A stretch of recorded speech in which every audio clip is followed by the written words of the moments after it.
target.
It's too far away.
Target.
I'm out of range.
That spell isn't ready yet.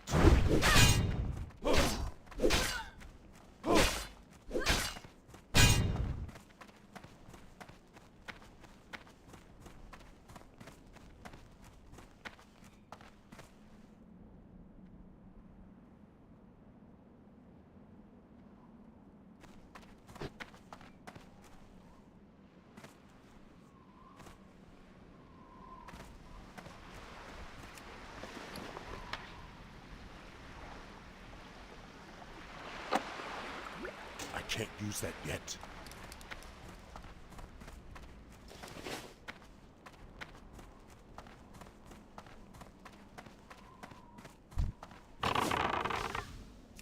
I can't cast that yet. It's still recharging.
Charging.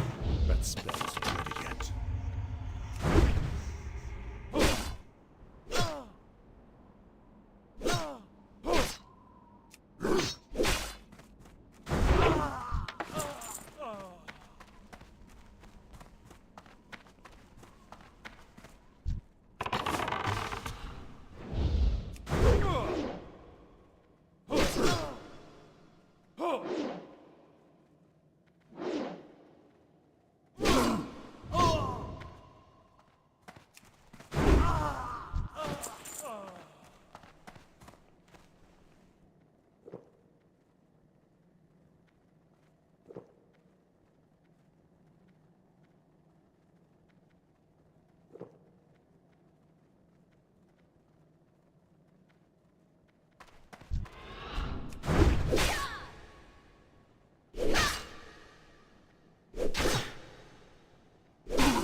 charges.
That spell isn't ready yet. It's still recharging. That spell isn't ready yet. I can't cast that yet. That's still recharging. I can't cast that yet. That spell isn't ready yet. That's still recharging. That spell isn't ready yet.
That spell isn't ready yet.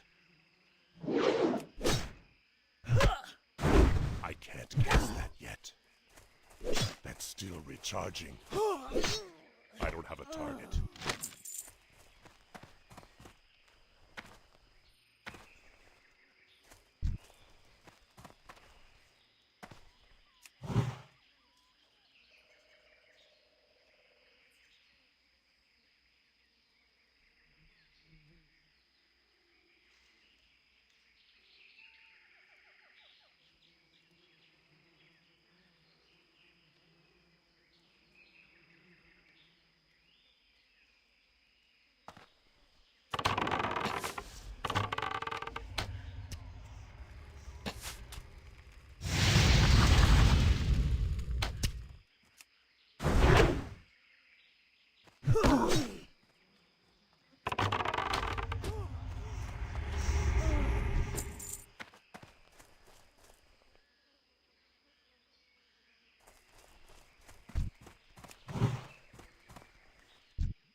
That spell isn't ready yet.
I can't cast that yet.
Speak, friend. Go forth to victory.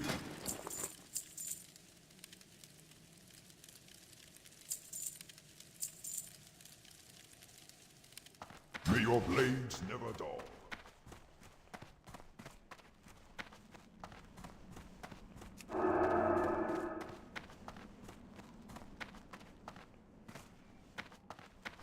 Loktar! Dabu. With honor.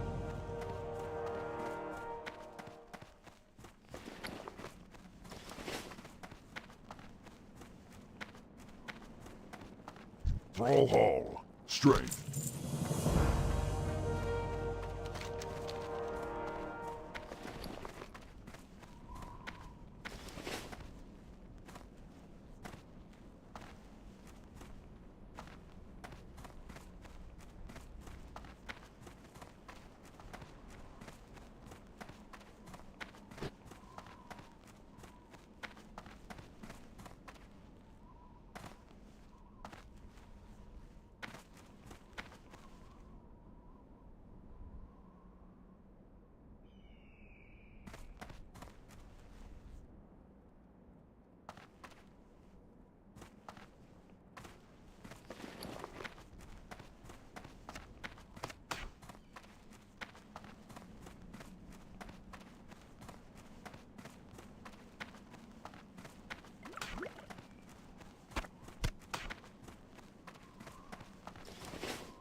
Zug. Go forth to victory.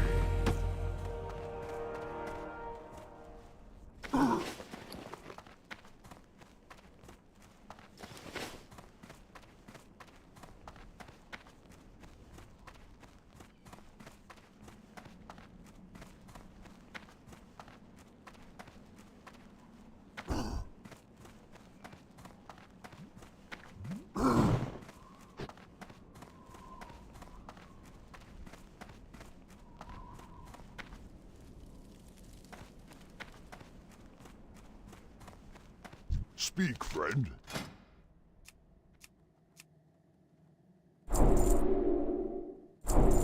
For the Horde.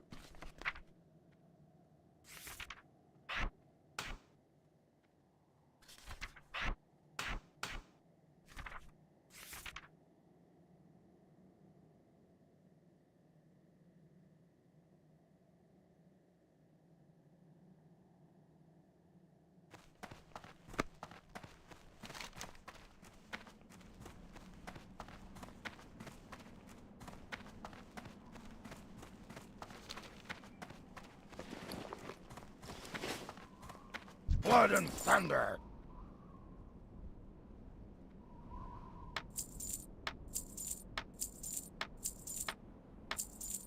For the Horde!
ready to ride.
What you want? Later. See ya later.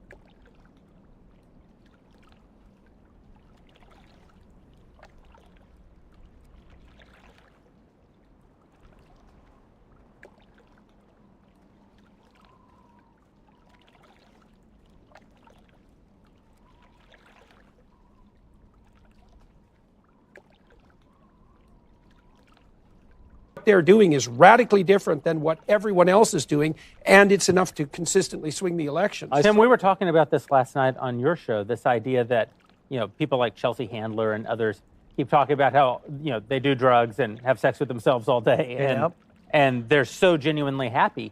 And and my argument was that they actually are happy. I don't think that they're lying. I think that they don't know that there's an entire realm of human emotion that happens in marriage, and then when you have children, that they're not even aware of.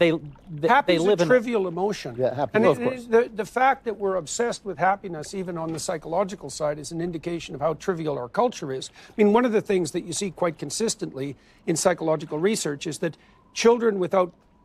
couples without children are happier than couples with children. It's like, well, you shouldn't have children. It's like, no, you shouldn't use happiness measurements as your index of outcome. Of course you're less happy because your 3-year-old is fragile. And if you have a 3-year-old and a 1-year-old, it's like, well, you're juggling catastrophes all the time.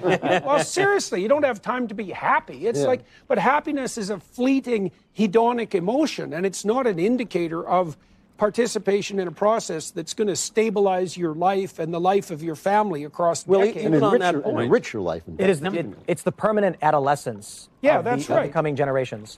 I look at wolves and I look at dogs and the story of how dogs came to be domesticated. They say that dogs are effectively just permanent adolescent wolves. I see that's what's happening to humanity right now with the current trend, telling people not to grow up, play video games, stay home, stay single, live in your own internal world.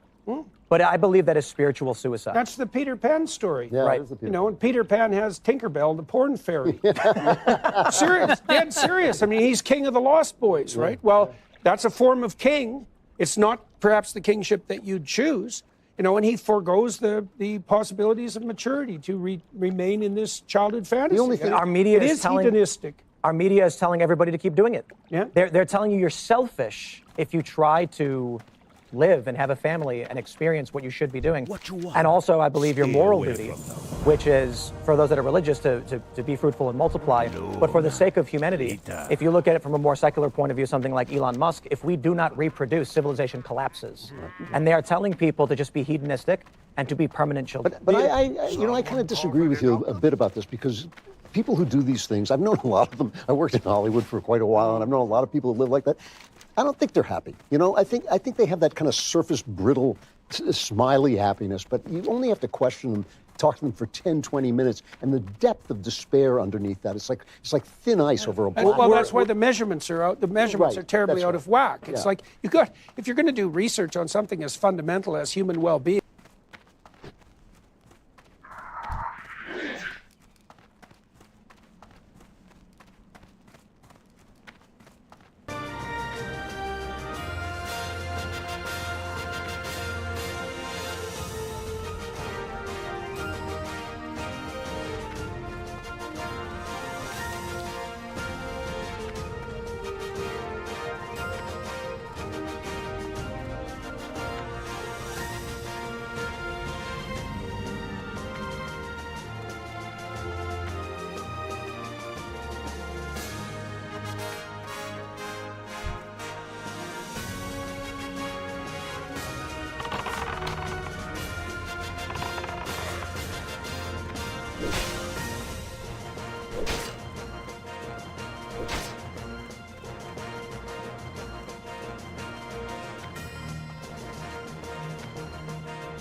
In the primary, there was an uncommitted vote, sort of a protest vote against President Biden. 100,000 people voted uncommitted in the primary.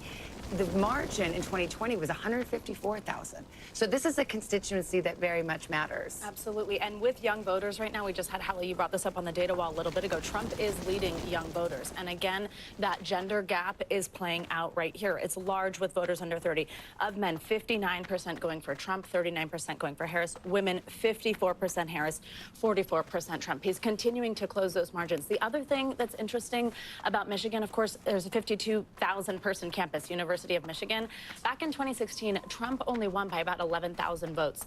On that campus, I actually anecdotally heard students energizing other students by saying if only a fifth more of this campus were to have come out, it could have made a difference. So what does that look like right now? Who does that mean did better on those campuses if we start to see those margins be eat away at? And you'll recall back in 2016, sorry, Hallie, you'll recall in 2016, Hillary Clinton, when she did the postmortem of her campaign, the criticism was she didn't spend enough time in Michigan. And so what we've seen from the Harris campaign is she has been there.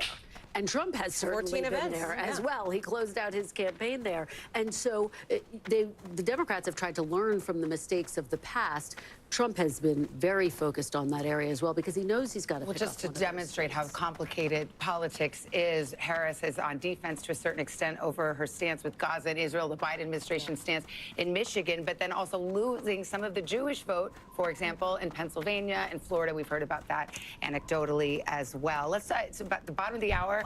We can do some race checks here. You mentioned Michigan. Well, let's put it up there. Let's see what we've got in terms of results, and the votes are being counted in Michigan, one of those key Midwest battlegrounds. It is too early to call. That's just about a little over 10% of the vote, but now you've got an eye on what we've got there. Arizona polls just closed a half hour ago. Way too early to call there. It may well be days before we're able to call that one. Wisconsin, another in the industrial Midwest, too early to call. Just starting to get the votes counted. Pennsylvania, stop me if you've heard it before. It may all come down to Pennsylvania, and it is too early to call, but we're about 30% of the vote there. North Carolina, also too early to call at this hour. And staying down south in the Sunbelt state of Georgia, which President Biden carried 4 years ago, and former President Trump badly wants to get back into that red column. That is too close to call at this hour. So here is the road to 270. That is the magic number that a candidate needs to win the White House, and that is where we are in the early going at this hour. I always wonder what it looks like from the other side, from the candidates, when they're doing the same thing we are, essentially, pulling up these numbers, trying to weed through them, trying to figure out where you can be optimistic, you know, when you don't have the pressure of people looking at you. You want a fun fact? Fun fact alert? We love it. The last election was decided in 4 states by approximately 80,000 voters. You could fit those voters into Cowboy Stadium. Wow. That's what we're talking about. Girl. Let me tell you, that is a good My husband's going to be very mad at me that I didn't say Eagle Stadium, but it wasn't the right number for the stadium. I tried. You stick with any stadium you want. Yeah, I suppose. He's sad about the link. Yeah, I do. And this is a more broad look at the issues that voters say are important to them. As we're talking about some of these issues in these key battleground states, nationally, we saw something really interesting here, right? We saw consistently in public polling over the course of months, it's economy, inflation, cost of living that voters said over and over again was the most important issue to them. But look at this electorate. From our exit polls that we're seeing now, and again, this could shift a little bit. These numbers could still change a bit as more waves of information come in. But look at what's number one. 34% of voters say the state of democracy is the most important issue to them. Put a little asterisk next to that. We're going to talk about that more in just a second. Second here, 31% of voters say the economy is the most important issue to them. That is typically what we would see in other elections. It's what we've seen in the past. I would also note that just because a candidate leads on the top issue doesn't mean that they would win the election. Abortion is right there at 14%. Immigration trailing at 11%. And why do I bring that up? That was key to former President Trump's close. When you look at the vote breaks for this, which just means who people supported when they said this was their top issue, on state of democracy, voters broke for Kamala Harris. So she leads on that issue. More people who said that democracy was their most important thing backed Kamala Harris than did Donald Trump. She is also leading on abortion as well. It's the flip when you look at economy and immigration. More people who said that the economy or immigration were their most important issue backed former President Trump. That is not altogether shocking, right? Those issues, economy, inflation, immigration, it largely tracks with what we had been seeing over the course of many months since Kamala Harris got into this race in public polling. But here's what's interesting. and let me walk back to the desk with you to talk through some of these democracy issues here.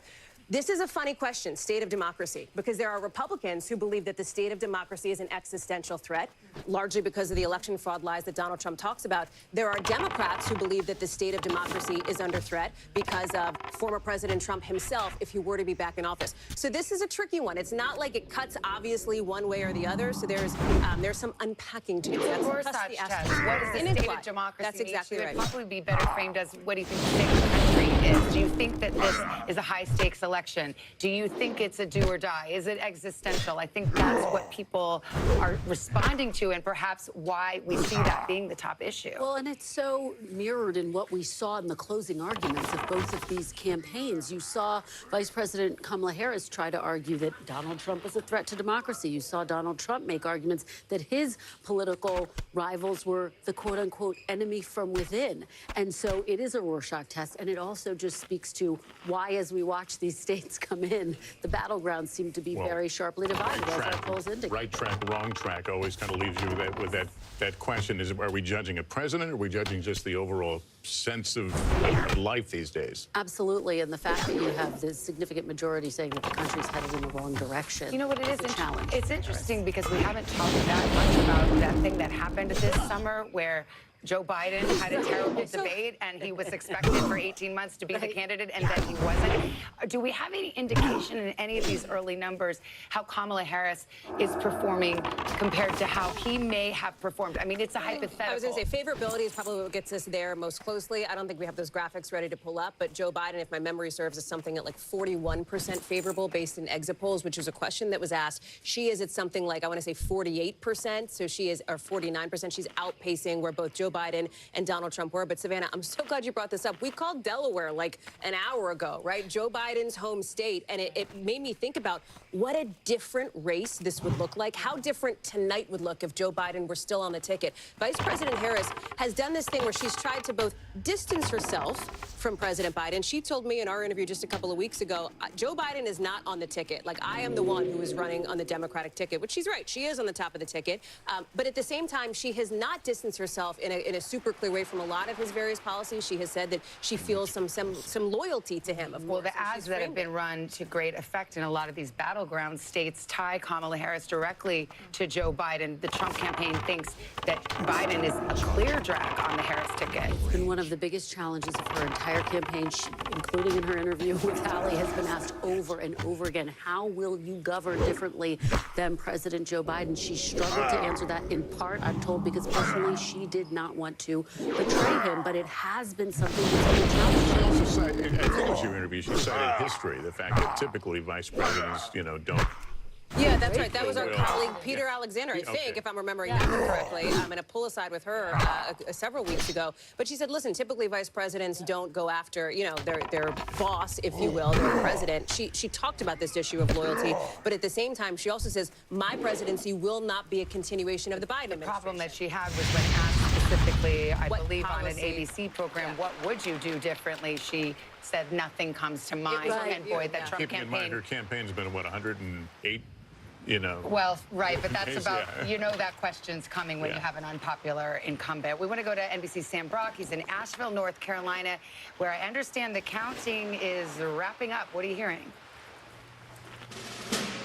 Savannah, it's done. Look, I have it fresh off the presses right here from Buncombe County. The official results are in. First of all, they had a 73.69% turnout, which is almost their record high. It was 78 back in 2020. But considering everything that happened in Western North Carolina about a month ago, this is extraordinary. And the results are almost exactly the same as they were 4 years ago as well. It was 60-38 in favor of Kamala Harris for this county, which is about 140,000 votes. It was 59-38 back in 2020.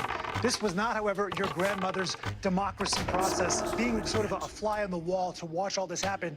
Walk with me here for a second. So these are the tabulations that came out. These receipts, guys, were so long. They were strewn across this entire table. I watched as the board went through line item by line item to authenticate it for the unofficial results. There's basically a caravan of cars that comes in.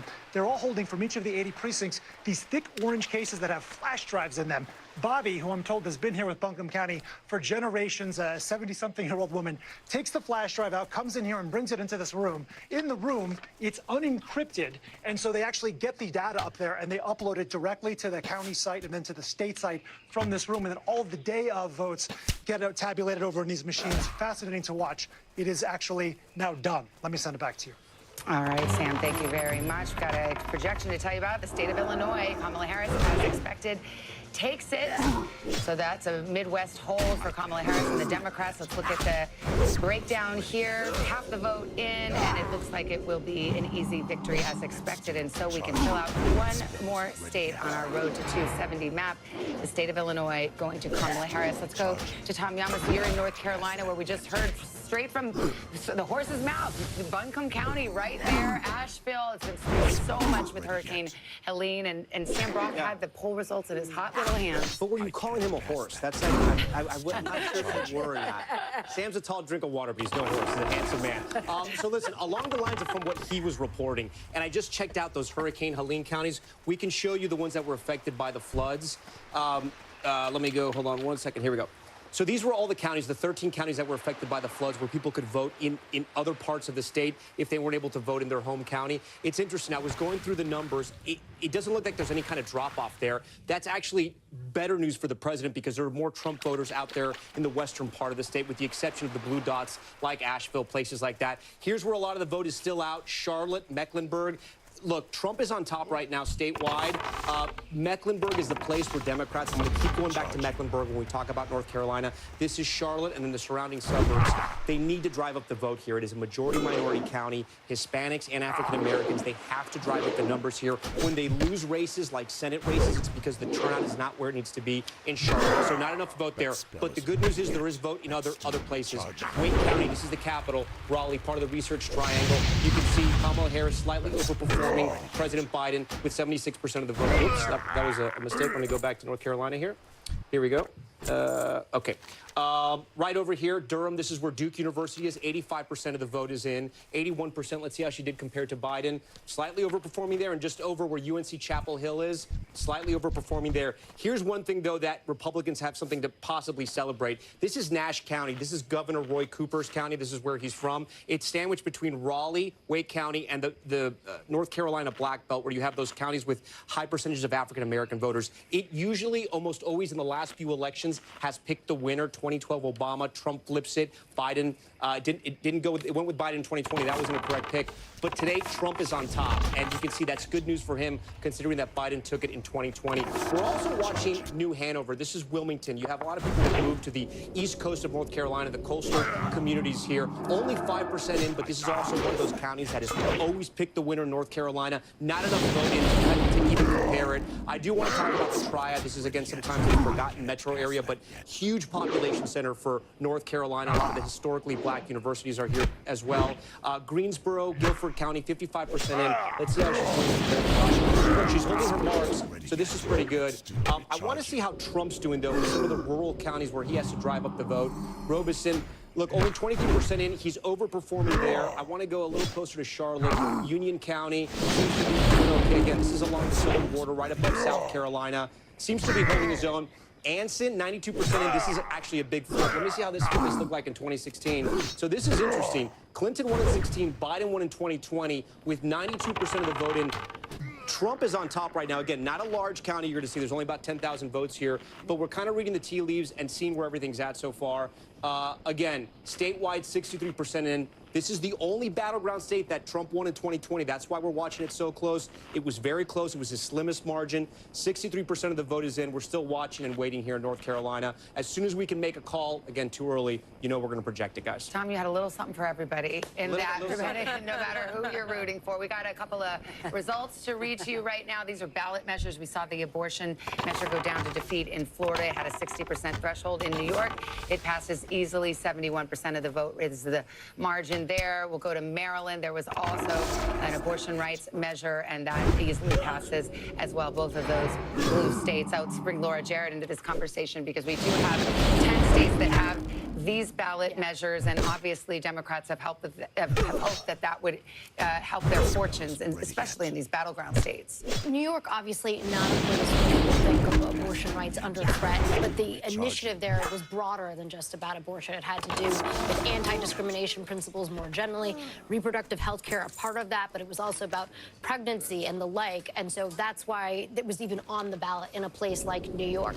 But you think about a place like South Dakota, a completely different story. We still have to wait to see what happens there. Arizona, a different story. Missouri, we still don't have enough in to be able to make a call on that. And forgive me, let's see if the brain's still working here at 9:45. You got a big set of cards there, this is a late night for the Today Show. But Nebraska has 2 measures, doesn't it? It does. 1 for, 1 against. 1 for, 1 against, and so we'll see how that. So which one wins? The one with the raw vote? The one that has the one that has the majority. But we don't have enough in to make a call on that. And of course, one there have yet. been other states that went this road prior to tonight. Many states that had went this road and had been able to reach the threshold to pass it, Lester. That's why the Florida situation was interesting, obviously, as we've been discussing, different because of the threshold there.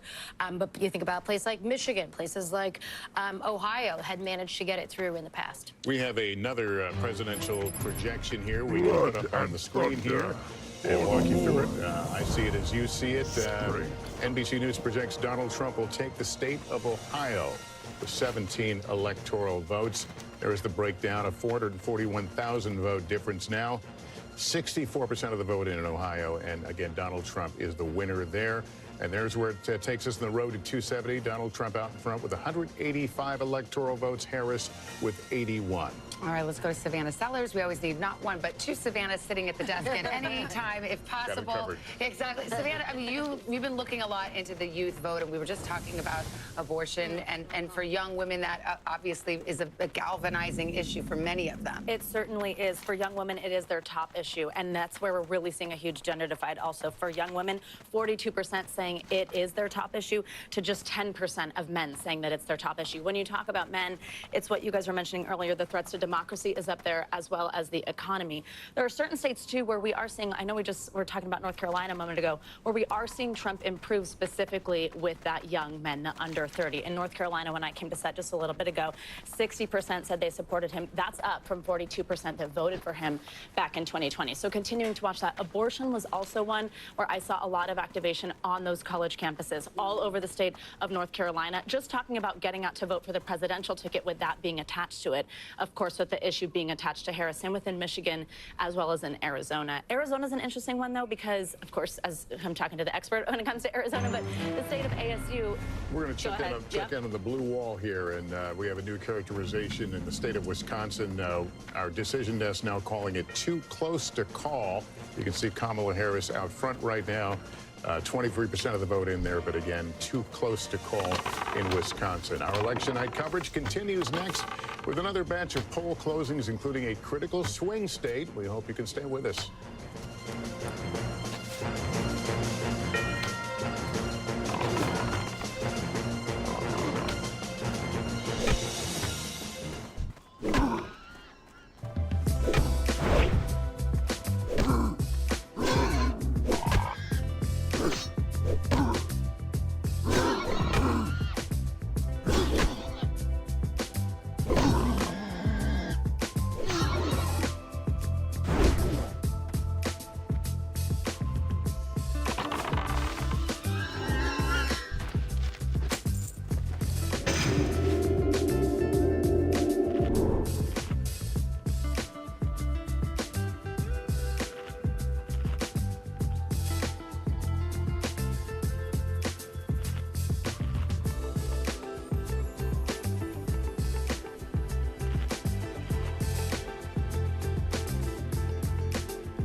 Mornings are full of possibility and energy. And how you get set for the day ahead matters. It's about getting caught up and getting ahead, because every day deserves the best start.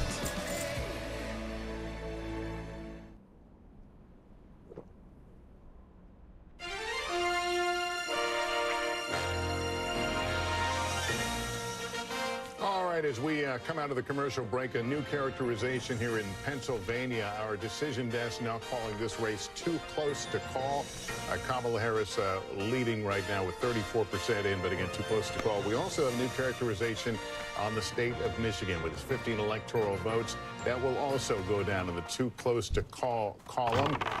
These aren't surprises. These are states that we thought would keep us up late, and they will. They will. They'll live up to their billing. We're also watching key Senate races, key House races. The balance of power in both houses of Congress are hanging in the balance. We've got Kristen Walker keeping her eye on some of those results. Yeah, Savannah, and some of these races are incredibly close as well. Let's take a look. We're going to start in Wisconsin. This is one of those races where Senator Tammy Baldwin, looking for a third term, was out front several weeks ago, but the polls really narrowed, and here we are. This race, too close to call. She's running against Eric Hovde, who is a real estate executive and bank CEO. Let's go to Pennsylvania now. The Pennsylvania Senate race, incredibly competitive. Senator Bob Casey looking for a fourth term against Trump-backed businessman Dave McCormick. Again, this race still too close to call with 34% of the vote in. Let's head to Texas now. Colin Allred, former NFL star, making this a more competitive race than anticipated in red Texas. Senator Ted Cruz looking for re-election there. We'll continue to watch that. And the Senate race in Ohio, too early to call. Again, this is too early to call. Senator Sherrod Brown looking for a fourth term against Bernie Moreno. Let's take a look at how the spread is in the Senate. Republicans, again, have picked up one seat, with Governor Jim Justice winning that Senate seat there after Senator Joe Manchin announced he wasn't running for re-election. The Ohio Senate race, really significant, guys, and one to watch. All right, we've got a call in the Kansas presidential race. Donald Trump is the projected winner in Kansas now. NBC News can project. Let's see where that brings us. Here's the breakdown right now. 31,000 vote difference, but again, Donald Trump will win there. Let's take you to the map and see where we are on the road to 270. Donald Trump with 191, Kamala Harris 81 electoral votes. And we also want to go back and revisit, I think we have Michigan and Pennsylvania, I think, both too early to call. Too close to call at this hour. There we go. Yeah, we'll pause there. Let some of our other stations catch up with us as we show you the road to 270, the map filling out, but we got a lot of work to do.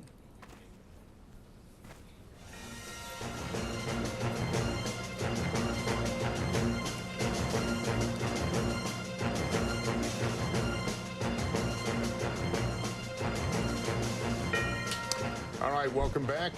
Here is where we stand right now on the road to 270. The map is slowly filling in.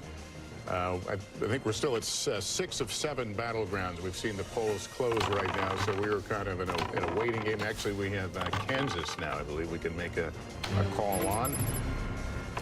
NBC News projects the state of Kansas will go to Donald Trump with 6 electoral votes.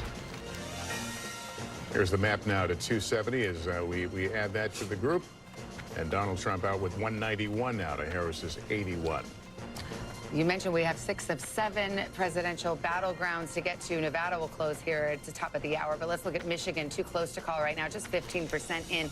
We could be up all night and perhaps beyond. Michigan didn't get called till late the next day in 2020. Pennsylvania, need I remind you, we were here till Saturday waiting for its results, but officials think they will be able to move a little bit more quickly, but at this hour, it's much too close to call. A tight race there, difference of 48,000 votes, so we will see how that shakes up. About 9:53, we've got more polls set to close soon. Candidates hoping to strike gold in the silver state, Nevada, rolling their dice. We're heading into the final stretch. More poll closings across the West, including another battleground state. Nevada and its 6 electoral college votes could be critical. Nevada, get out and vote. Nevada, ours is a fight for the future.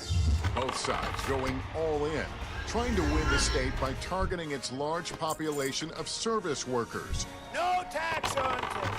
We will continue our fight and eliminate taxes on tips. We're moments away from the first results from Las Vegas and the rest of the state as our decision desk gets ready to make new calls on the road to 270. And that brings us to NBC's Steve Patterson, who's in Reno, the biggest little city in America, and a key swing county there. Hey, Steve. Hey, Savannah. I have some bad news if you like to sleep in this state. We're maybe about 5 minutes before the polls close, or do they? And I say that because the lines are still ridiculously long. I'm in Washoe County, as you mentioned, in Reno. This is the Washoe County complex. It's like where all the government buildings are, the county clerk's office, registrar of voters. If you come this way, you can see this line snakes beyond the county recorder. That county recorder means you have 40 minutes to go left if you've reached this point. Meanwhile, though, we're hearing about lines that continue to be long all across the state, southern Nevada. There's a place called Nye County where we're hearing lines that are up to 3 hours long. They don't have enough machines per people in that county. What that means is, unfortunately, because they cannot really release the data on how many people have voted, who has voted, some of the returns until the last person in line across the state has voted, it means numbers are going to be very slow. They can obviously tabulate sort of in person, they can tabulate the early voting, they can tabulate the mail-in ballots, but they can't release any of that data until the last person has left the line, which means it's going to mean a lot more coffee tonight for people that are trying to watch the vote. Also, one thing to keep track of, the nonpartisan vote. That's the reason why we're in Washoe County. This is an incredibly purple county. People vote issues, they vote their feelings, they don't vote party line. Which leads us to talk about nonpartisans. It is a third of the electorate in this state. Higher share than Republicans, higher share than Democrats. These folks, we're not sure which way they're going to vote, which has been confounding pundits.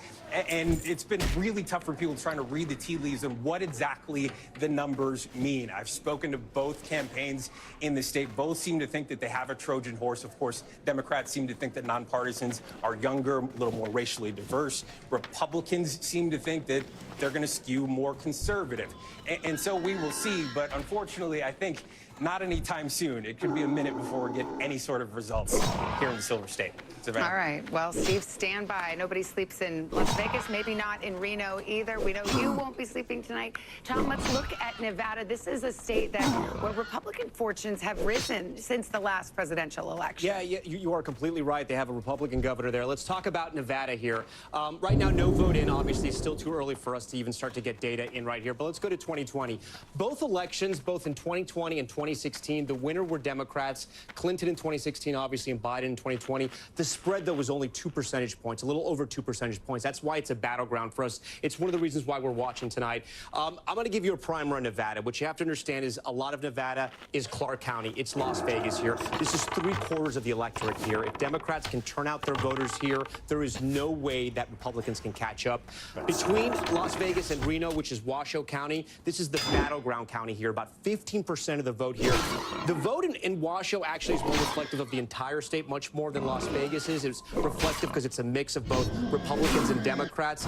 Democrats have been able to hold Washoe County for a couple of elections now. If they can hold it tonight and do well in Las Vegas, it's game over there. But look at all of this Trump country in the middle. It's not a lot of people, but it is rural desert. With the exception of Elko, you have some population centers there, and this is where Trump hopes to run up the score. Something else we have to understand, I'm going to zoom out a little bit about Nevada, is that you have people from Northern California who have been moving since the pandemic into Reno, right? And then Southern California moving into Las Vegas. People from California find it more affordable. They find it that they can get more for their money. Because of that, housing prices have gone up. So the economy and housing prices are a huge issue in Nevada. And finally, the last point I want to bring up here is that the unemployment rate right now in Nevada is over 5%. It's the highest of any state in the entire country. So the economy is going to be huge here. And you got to remember, Trump came out with his plan about no tax on tips. You have all those service workers and those service unions in Las Vegas. Democrats quickly adopted that plan because they knew it was a good idea. Unclear if it's ever going to become law or if they can even do that. But it was a plan that caught a lot of attention in Nevada, guys.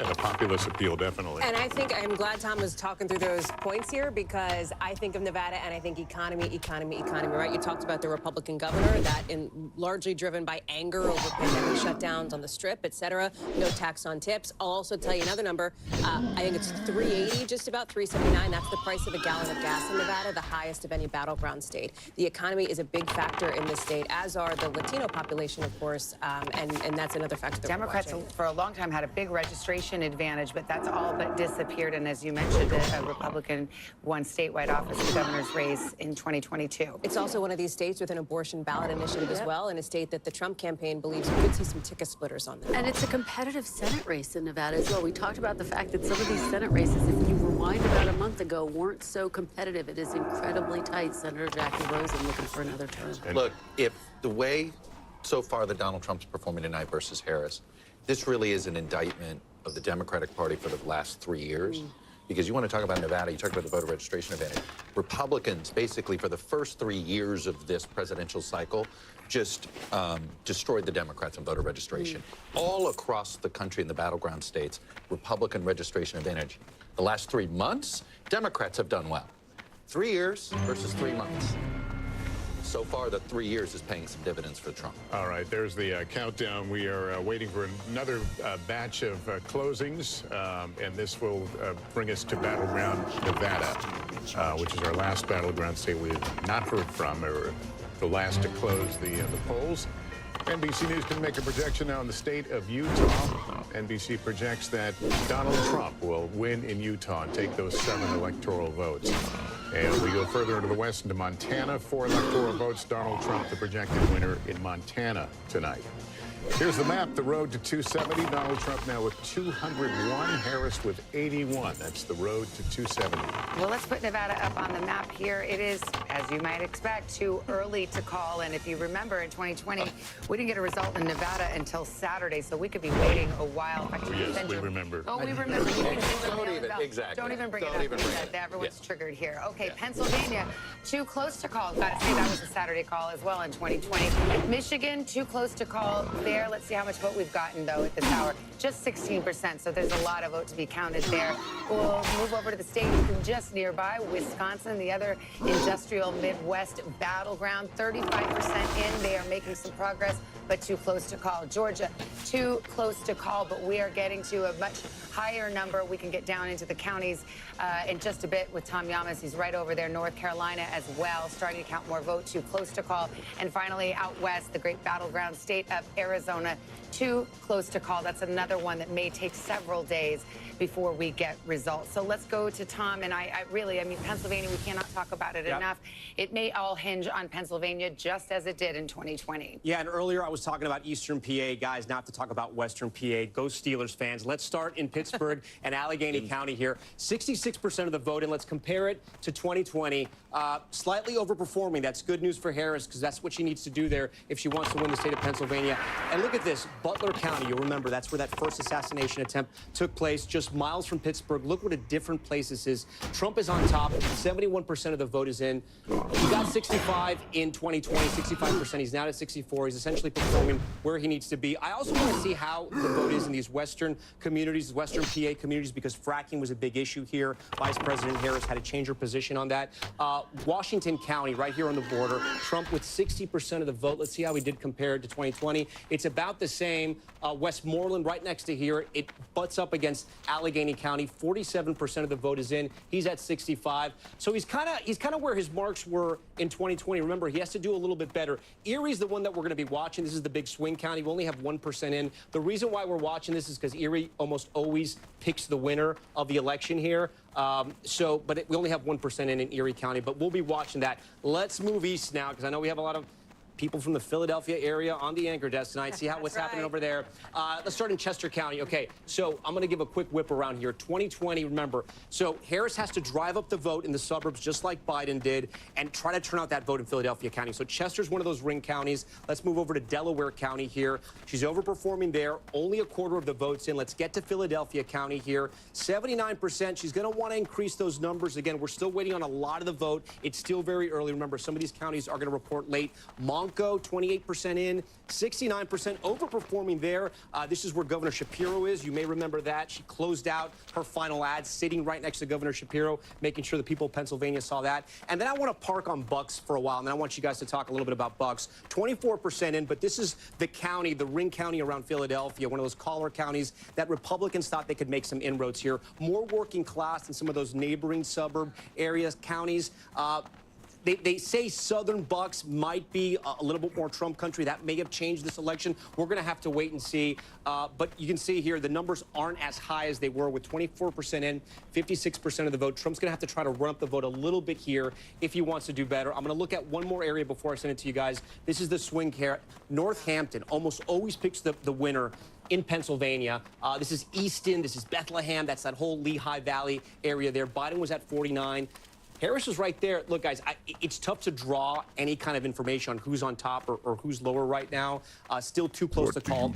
Trump's on top with only about 17,000 votes. You remember the spread in 2020 was about 80,000 votes. So a lot of votes still out here. One thing I do want to mention, there was an exit poll out of Pennsylvania on Latino voters, and they broke for Trump in a major way. That could possibly be a deciding effect here in Pennsylvania because you're talking about 600,000 Latinos that are registered to vote. Guys, back to you. Can we talk a minute about the amount of money that is spent in some of these races? Pennsylvania, I'm just looking here, Pennsylvania, Biden, Harris, plus the DNC, $131.7 million. Yeah, $314 million, I think, overall when you add both campaigns together. It's $1 billion if you throw in the Senate race in Pennsylvania. That's right. No, on one state. I remember making a big deal like 12 years ago. We had $1 billion presidential campaign. One state. Isn't that so funny? Because it started out as a tie, and now tonight we're ending up, and it's a tie right now. But we'll see what happens. Yeah, we're going to be living and breathing Pennsylvania. That's interesting, though, what Tom just mentioned about the exit poll. And again, do your caveats, but for Trump to win the Hispanic vote in Pennsylvania would be pretty huge because there's a big Hispanic population in Pennsylvania, especially in that Lehigh Valley. That's right. There's a big Puerto Rican population in Pennsylvania too, the most of any battleground. So let's talk about where that is. And I want to start with the national Latino vote here. And Savannah, love you for the grain of salt caveat. We know that these exit polls could shift a little bit. But here's what's so interesting here. It is Kamala Harris, of course, the vice president, who is winning the Latino vote over former President Trump, 53% to 45%. This is nationwide. But the number that you want to look at is this 45%. That is because of the overperformance of former President Trump nationally among the Latino vote. And you can see it here. He's 45% this year. 2020, I mean, this is a double-digit plus overperformance from where he was just 4 years ago. And if you get into some of these key battlegrounds, Tom mentioned Pennsylvania. We were just talking about Nevada. Looking at my clock where the polls closed like 7 minutes ago. It is a similar story here. If we can pull up Nevada, you can see Latino voters, about 17% of the electorate there, broke for Kamala Harris, 48% to Donald Trump, 46%. But again, it's about the overperformance. He is doing better with this group than he did 4 years ago, again, by a double-digit margin over the course of 4 years. So as I walk back to the desk, I will tell you this is something, and Chris and I know will back me up on this, as we've been talking to our sources around the Trump campaign. What did we hear again and again? That they thought they were going to overperform with Black and Latino voters. Latino men, an interesting and important story here tonight, guys. I want to bring in someone from our insider's desk right now. Jim Messina was campaign manager for President Obama's re-election in 2012. Jim, what are you seeing here right now? What are each of the sides telling themselves based on this data? Yeah, it's a great question. So Tom just showed the most important two counties that I'm following in Pennsylvania. Early vote in Allegheny County, Pittsburgh, better for Harris than expected. Then you look at Bucks County. When I was Obama's campaign manager, I was obsessed with Bucks County. And so far, it's looking like very early numbers, but she's doing really, really well. We've talked about the Latino vote. That is a very scary number for the Harris campaign, and they're going to want to do better. But the thing around the exits that we haven't talked enough about is really the senior vote. Kamala Harris is doing better with white seniors in the exit polls and in some of the early results than expected, than a little bit better than even Joe Biden. You'd rather have those much more high propensity voters and a lot of a bigger overall number with those seniors. So those are three things that I'm seeing very early that make her campaign pretty happy. But in general, Trump is running up numbers in rural better than he did in 2020, which has to concern the Harris campaign. And we talked a lot about young men men who are breaking for Trump. We saw the MAGA hats and some of the long lines at the universities. Yeah. Is that unexpected to the level of the lines you're seeing? I think both sides have a little bit of excitement here. I've talked to Harris officials in the last hour who say, look at the lines in Penn State, look at the lines in Arizona, look at the lines in the Philly college campuses. They feel really good about their ground operation. They have the best ground operation person in American politics, and Jen O'Malley Dillon is the chair, who has built a $1 billion field campaign for this moment, and they're really going for it on the college campuses, and they kind of need it right now. Jim Messina, good to see you. Thank you. All right, we've got a winner to announce. Kamala Harris takes Colorado as expected. It used to be a battleground years and years ago, but has really trended to the Democrats in the last couple of presidential cycles. And here's how it shakes out. With 54% of the vote counted in Colorado, they vote by mail, and those ballots get to be counted quite quickly. So we see that Kamala Harris will take Colorado, so we can fill out the map just a little bit more as we lay out the road to 270, but those big battleground states, we have yet to call one of the battleground states for Kamala Harris. Right now, her best path remains those 3 industrial Midwest states, Pennsylvania, Michigan, Wisconsin. Donald Trump flirting with Georgia and North Carolina and perhaps Arizona and Nevada. It'll be a while before we get results there. We've got Garrett Hake, who is at Trump headquarters in West Palm. And Garrett, what's the mood there? What are you hearing? Savannah, I've been talking to Trump campaign officials, and look, we all know the cliche on election days where you hear campaign sources say they're feeling cautiously optimistic. What has happened in the last half hour is my sources have stopped using the word cautious to describe their optimism. They are feeling increasingly confident as more and more votes come in, despite the fact that no battlegrounds have been called, that their theory of the case is being proven correct. And what I mean by that is the Trump campaign set out at the beginning of this race to expand the Republican Party. They knew they couldn't win with their old coalition. They had to get more younger voters, more black voters, more Latino voters, even by small amounts, to join their coalition. In the battleground states, they are seeing that happen. And if it does happen, it would be a historic realignment of the parties. Now, again, none of these battlegrounds have been called, but with all the battleground, states now closed, the voting is done, except for the folks who are waiting in line. They feel like there's not much else left for them to do but watch and wait in an increasingly optimistic atmosphere, both here at West Palm Beach and at Mar-a-Lago, where Trump and his closest allies, friends, and family are watching the results come in. Savannah. All right, thank you, Garrett. All right, let's go to Peter Alexander now. He's with the Harris campaign in Washington, D.C. What's the optimism level there tonight? Well, I think there's certainly a level of anxiety, at least according to some of the Harris allies with whom I've been speaking to over the course of the last hour or so. One ally telling me that, just look at the state of North Carolina. Josh Stein, the Democrat, winning his effort to become the state's governor. That we were able to project a while back, but obviously not the same for Kamala Harris, at least not yet. That indicates that there's clearly some split ticket voters there. Some folks who will be voting for Josh Stein as governor, but then Donald Trump as president. Otherwise, we would have a projection already in that state right now. They say that is an indicator that gives some anxiety right now going forward that North Carolina may not be a state that they're able to win. If that happens, and these are all ifs, it's all very early here, that does again shrink their path to victory to 270. They really are relying heavily on those blue wall states right now.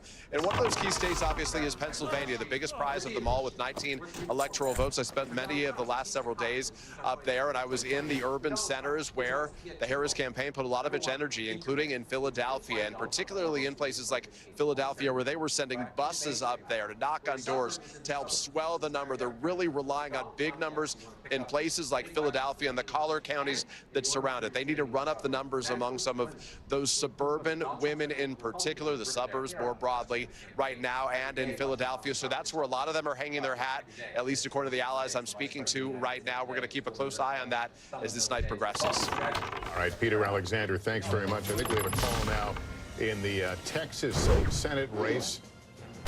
NBC News projects that Ted Cruz will retain his seat again in Texas. Democrats have taken some big swings in recent years in Texas, but unable to land a haymaker. Colin Allred will come up short tonight in his bid to unseat Ted Cruz. Let's go to Chuck on this because, I mean, Texas is the white whale for Democrats.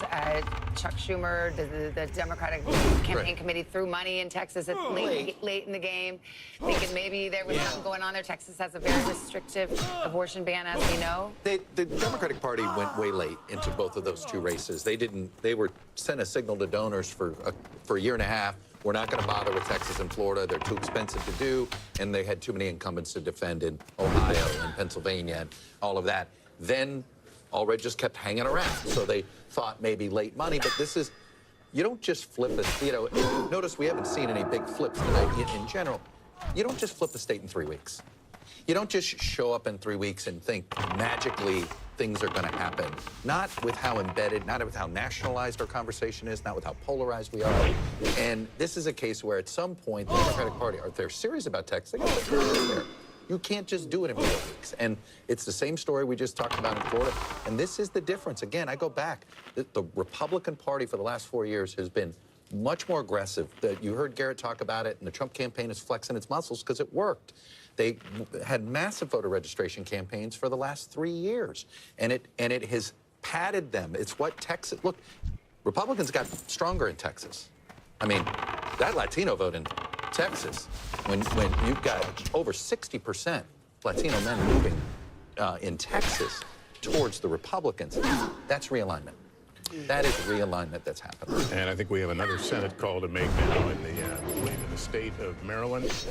NBC News projects that in Maryland, Angela also Brooks will win. And there's against Larry Hogan, former governor, difference 171,000 votes there. So here's the Senate at this hour. They've picked up, the Republicans have picked up 1 seat. They need to pick up 2 to take control of the Senate. And the ones hanging in the balance right now in terms of that are Ohio, Sherrod Brown in the fight for his political career in Ohio. We've got Michigan we're watching, Alyssa Slotkin trying to hold on to that seat after her retirement there. Montana would be the flip. If it flipped, that would give Republicans control. Absolutely. I think Montana and Ohio are the two, if you are Republicans, that you're watching quite closely to see if they can flip those states. I do think it's notable when you think about the realignment that Chuck is talking about. You think about the state of Pennsylvania, the Latino voters, the split there, the fact that what Trump is running on, remember, is his first day in office to start a mass deportation plan. A lot of folks have asked him for details about what would that actually look like. He has not given them, but it is notable that he's increased his support based on what we're seeing so far amongst Latino voters, that is something that has resonated with them. Democrats making that late play to try to win them back, and so far, based on what we're seeing, didn't work. And yet the exit polling also shows that more people do not want to see immigrants deported if they are here illegally here. They want to see a pathway to legal immigration here, which is another nugget we got from the exit poll. So interesting dynamics at play on this issue. All right, let's go over to Tom Yamas. He's got the big board going, and the state of Iowa, which has been of intrigue since a Saturday night surprise at the poll. It was a huge question mark. If you woke up on Sunday and you watched Meet the Press with Kristen Welker, it was a huge headline, right? People woke up on Sunday, and according to the Des Moines Register poll, Harris was up by 3 points within the margin of error. The politics desk just pointed this out to me. Let's dig in because we have some voting data now. 45% of the vote is in, but let's look at Polk County. This is the biggest county, the most people. This is Des Moines, the capital here. So she's on top, 55% to 43%, 94% of the votes in. But look at Trump's margins. Trump's actually doing better than he did in 2020. Let's go over here to another county, Dubuque County. 94% of the votes in. Trump's at 52. Trump was at 50. So he's grown in both those districts, in both those counties, I should say. For Democrats to flip Iowa, he has to be doing worse in those counties. Again, look, there's still a lot of vote out. A lot of vote has to come in. But this would be a shocker if Republicans lost Iowa. Remember, Trump won 98 of the 99 counties in the primary. And when you go back to elections past, he won by 8 points in 2020, and he won by 9 points in 2016. So my point here being that if the trend was Iowa was going to turn blue, she has to be turning out the votes in Des Moines and in other places, and right now that's not happening.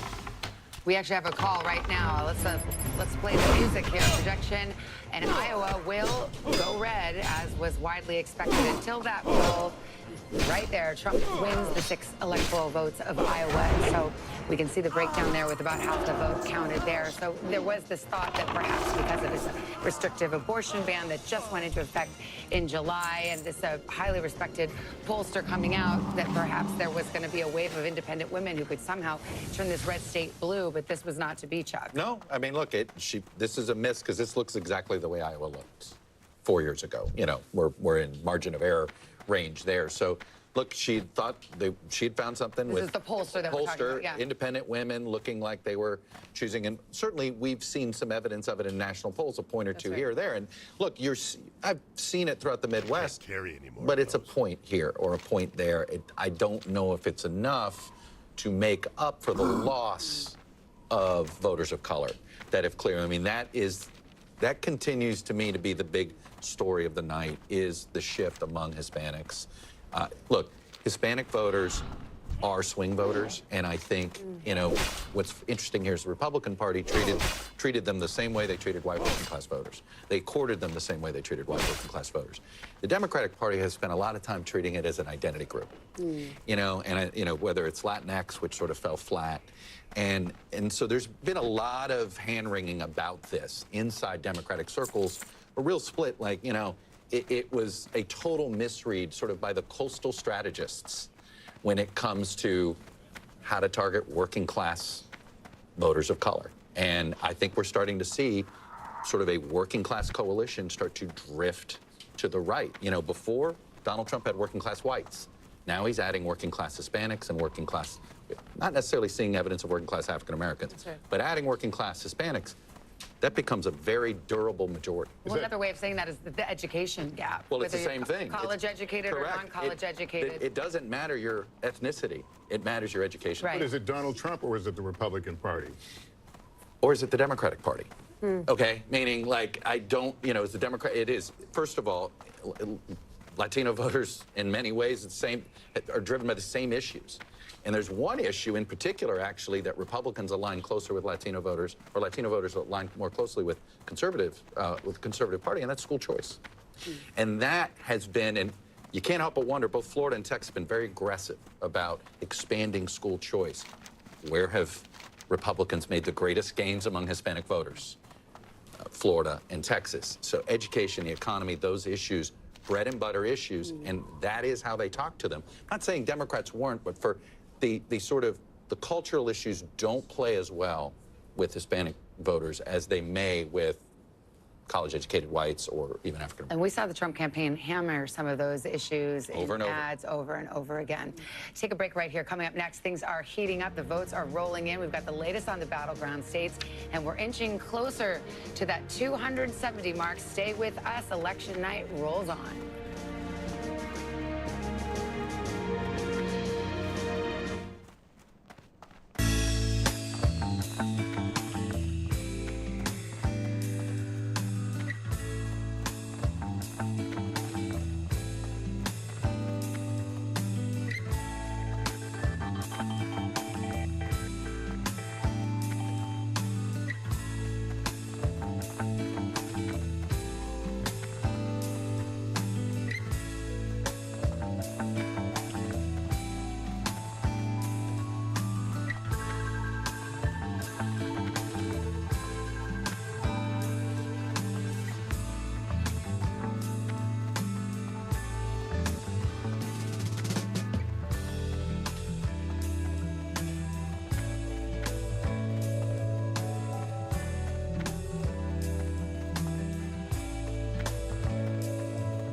mornings are full of possibility and energy.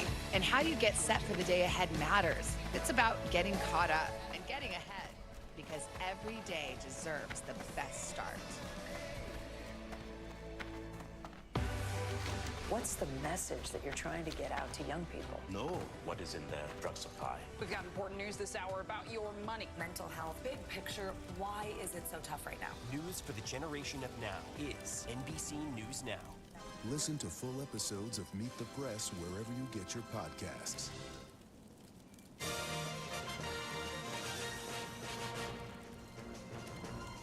Welcome back to NBC News coverage of the road to 270 now. There's where things stand. Donald Trump out with 207. And we're able to make a characterization in Virginia. 13 electoral votes. They're too early to call that race in Virginia. We move to Nebraska right now. That Time race is money, too early friend. to call. Less than half of the vote in, so still a ways to go there. We move to Minnesota. And Donald Trump and Kamala Harris right now, that's too early to call. Trump out to an early lead. In Pennsylvania, this is one of the big battleground states, could be the biggest. 19 electoral votes, too close to call, the characterization. Wisconsin, another battleground. Here's where it looks right now.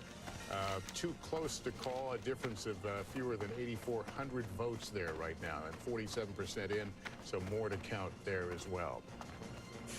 Brings us over to Tom Yamas, who's looking at Wisconsin. And what are you seeing in these early numbers? So a quick reminder, when you think about Wisconsin, think of 20,000. That was the vote difference in both 2016 and 2020. That's what decided the vote. Trump won in 2016.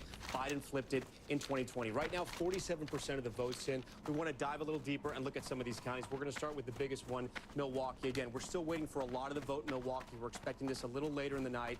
51% is in. Let's see how Harris is doing compared to Biden 4 years ago. She's down about 3 points, 3 or 4 points, 2 points actually, we should say. But we're still waiting on the vote there. Let's go over to Madison. This is Dane County. This is where the University of Wisconsin is. This is one of the fastest growing areas of the state here. 75% for Biden in 2020. She's 2 points down, but again, 75% of the vote is still out. Let's talk about the Republicans now. We talk about the WOW counties. These are the counties around Milwaukee. First one, Waukesha here. Trump's at 59.6. 77% of the vote.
Speak, friend.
I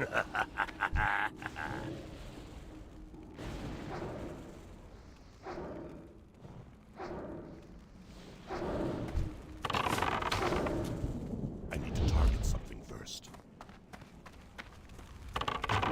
It's still recharging. That spell isn't ready yet.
can't loot that right now.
My mana is low.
Yo!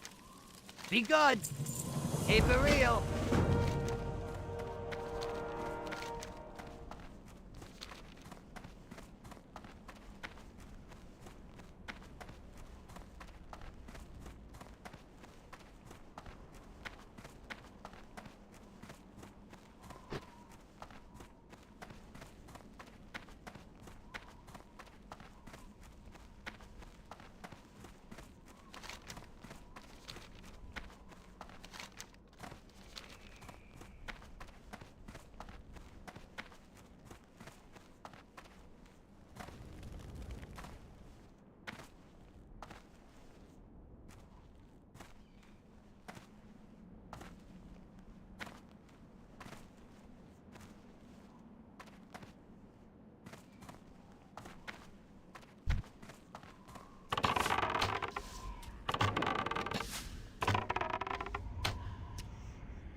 I owe you one.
I can't use that yet.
you doing? Have a good one.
What can I help you with?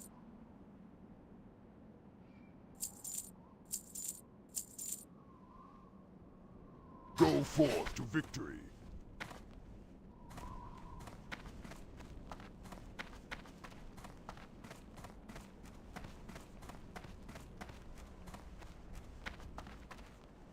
Speak. Nabu. Victory.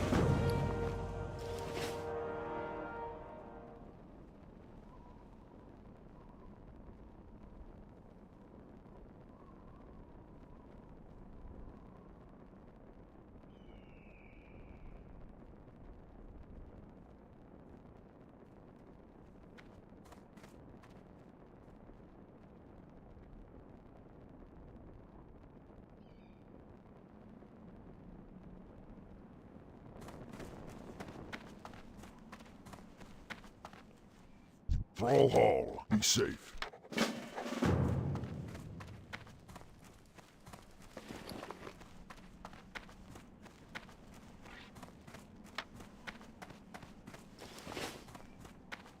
McGraw. May your blades never dull.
Speak, friend. For the Horde. Strength. For the Horde.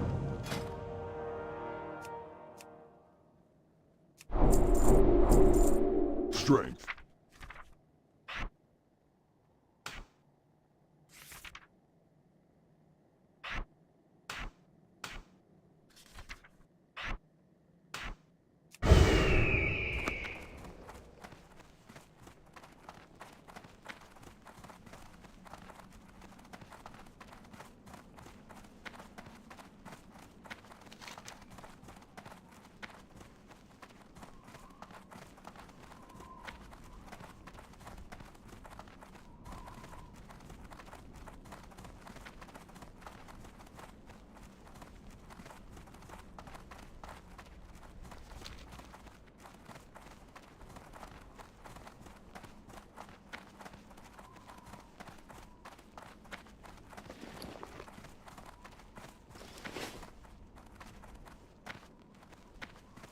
What do you need? May your blades never dull. Be safe. Roktar.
Raghoul, go forth to victory.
under fire. We've taken control. Enemy HVT is down. Enemy HVT on site. Take them out. Do that again. See what fucking happens. HVT taking fire. Keep the package safe. This shit ain't working. We've lost the advantage. Our HVT's been eliminated. Friendly HVT on site. Keep them safe.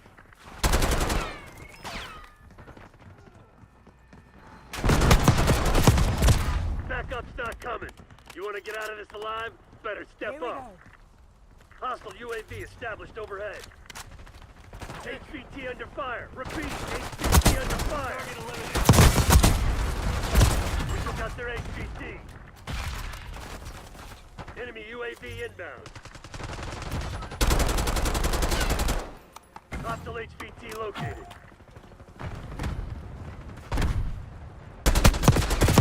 They got our HVT.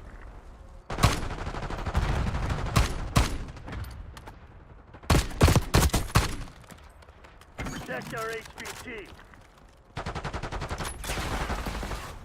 HVT is taking fire. Keep the package safe.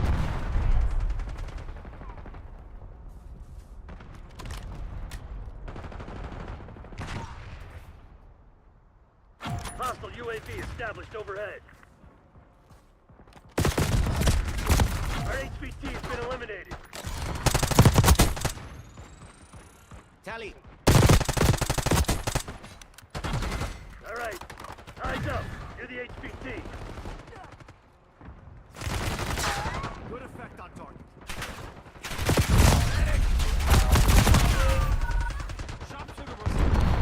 Enemy HVT on site. Take them out. Friendly HVT on site. Keep them safe. HVT under fire. Repeat. HVT under fire. You fucking blind?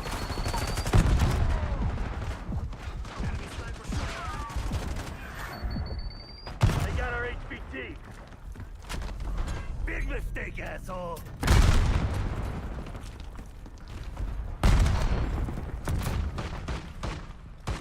Hostile scout bolts in your AO. Protect our HVT. HVT is taking fire. Keep the package safe.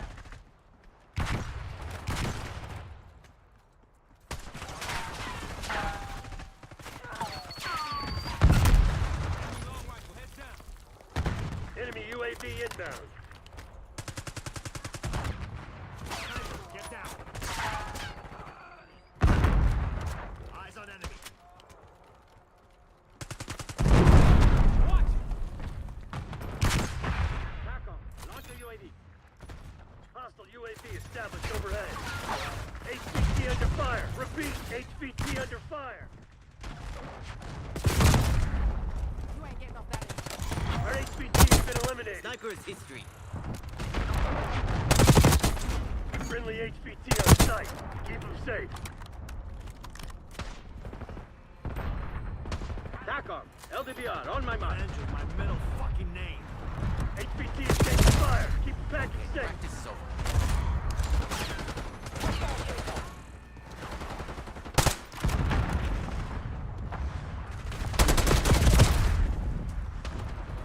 Enemy UAV inbound. Enemy HVT is down.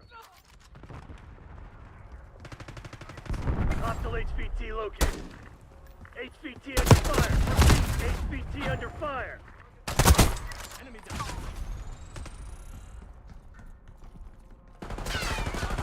Springmon. Get off. We took out their HVT.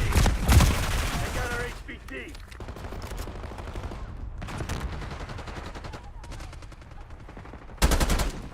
Enemy HVT on site. Take them out. Protect our HVT. TACOM, get a UAV in the air.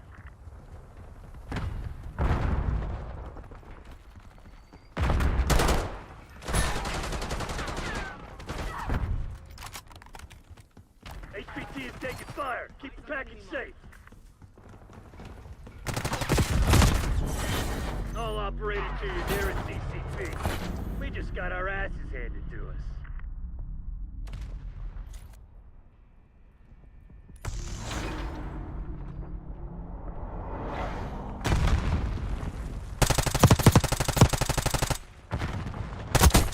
Sniper is dead. Move.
You are HVT. Stay alert.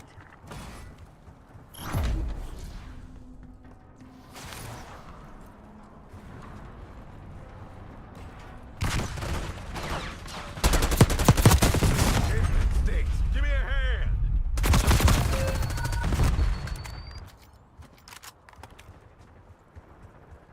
Friendly HVT on site. Keep them safe.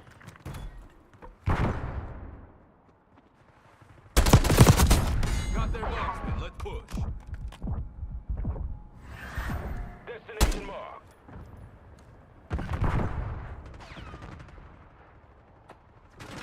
HVT under fire. Repeat, HVT under fire.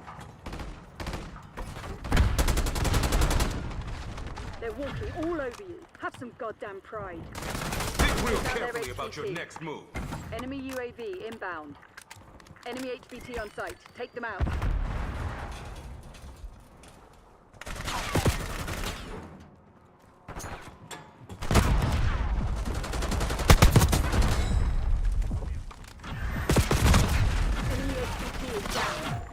HVT is taking fire. Keep the package safe. Our HVT has been eliminated. Protect our HVT. Hostile HVT located. HVT under fire. Repeat, HVT under fire. Hostile UAV established overhead. They got our HVT. Flying stick.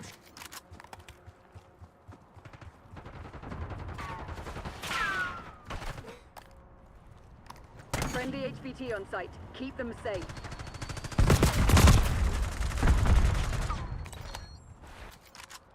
Hostile LDBR drop detected. HVT is taking fire. Keep the package safe. Our HVT has been eliminated.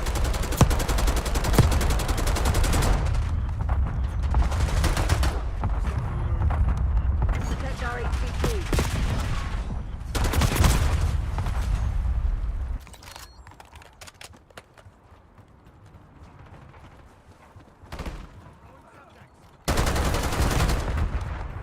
HVT under fire. HVT under fire. Clear. Sniper is down. They got our HVT. Hostile scout pulse in your AO. Eyes up. You're the HVT. Watchdog Helo incoming on your location. Enemy UAV inbound.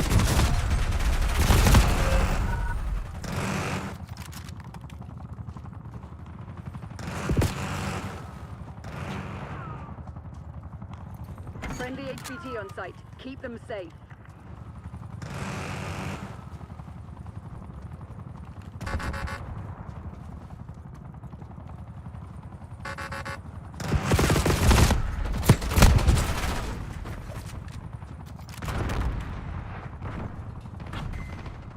We took out their HVT. HVT is taking fire. Keep the package safe. Nearly kicked the bloody bucket.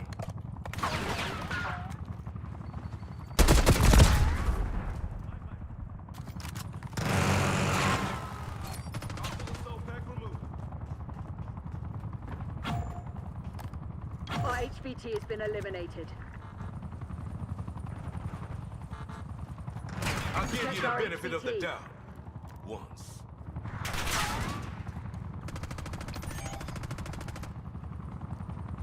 Contact! Watch out, Helo! HVT under fire.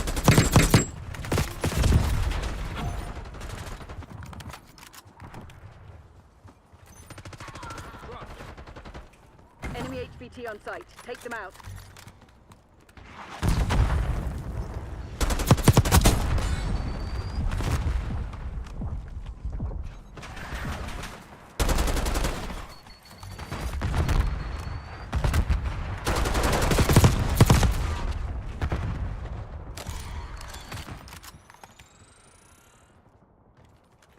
They got our HVT.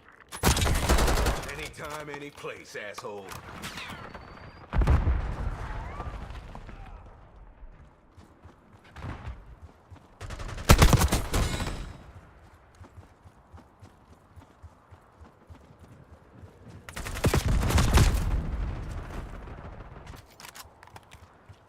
Friendly HVT on site. Keep them safe.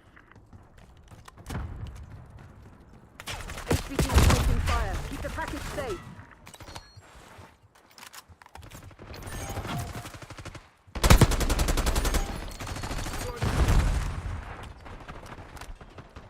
Our HVT has been eliminated. Hostile UAV established overhead.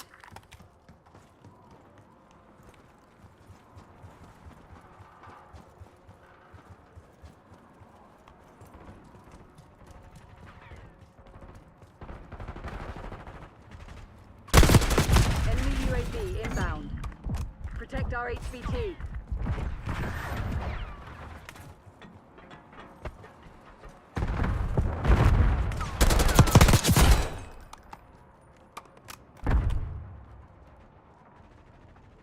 HVT under fire. Repeat, HVT under fire. We don't reward failure. Work out what went wrong and fix it. Damn it. Feels like Nam all over again.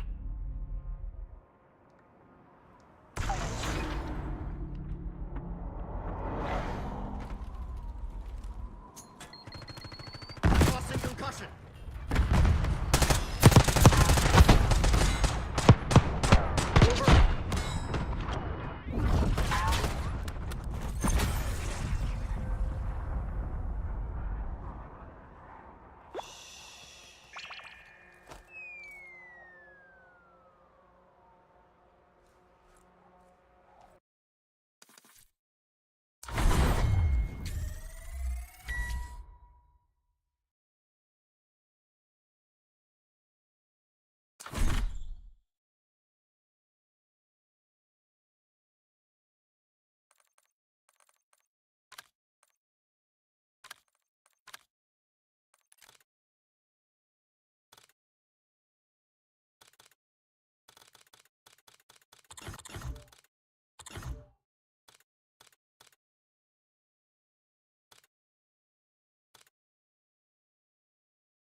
order. Eliminate the HVT, protect your own. You're our HVT, stay alert.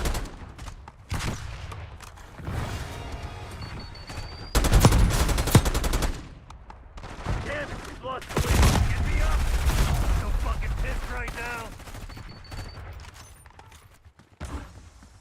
Friendly HVT on site. Keep them safe.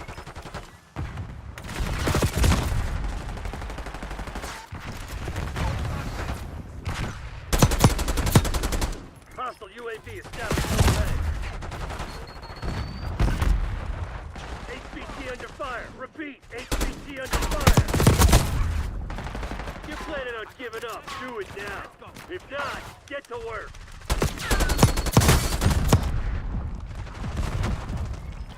Establish your prox alarm.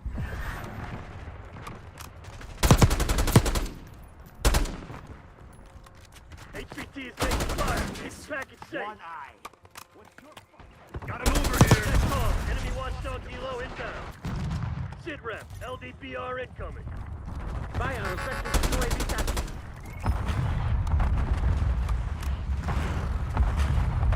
Hostile watchdog helo in my sights. HVT under fire. Repeat. HVT under fire.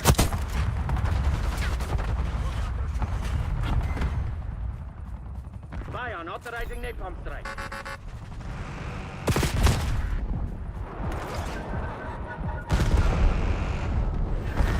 Arm and blast trap. TACOM. Establish watchdog helo overhead.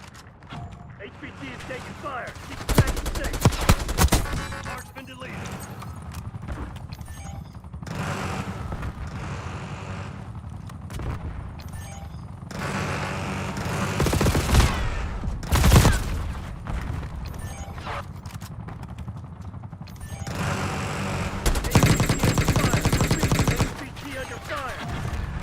HVT has been eliminated.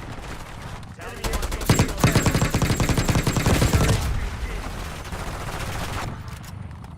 We got that watchdog helo. Taking fire. Keep the package safe. They got our HVT. Blast trap set.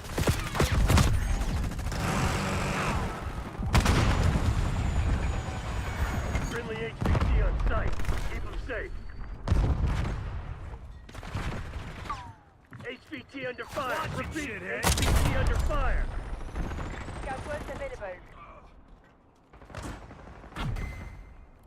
We took out their HVT.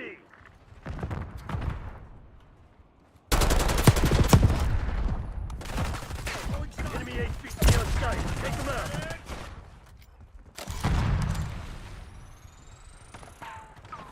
We almost have it. Enemy HVT is down.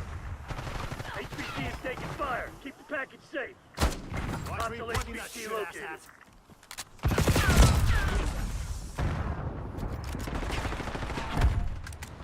Our HVT has been eliminated.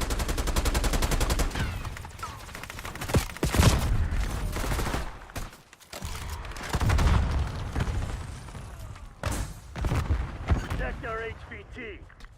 HVT under fire. Repeat, HVT under fire. Took out the...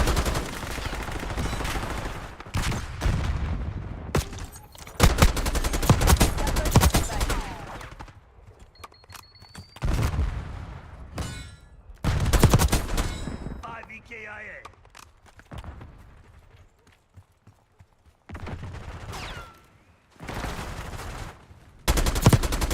UAV available for tasking.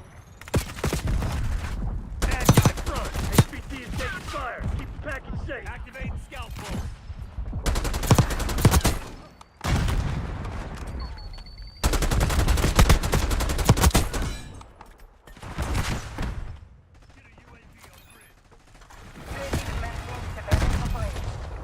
Commence counter UAV operations. UAV inbound. HVT under fire. Repeat, HVT under fire. Nice. We're pulling ahead. Contact with UAV has been lost. We took out their HVT. Fire. Authorizing watchdog helo operations. TACOM. Requesting napalm strike. On my mark. Enemy HVT on site. Take them out.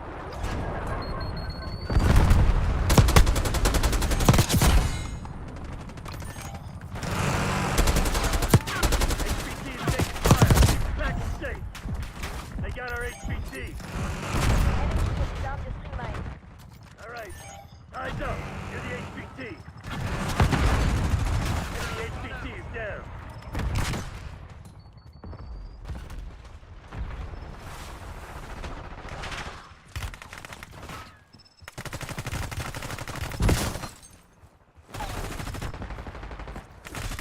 Hostile HVT located.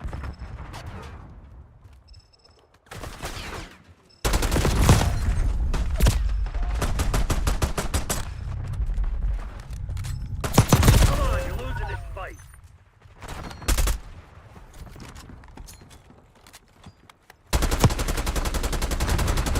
Friendly HVT on site. Keep them safe. Damn it, they must have hacked our comms. Go dark. We'll pick you up later.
Kill order. Remind those shitheads who they're dealing with. You're our HVT. Stay alert.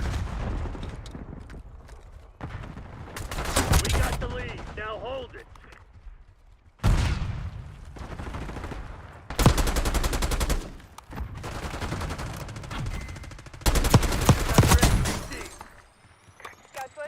Using scout pulse.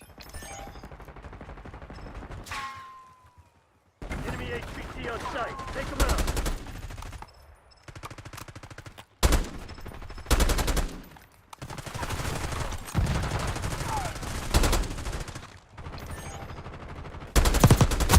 Sending by. Tack on. I need eyes overhead. Yeah, don't get cocky. This shit ain't over.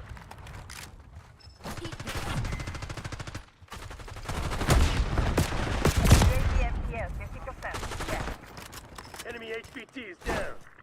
Protect our HVT. Hostile HVT located. Scout standing by. Priority tasking request received. Scout pulse going out.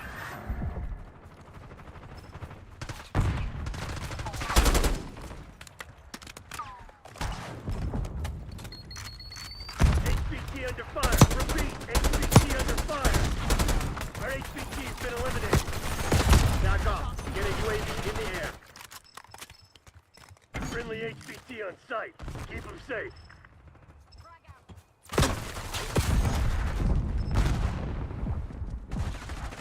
Do that again. See what fucking happens. HVT is taking fire. Keep the package safe. We took out their HVT. That's fine.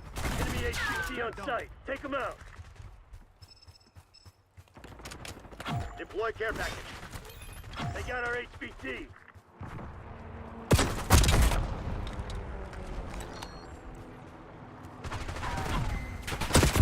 Enemy HVT is down. All right. Eyes up. You're the HVT. Hostile HVT located. Sharpshooter eliminated.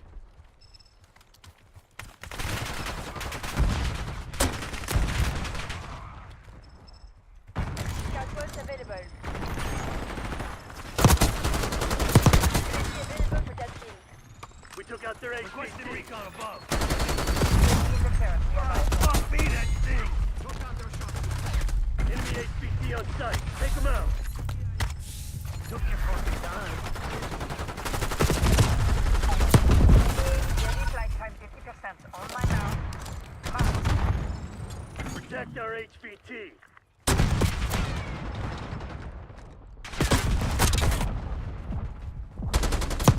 HVT under fire. Repeat, HVT under fire. TACOM, we're flying on cue. UAV returning to tank.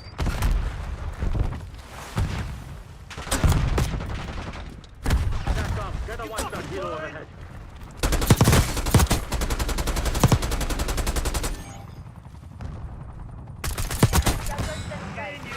Enemy HVT is down. Hostile HVT located.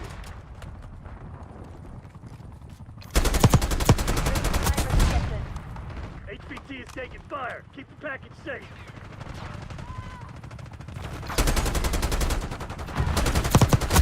Standing by.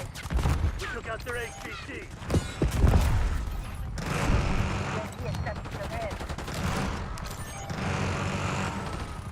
Weaver requesting UAV tasking. HVT under fire. Repeat, HVT under fire.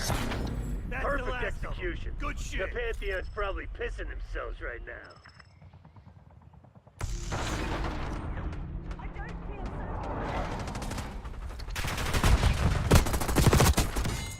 Healing up. Sniper kill. You are most welcome.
You are HVT. Stay alert.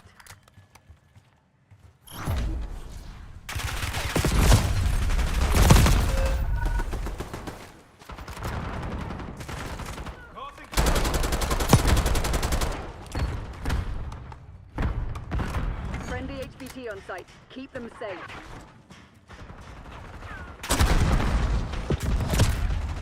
We're winning. Keep it that way. Enemy HVT is down. HVT is taking fire. Keep the package safe. Hostile HVT located.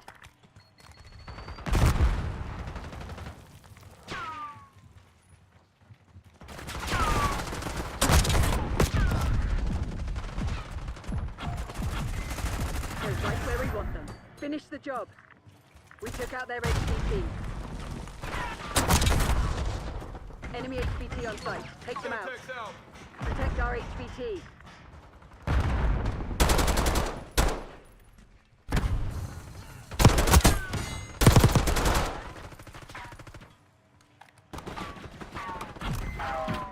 HVT under fire. Repeat, HVT under fire.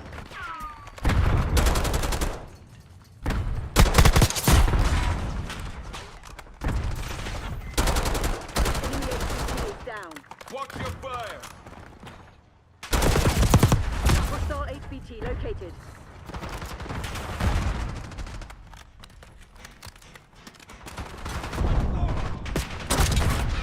They got our HVT. Friendly HVT on site. Keep them safe. HVT is taking fire. Keep the package safe.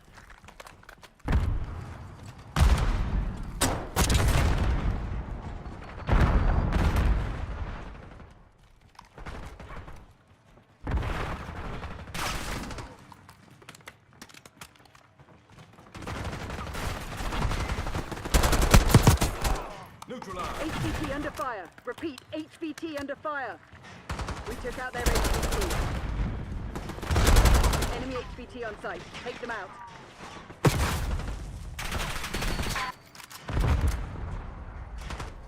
Our HVT has been eliminated.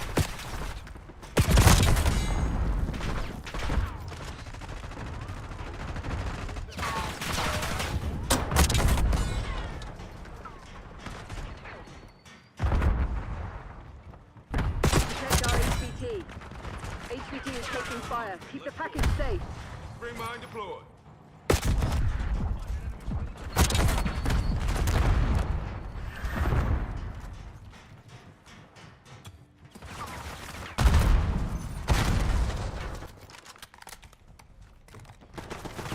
HVT under fire. Repeat, HVT under fire. Taking the lead. They got our HVT. Enemy HVT is down. Friendly HVT on site. Keep them safe. Hostile HVT located. HVT is taking fire. Keep the package safe.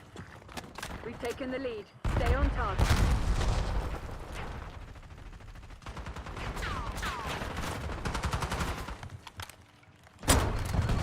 Hostiles reclaimed the lead. We took out their HVT.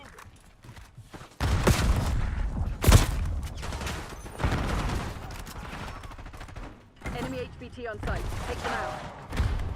HVT under fire. Repeat, HVT under fire.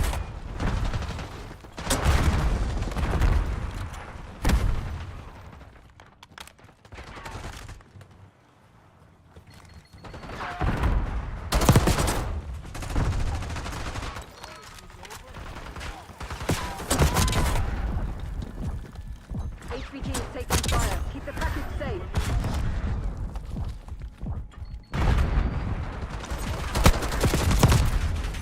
Our HVT has been eliminated. Protect our HVT.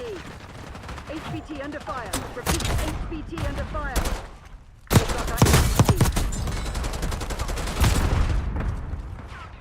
Eyes up. You're the HVT.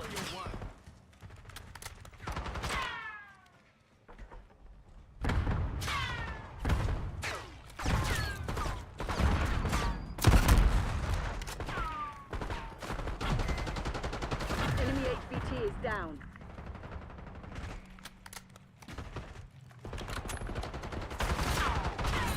They were already dead. You just hadn't realized. Good job.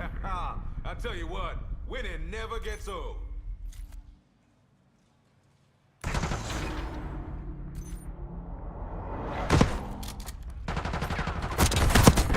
a sniper. Let's make moves.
Face off, team deathmatch.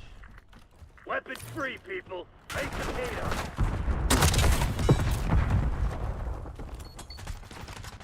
Lead dive.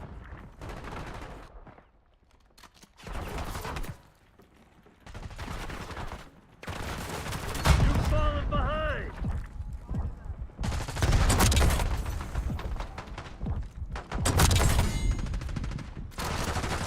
Reporting that shit-ass hat. Hostile gone.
Find your own. This one's mine.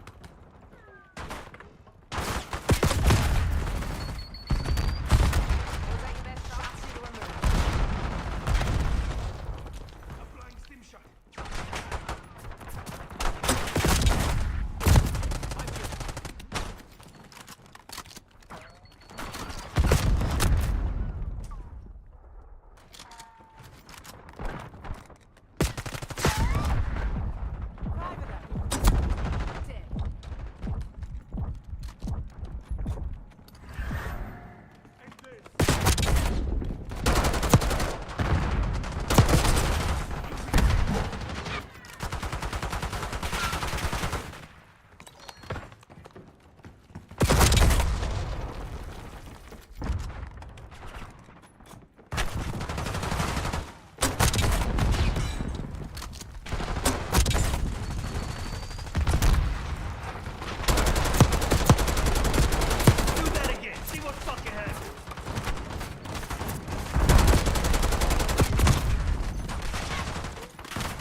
bastards on their heels. Hit them hard.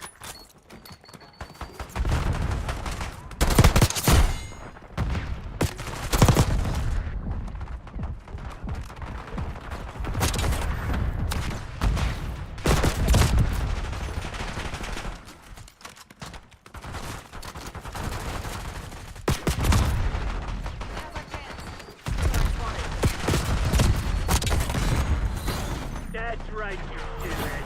The CIA's nothing without us.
Face-off kill confirmed.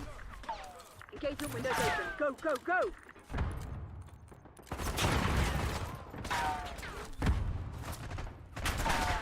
The lead is off. Sniper working.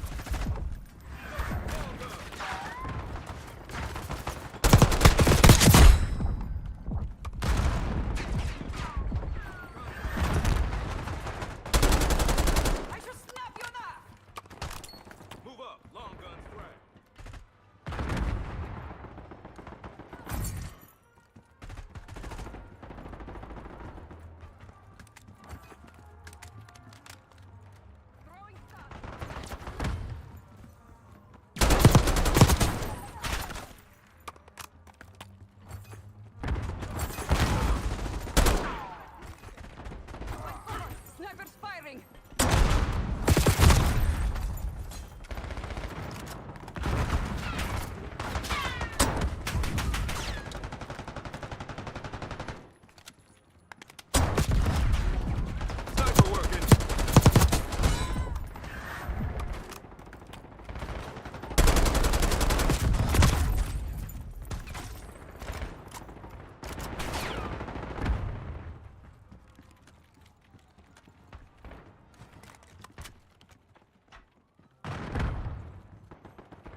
Assaulting through.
Not much time left. Put this to bed.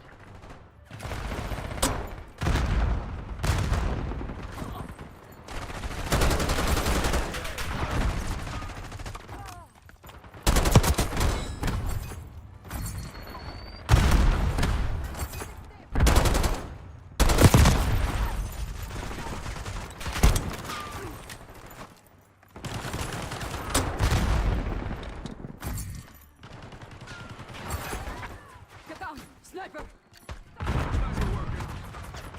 Duck, long gun.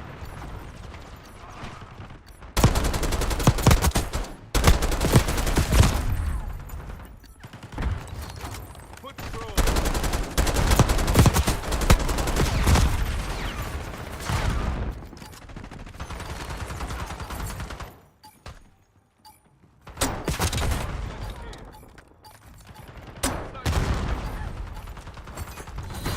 All units prepare for exfil. This one's ours. Chalk one up for the home team.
Face-off kill order.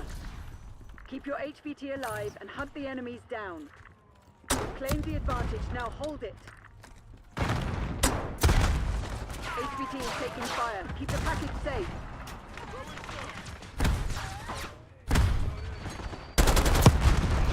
I'll give you the benefit of the doubt. Our HVT has been eliminated.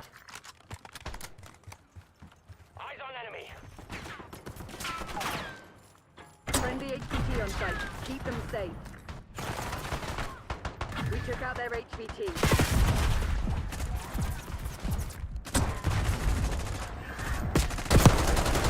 HVT under fire. Repeat, HVT under fire.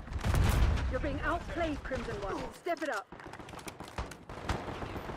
Hostile HVT located. They got our HVT. Enemy HVT is down. You are our HVT. Stay alert. Enemy HVT on site. Take them out. Don't leave me here, Doc.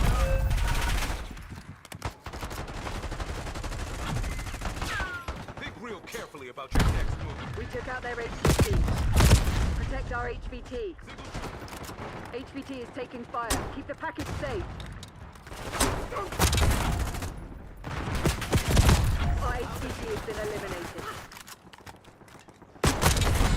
Anytime, any place, Hostile asshole. HVT located. Clear. Sniper is down. Friendly HVT on site. Keep them safe. HVT under fire. Repeat, HVT under fire.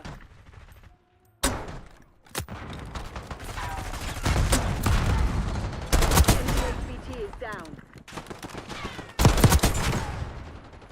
Well, Enemy well. HVT on site. Take them out.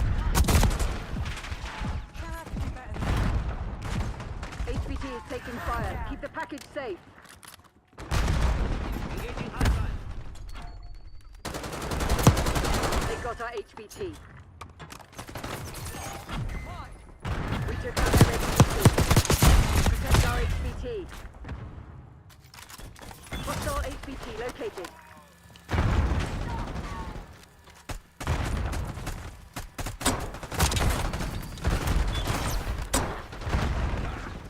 Throwing stun. HVT under fire. Repeat, HVT under fire. Our HVT has been eliminated.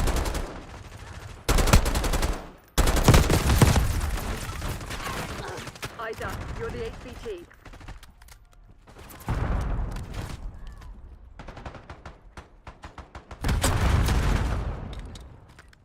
Need to disarm your spring mine. Stick. Give me a hand.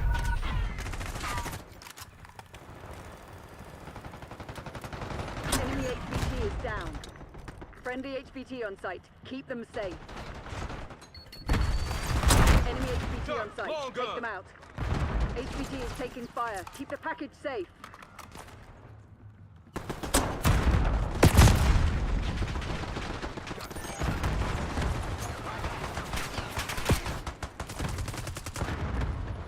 Think real carefully about your next move. Enemy kill. Hostile trophy destroyed. HVT under fire. Repeat, HVT under fire. They got our HVT. Got the marksman. Let's push. We got a sniper.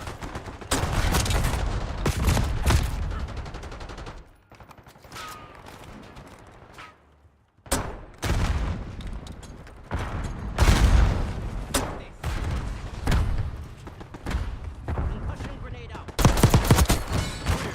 Sniper is down.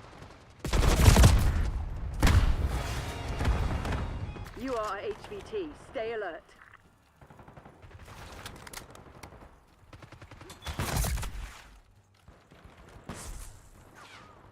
Concussion grenade out.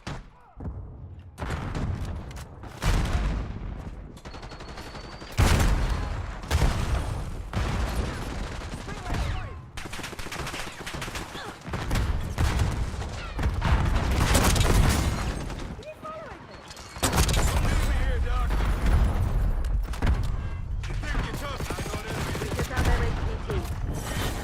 CIA against a handful of goddamn criminals, and this is the best you can do.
Face-off domination.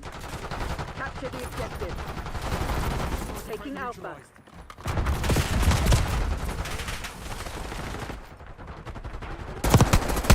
Zone A. Capture it. Protect my seat. Controlling Bravo. Zone A secure. We've taken the lead. Stay on task. Bravo zone secure. We're losing Charlie. Losing A.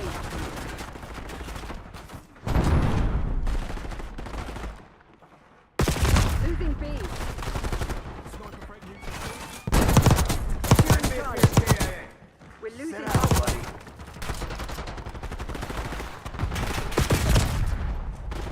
All locations secured. Hold your positions. Losing Bravo. Losing A. We're losing all zones.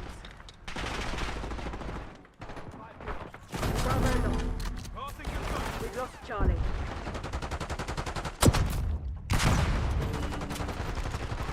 Securing B. Bravo is ours.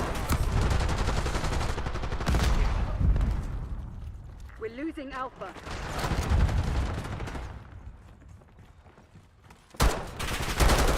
We lost Alpha. Securing C. Capture the Losing way. B. Zone secure. Losing Bravo.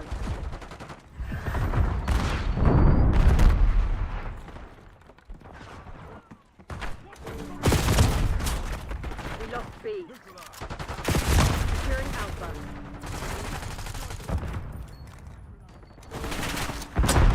Taking Bravo underway. Taking A. B secured. Sniper working. Losing B.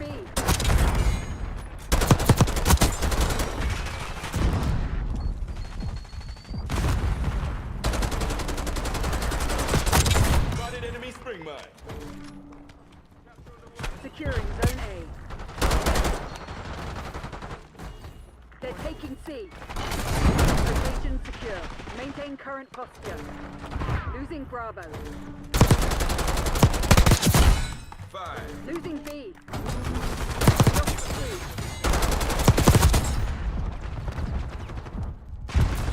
Locking down Charlie.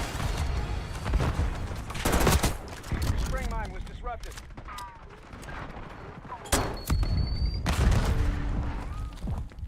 Losing A. Losing Bravo. We're losing Alpha. We lost A. Securing Alpha. You didn't think I was done.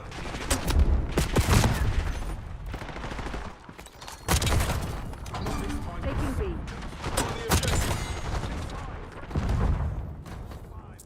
Losing A. We locked down. Taking C. We're losing Alpha.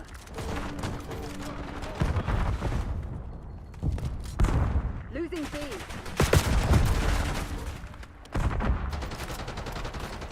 Securing C.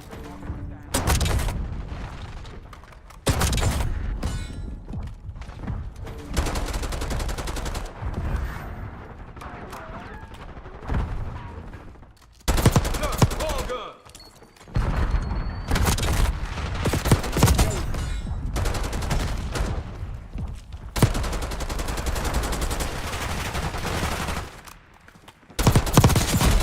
Five down. Taking C.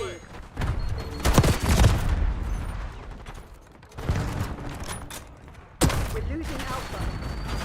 We're ahead, but stay alert. Marshall's people are no fools.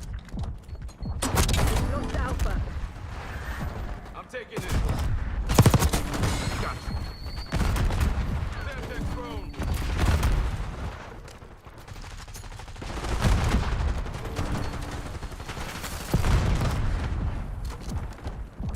Landed front. Taking A. Objective capture underway. Losing Bravo.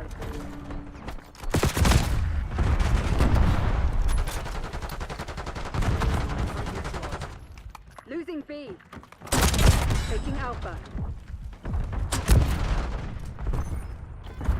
Duck, long gun.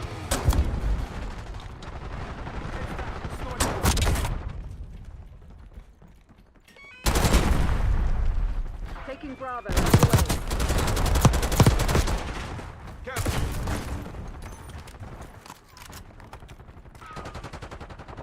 Taking A.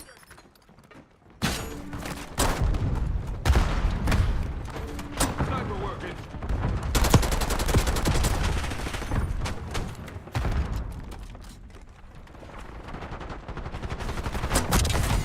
We've given up the lead. Face it, kill team. They were better than you today. Clean yourselves up. We'll get the next one.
Face-off kill order.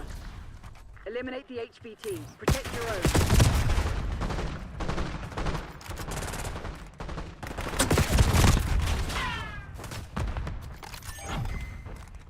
You've claimed the advantage. Now hold it. Enemy HVT is down. Hostile HVT located. HVT is taking fire. Keep the package safe.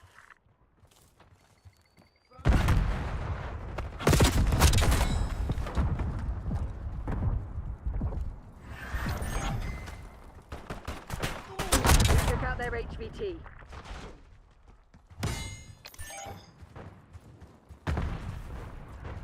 Hold the line, Crimson. This is ours to lose. HVT under fire. Repeat, HVT under fire. Our HVT has been eliminated. Enemy HVT on site. Take them out. Protect our HVT. Enemy HVT is down. HVT is taking fire. Keep the package safe. They got our HVT.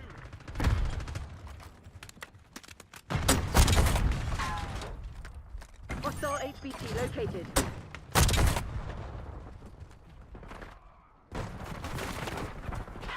Friendly HVT on site. Keep them safe.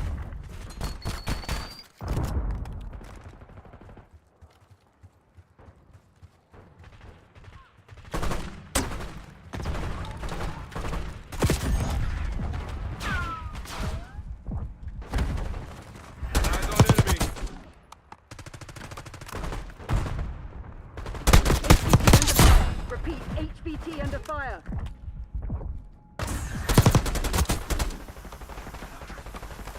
Throwing Semtex.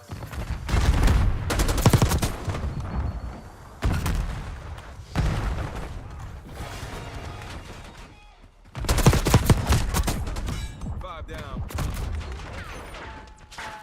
Naughty, naughty.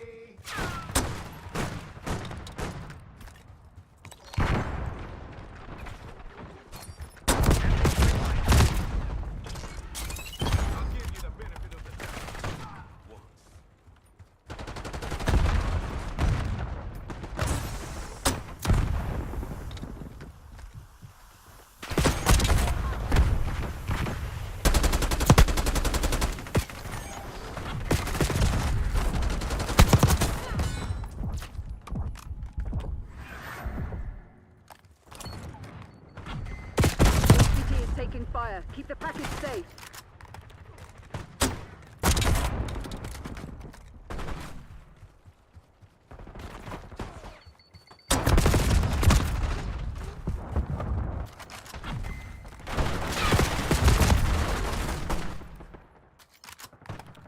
They're falling behind, Crimson.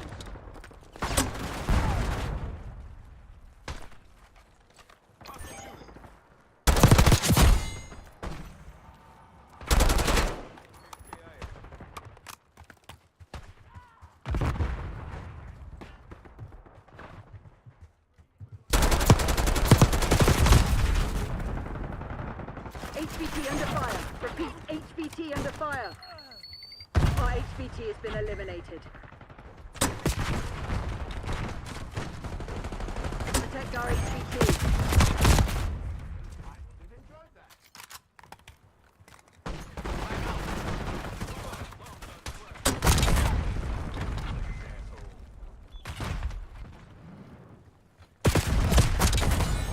We took out their HVT. HVT is taking fire. Keep the package safe. They got our HVT. Enemy HVT on site. Take them out. Eyes up. You're the HVT. Enemy HVT is down.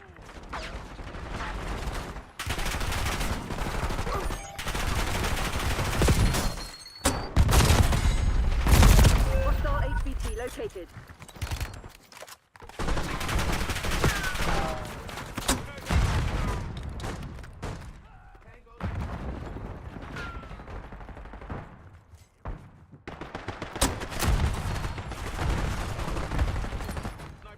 Friendly HVT on site. Keep them safe.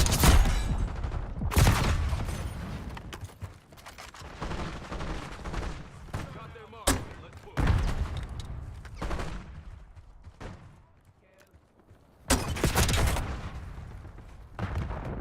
HVT under fire. Repeat, HVT under fire. Our HVT has been eliminated.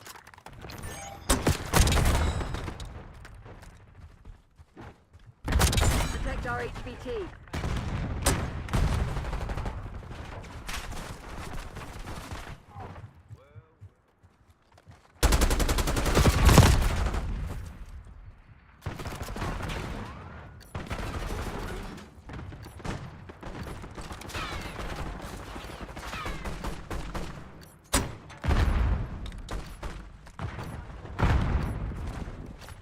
HVT is taking fire. Keep the package safe.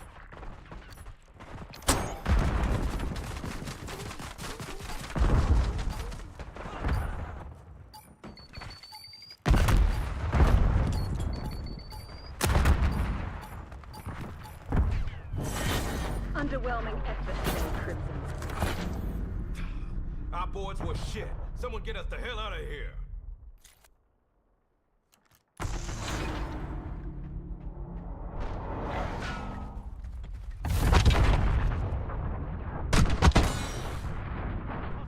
Enemy taken down.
Face off domination. Let them have it, Black Ops. First to the party. Take a beat. We have to take this objective. Lost concussion. Be secured. We've taken control.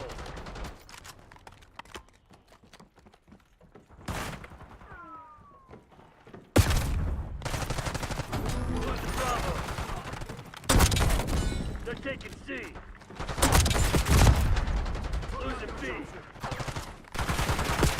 Taking C.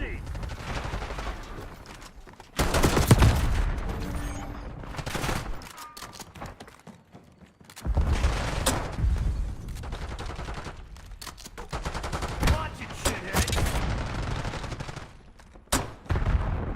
Losing Bravo. Taking A. Losing B. We're losing Charlie. Alpha secure. Losing Bravo. We lost B.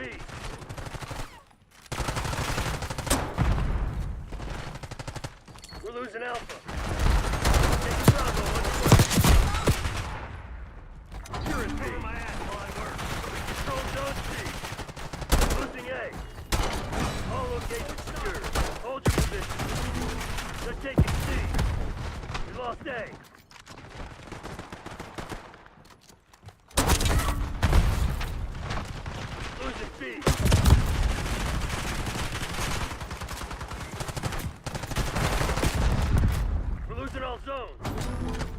Bravo lost.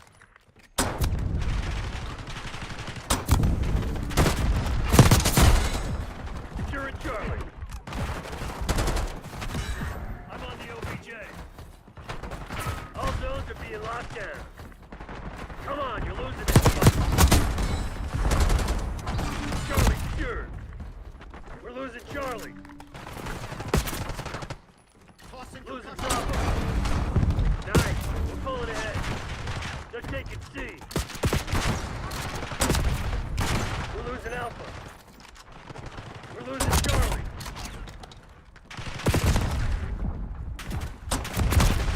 Losing B. We lost C. We lost C.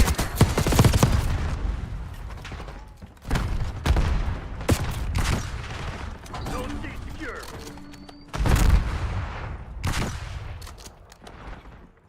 Losing A. We lost Charlie. Do that again. See what fucking We're losing Alpha.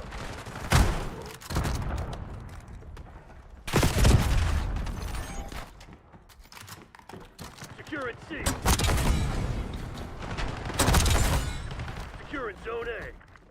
Start and capture. Securing all zones. Zone Charlie locked down. Zone Alpha captured. This shit ain't working. We've lost the advantage. Losing A. Control of Bravo. We're taking C.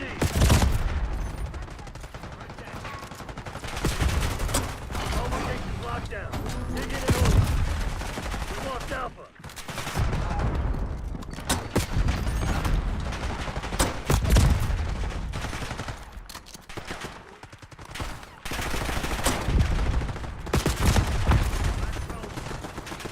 Up you get. There's work to do. Taking Alpha. We're losing Charlie.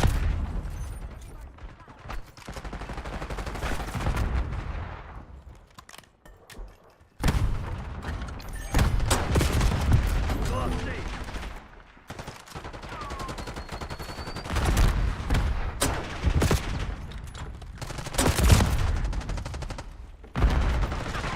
Losing Bravo.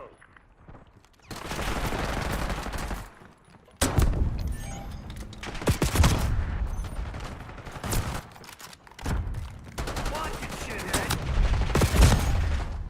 Losing B.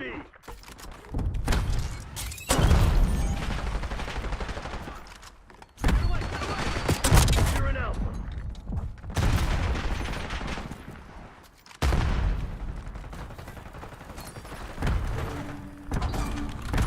Zone A secure. Locking down Charlie. Losing Bravo.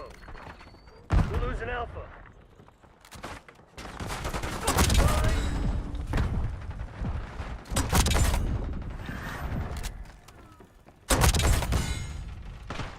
Lost A.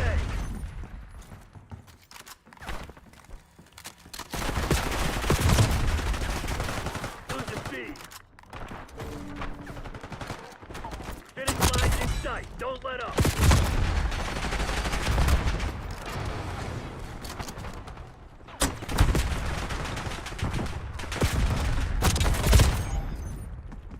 You've fallen behind. Securing C.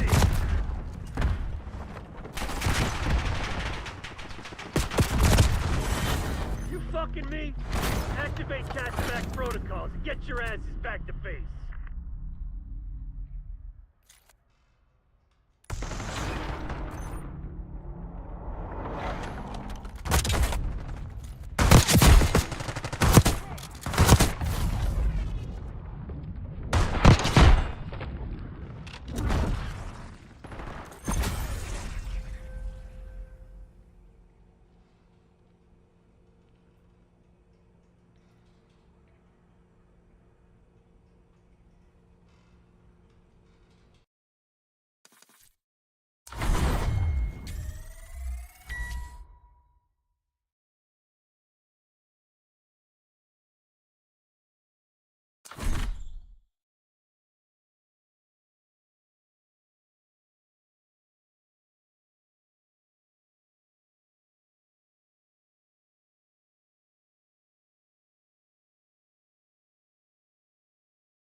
Face-off, team deathmatch. Another day in paradise, Black Ops.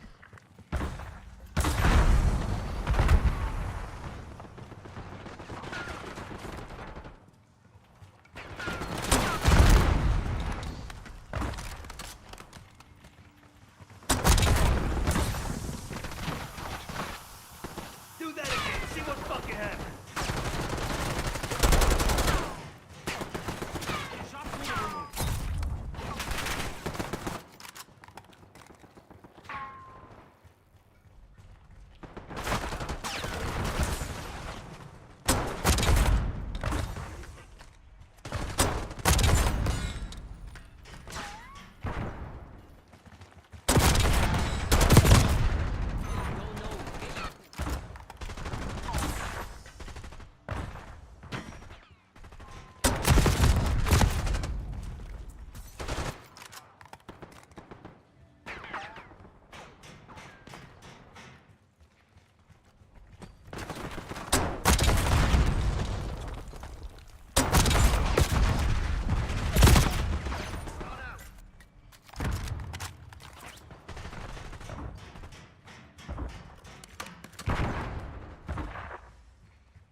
shithead!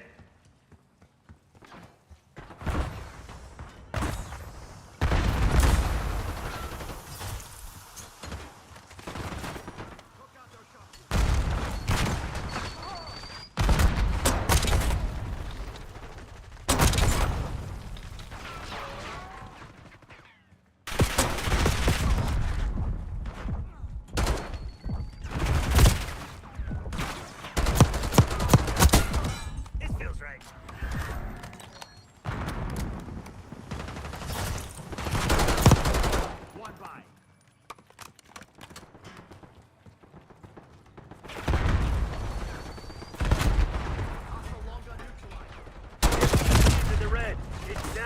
river.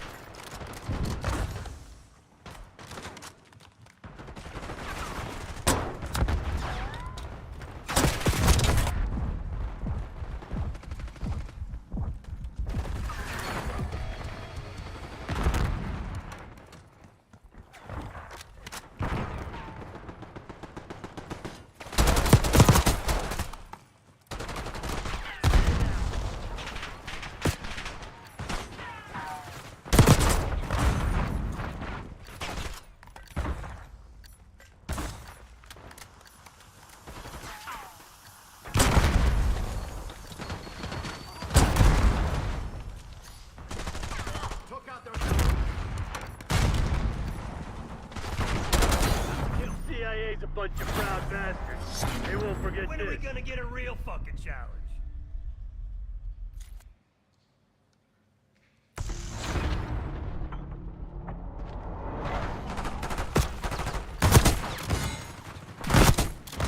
See you never, asshole. Move up, marksman is down.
Face-off kill confirmed.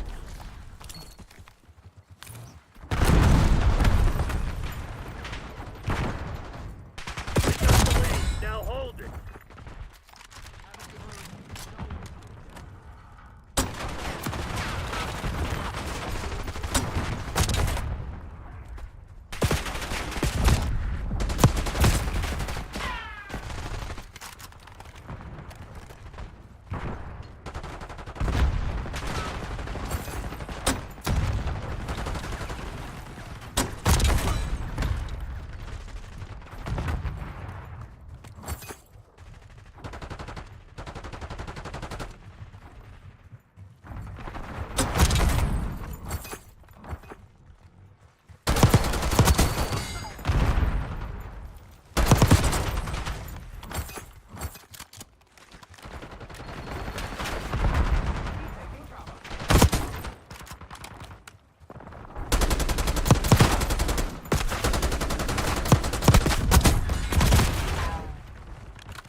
Damn it, we've lost the lead. You've fallen behind.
old friend.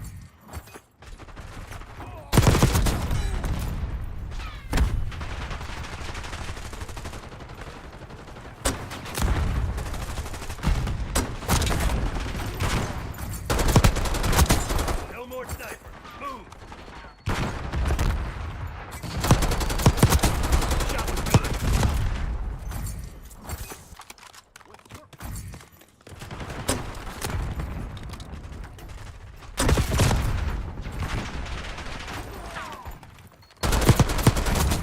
Sniper's gone. Push up.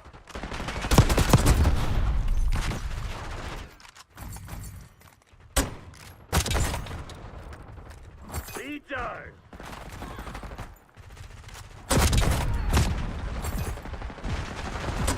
Hostile long gun neutralized. We've taken control. Arm and spring mine.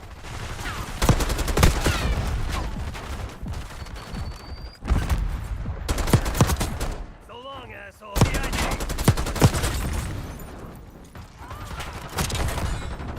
Not this time, fuckface.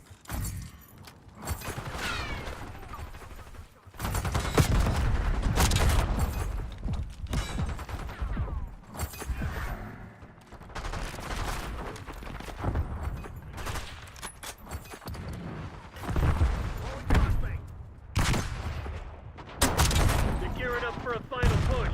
Hope you left something to pay.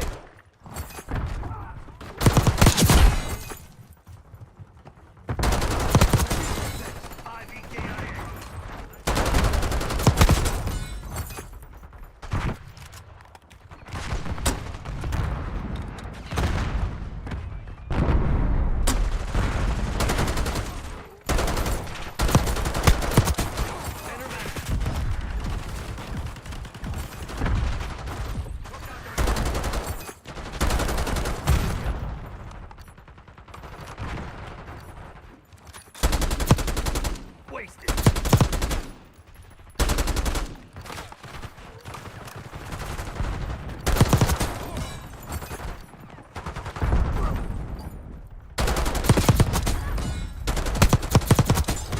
This feels right. Crimson's falling back. Hell of a show today, Black Ops. If we don't get medals for that, I'll call the president myself.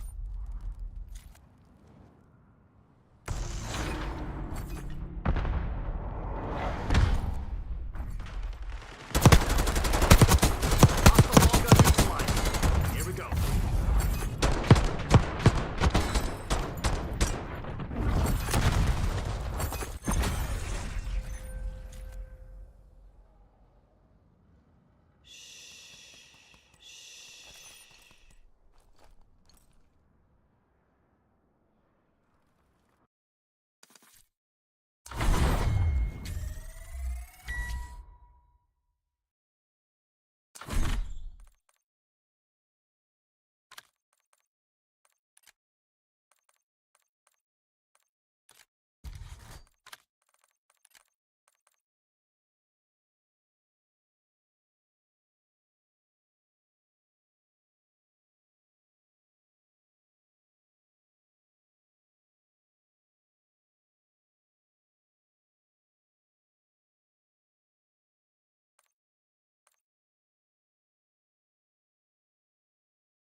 Face-off kill order. MTC is live. Assume all contacts are hostile. HVT is taking fire. Keep the package safe. We got the lead. Now hold it.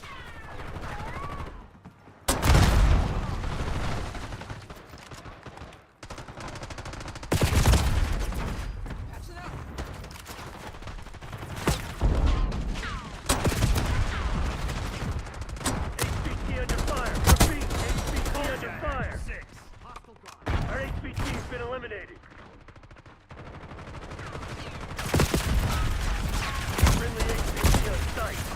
safe.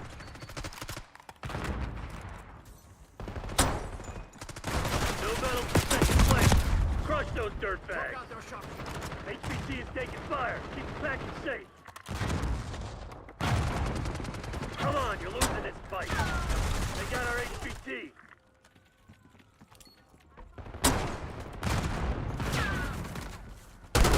Fucking blind? Protect our HVT. Enemy HVT is down. HVT under fire. Repeat, HVT under fire. Nice. We're pulling ahead. Enemy HVT on site. Take them out.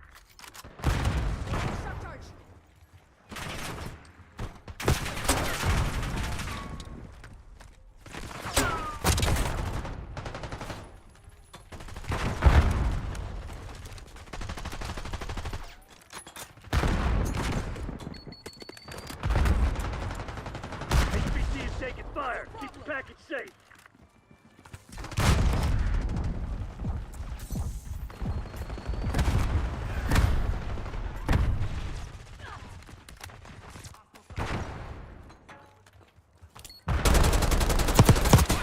That shit-ass hat.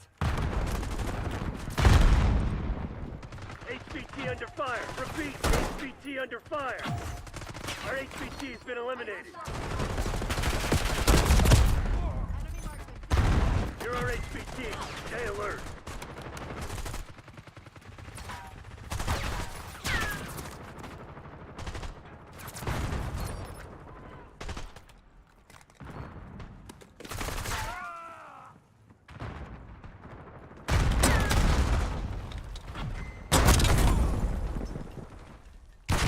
We took out their HVT.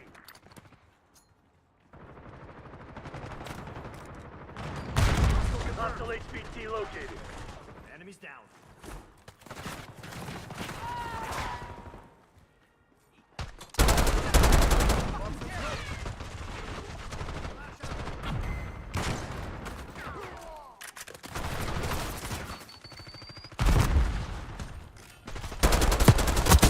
Right down.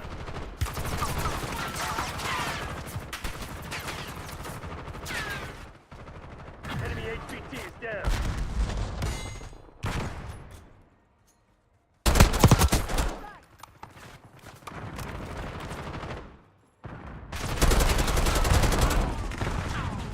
Enemy HVT on site. Take them out.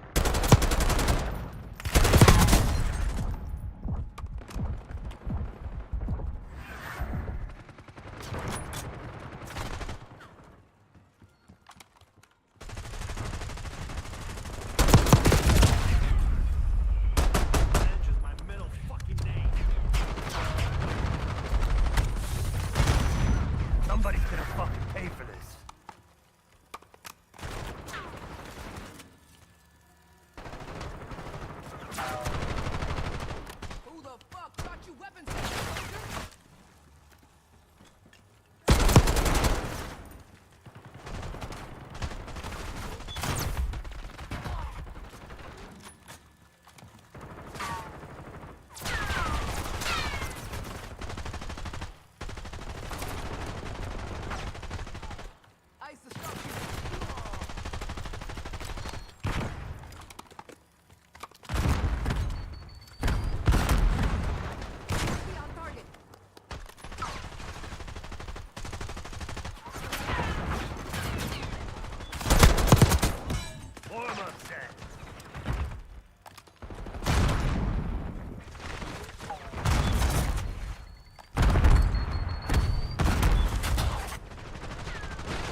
HVT.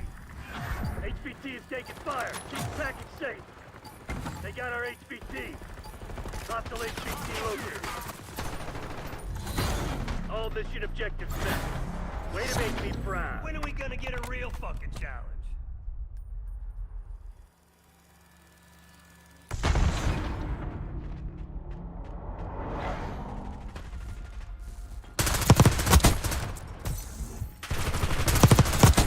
I struck you. Do that again. I fucking dare you.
What are you looking for? What are you looking for? Go forth to victory. Glory to the Horde. Be safe.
Strength and honor.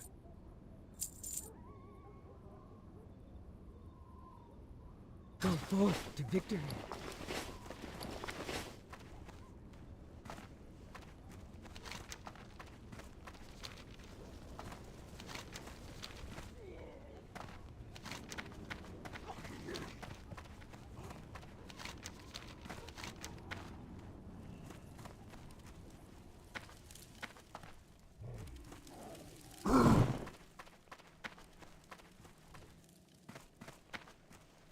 What are you looking for?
Thrall Hull.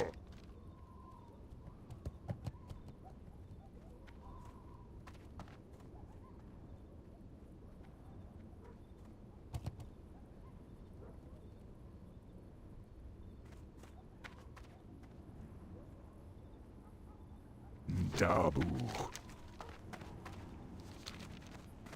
Loktar. Strength.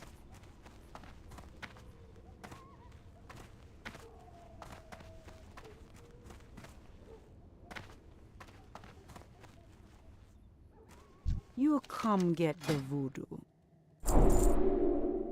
Be good.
What you want?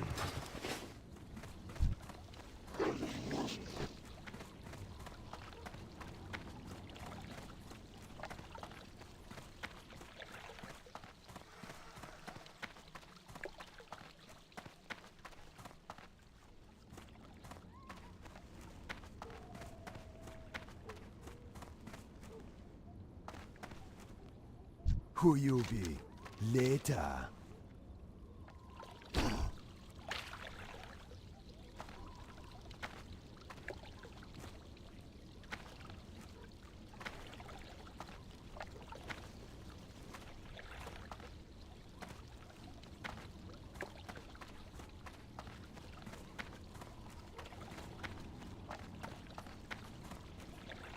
What do you need?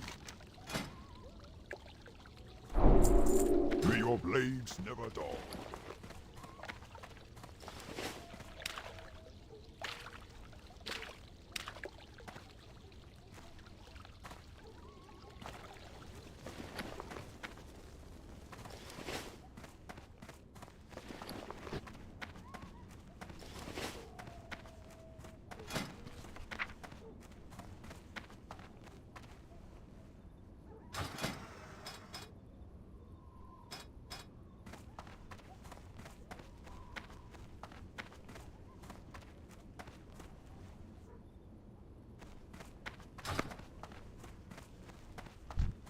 Loktar.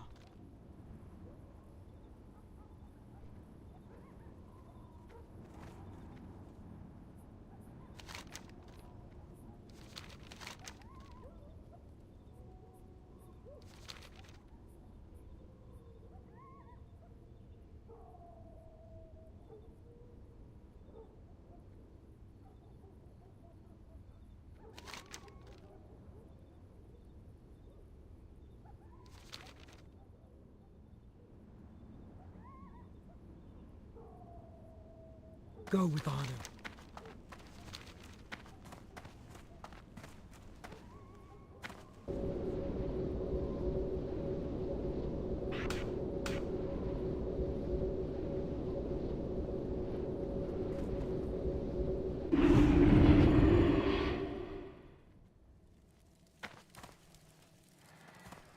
Mogra, may your blades never dull.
Speak, friend.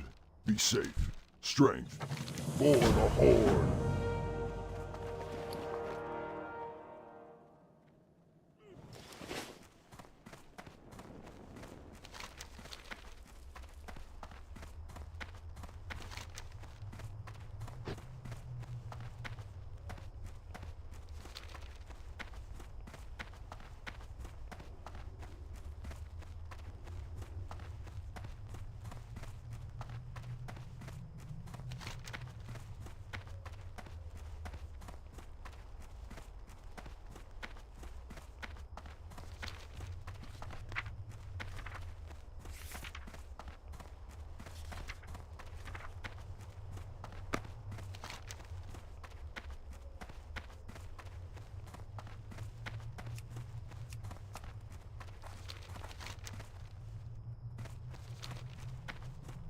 What you looking for? Bye-bye now.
McGraw, go forth to victory. Be safe. Go forth to victory.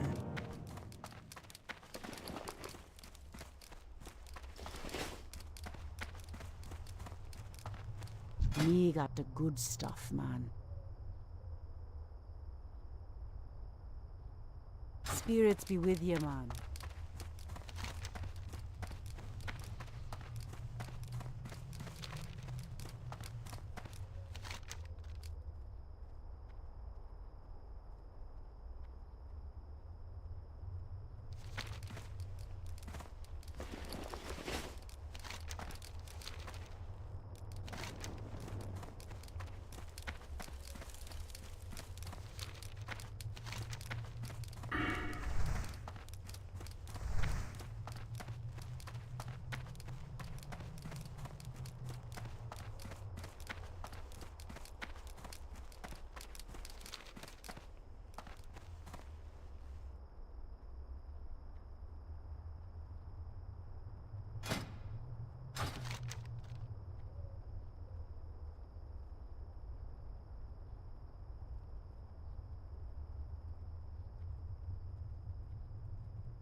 You come get the food.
What can I help you with? Makra! Gabu!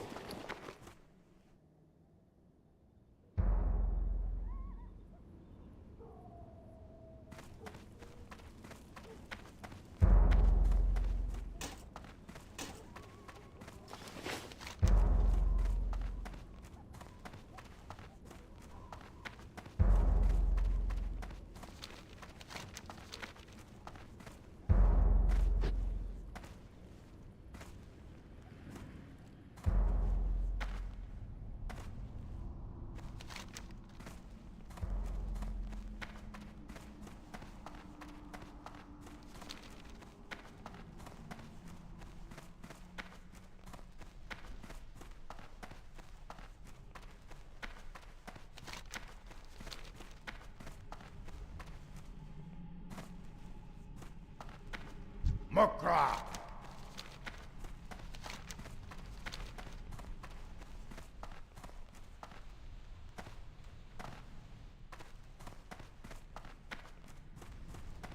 Talk to me. Stay away from the food.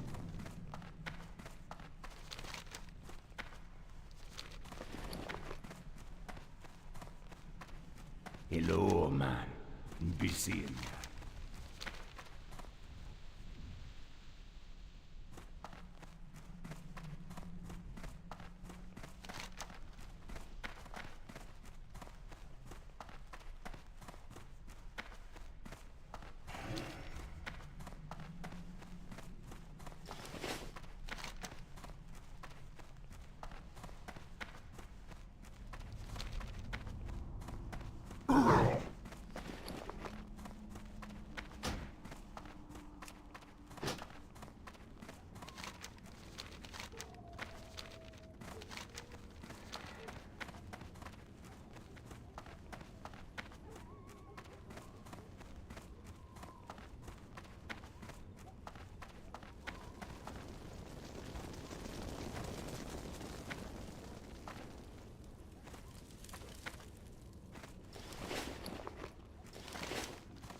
Loktar, friend. What is it you wish?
you doing, man?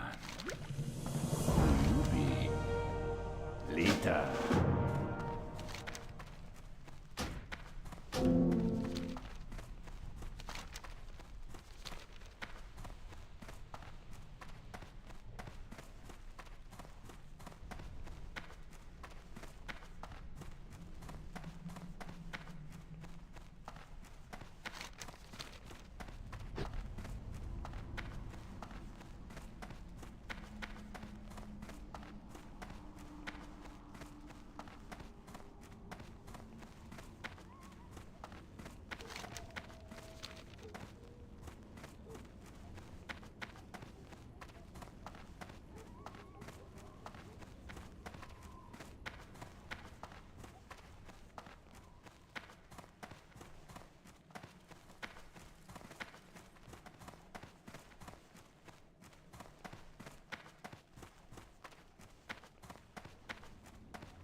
Blood and thunder. Cold with honor. For the Horde. Strength.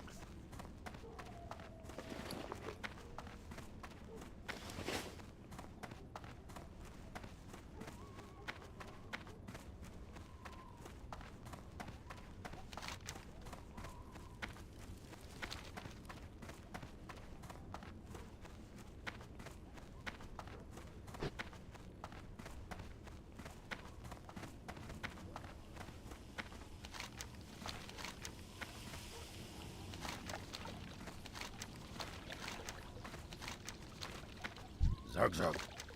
Farewell. What can I help you with? For the Horde.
can't do that yet.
That spill isn't ready yet.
I can't do that yet.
ammo.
What are you looking for?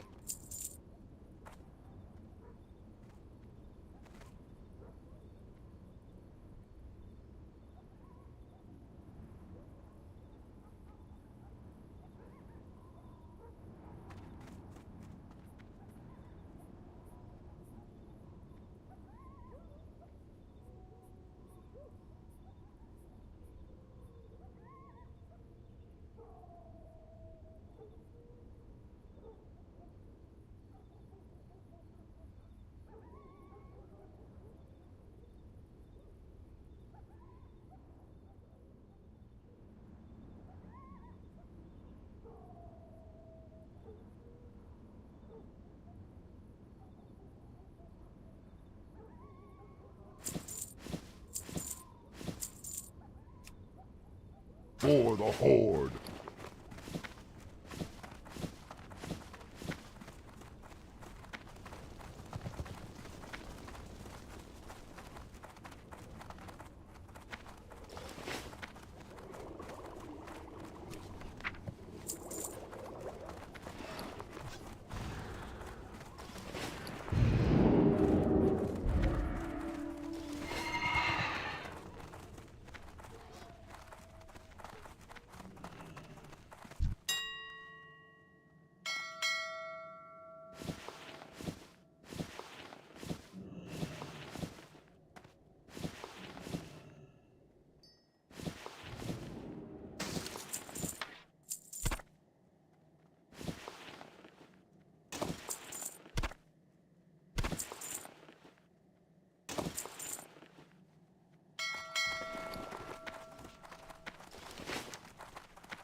What can I help you with?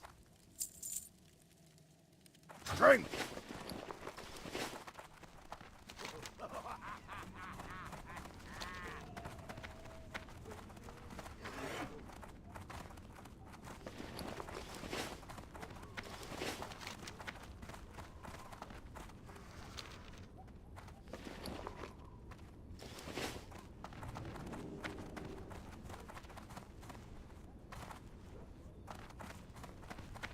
Loktar, strength and honor.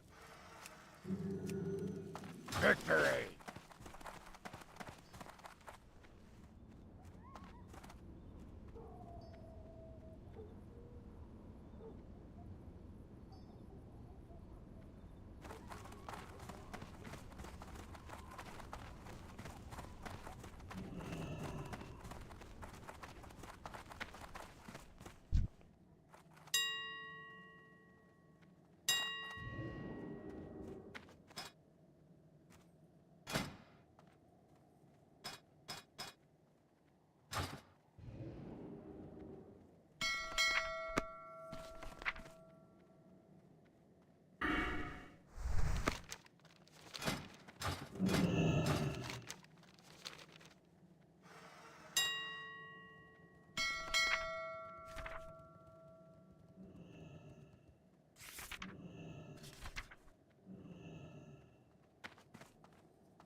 I'm out of range.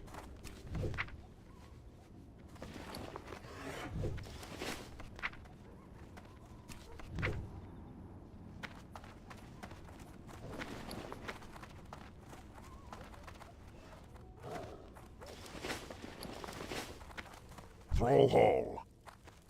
Zug zug. For the horde!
What is it?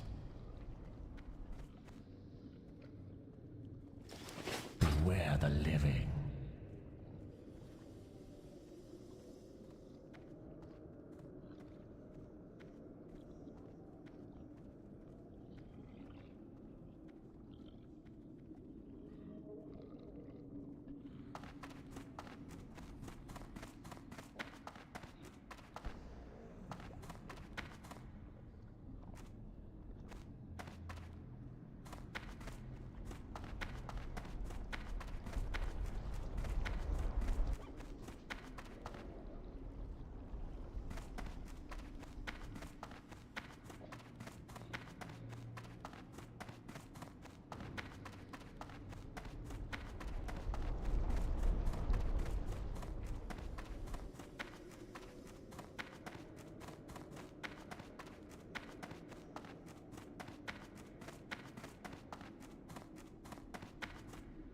What would you ask of death?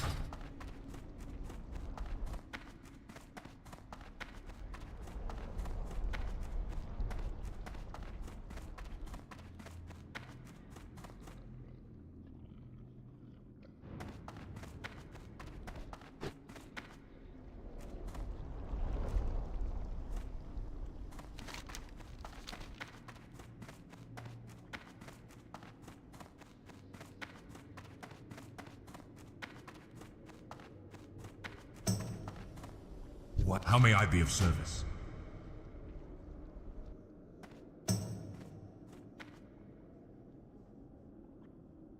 Farewell.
of manner.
It's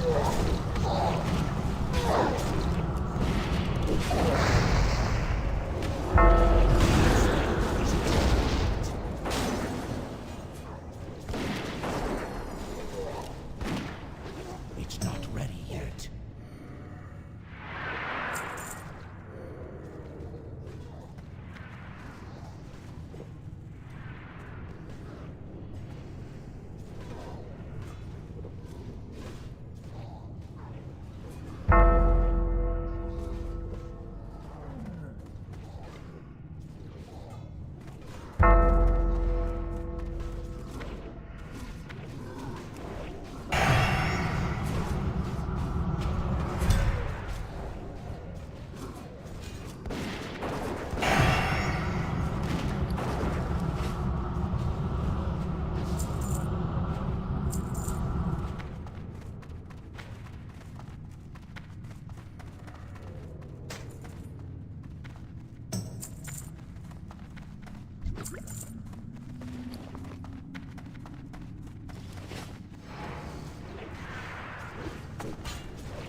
fucking still when they're doing that. How come they're fully engaged when they play video games? There are people you meet. I have grown friends in my life that are, you know, I'm 39 and they're in their late 30s, and I'm like, the best version of you is dying in the Ukraine. You should be a flag on a mantle, and we should point to you and go, he made the ultimate sacrifice for freedom, and that's the best version of them. Yeah. And we don't have enough wars, we don't have enough dead people. So, well, if when we Kamala wins, we're going to change that. We are. If we had more wars, one thing that people would appreciate is the whole concept of America. Like if we got attacked, like after 9/11. Yeah. After 9/11, I don't know where you were, but I was in LA, and the fucking, well, you're a lot younger than me, but the flags on people's cars were everywhere in Los Angeles, which is crazy. It's like everyone was super patriotic. And I was in people New York, merge. and it felt, you know, people get mad when you say this. It was the best time ever to live in America. Yeah, after 9/11, it was the warmest time. I never felt better about the country. United. Yeah. We felt united. We were compassionate. We truly loved each other. I think that's how people in Israel feel every day. Really? Yep. Isn't it so? They go through it so much that they're desensitized to it at this point. I had a kickboxing coach, my friend Shuki, and he was from Israel, and he was always telling me, like, I went over his house for dinner once, and him and his wife, they're playing the bongos and dancing and shit, having a great time. Right. You always like this? And he goes, in Israel, you always worry you're going to die. So every day is party, party. Right. They might have had a drug problem. I don't think they weren't even drinking. They were just Yeah. having a good time. They were happy people. Well, but he was like, you have an appreciation for life if you live in a war zone. And I think in America, we are so removed from that it doesn't seem real to us. Right, but you and I have an appreciation for life. We're not in a fucking war zone. It's No, so it's not yeah. the only way to have an appreciation for life. Absolutely. I think you can have an appreciation for life in a myriad of ways, but I think one of the downsides of being so relatively safe is that when we talk about war, it's not real. Right. Unless you've been there. Unless you've been there. I have no idea. I have friends that have been there. And I think we talk about conflicts all over the world without the intimate knowledge of how hellish they are. Right. And how much pain is associated with someone going and fighting and dying. And Or killing people. Or killing people and being scarred. And yeah. So one of the things that I think people are waking up to now is that it's we can't be everywhere in every war, fighting everybody, and then just not recognizing that has consequences. You say that, but if Kamala Harris wins and Liz Cheney takes over the CIA, we might have a chance. Well, here's the thing. Putting it all together. What time is it right now? This episode is brought to you by The Farmer's Dog. Dogs are amazing. They're loyal. They're lovable. Like, just having Marshall around can make my day 10 times better. And I'm sure you love your dog just as much, and you want to do your best to help them live longer, healthier, happier lives. And a healthy life for your dog starts with healthy food, just like it does for us. There's a reason having a balanced diet is so important. So how do you know if your dog's food is as healthy and as safe as it can be? Well, Farmer's Dog gives you that peace of mind by making fresh, real food developed by board-certified nutritionists to provide all the nutrients your dog needs. And their food is human grade, which means it's made to the same quality and safety standards as human food. Very few pet foods are made to this strict standard. And let's be clear, human grade food doesn't mean the food is fancy, just means it's safe and healthy. It's simple, real food from people who care about what goes into your dog's body. The Farmer's Dog makes it easy to help your dog live a long, healthy life by sending you fresh food that's pre-portioned just for your dog's needs. Because every dog is different. And I'm not just talking about breeds. From their size to their personality to their health, every dog is unique. Plus, precise portions can help keep your dog at an ideal weight, which is one of the proven predictors of a long life. Look, no one, dog or human, should be eating highly processed foods for every meal. It doesn't matter how old your dog is. It's always a great time to start investing in their health and happiness. So, try the Farmer's Dog today. You can get 50% off your first box of fresh, healthy food at thefarmersdog.com/Rogan. Plus, you get free shipping. Just go to thefarmersdog.com/Rogan. Tap the banner or visit this episode's page to learn more. Offer applicable for new customers only. 252. 252. They just called it for Kamala. And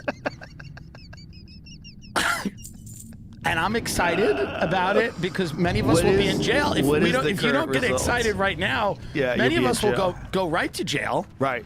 So it's like when Dear Leader died and you had to cry for 6 months. Yeah. If you didn't cry, they put you in jail. I don't think we should get nuts with the counting. If it feels good, let's just do it. If it to me, the numbers and the columns and the tabulation kind of is a waste of time. I think we just go with whatever Joy Reid thinks.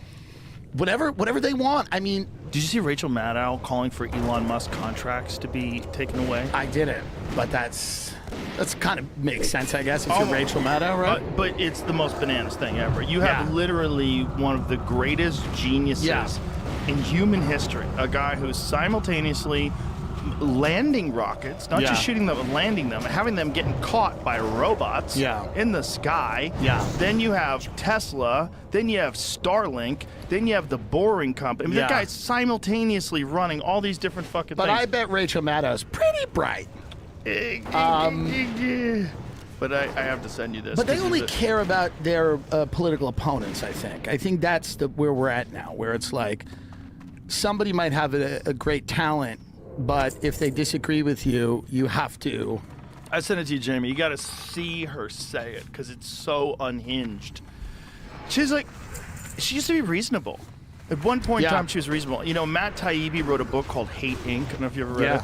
It's a great book, but he basically makes the argument that Rachel Maddow is essentially Bill O'Reilly. Yeah. They're the same person. They are. She was good friends with Roger Ailes. They had dinner all the time. Give me some volume and go full screen.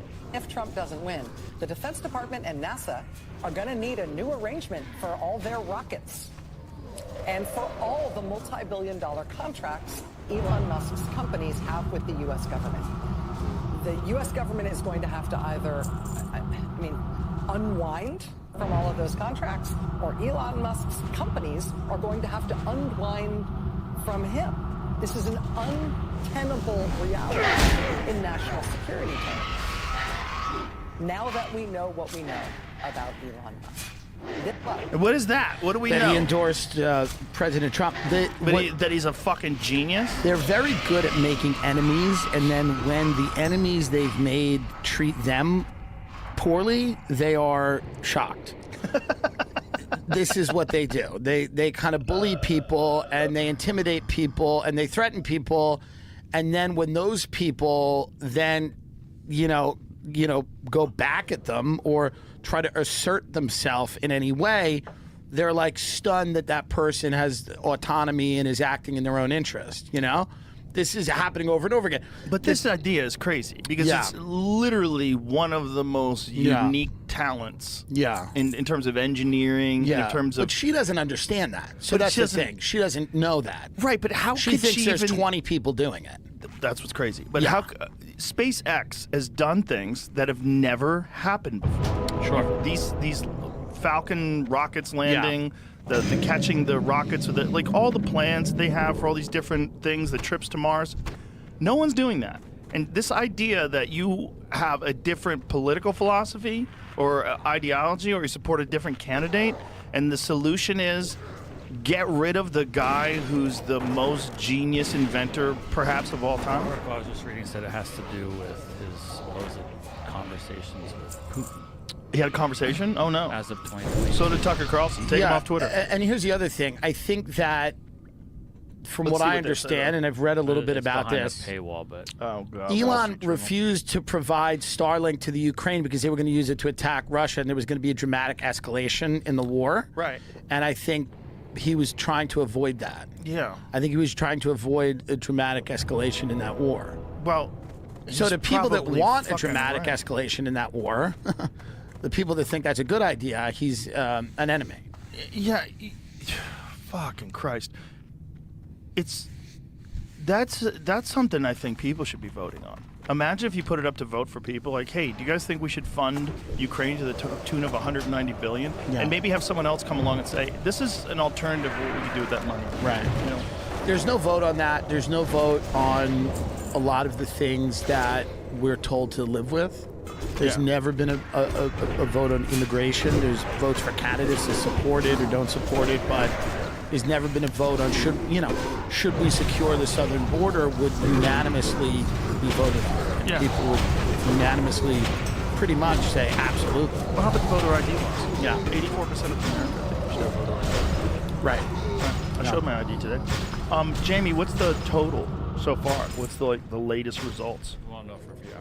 So here's what I will We say. don't know though. anything? The polls don't close Can we just until- be lied to? Early voting. Can you lie to us a little? Early voting in Pennsylvania is down. real life, You could check this out.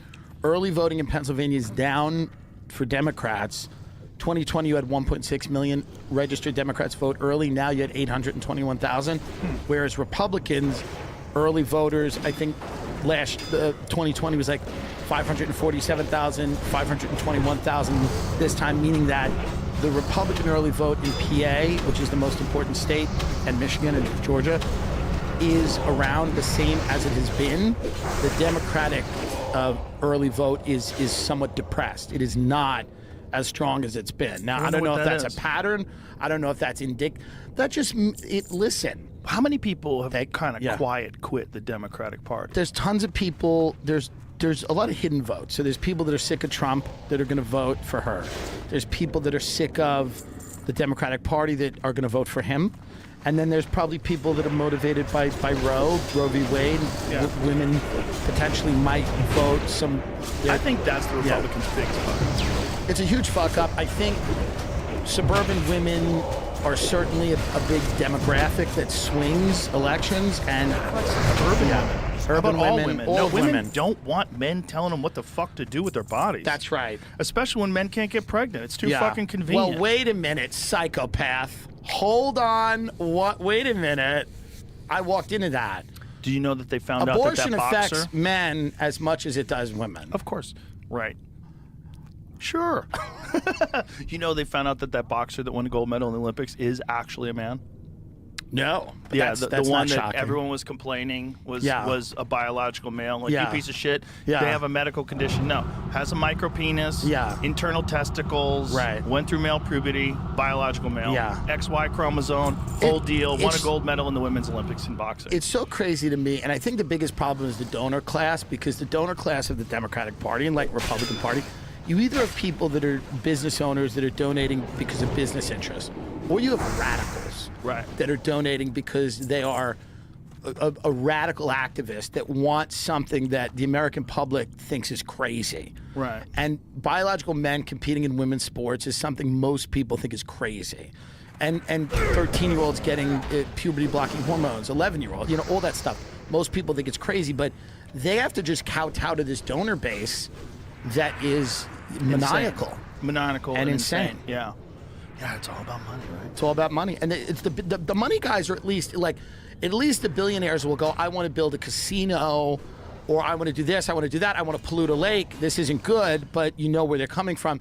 When you're these radical activists, they're kind of motivated by this ideology that it's a very small group of people. Yeah. Like if you went to most people and said, do you think an 11-year-old should have a gender reassignment surgery or should take hormones to block their puberty?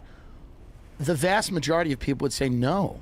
No, they shouldn't. That's a crazy idea. But the thing is, most people will say something different than they actually feel privately because they don't want to be attacked. Right. That's a weird one, because the people that will attack you are almost always the people that are pro that shit happening. Right.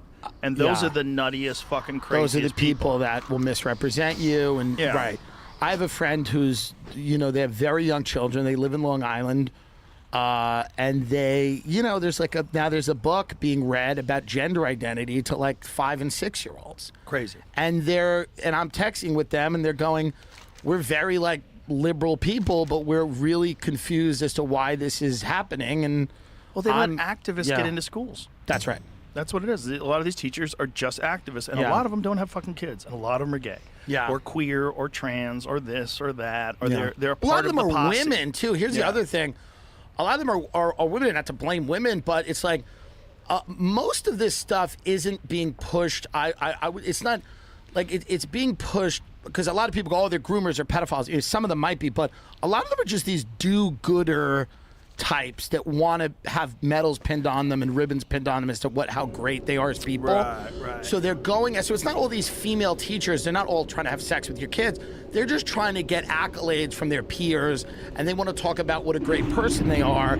So they're just like falling for anything, and they're out there distributing, whatever it is, books or telling kids because they want to be a good person. They want to feel like they're a good person. Rest they want to be on the right side. They want to be on the right side of things. That's a good point. And they're just not, I don't think nobody's pushing back in a way.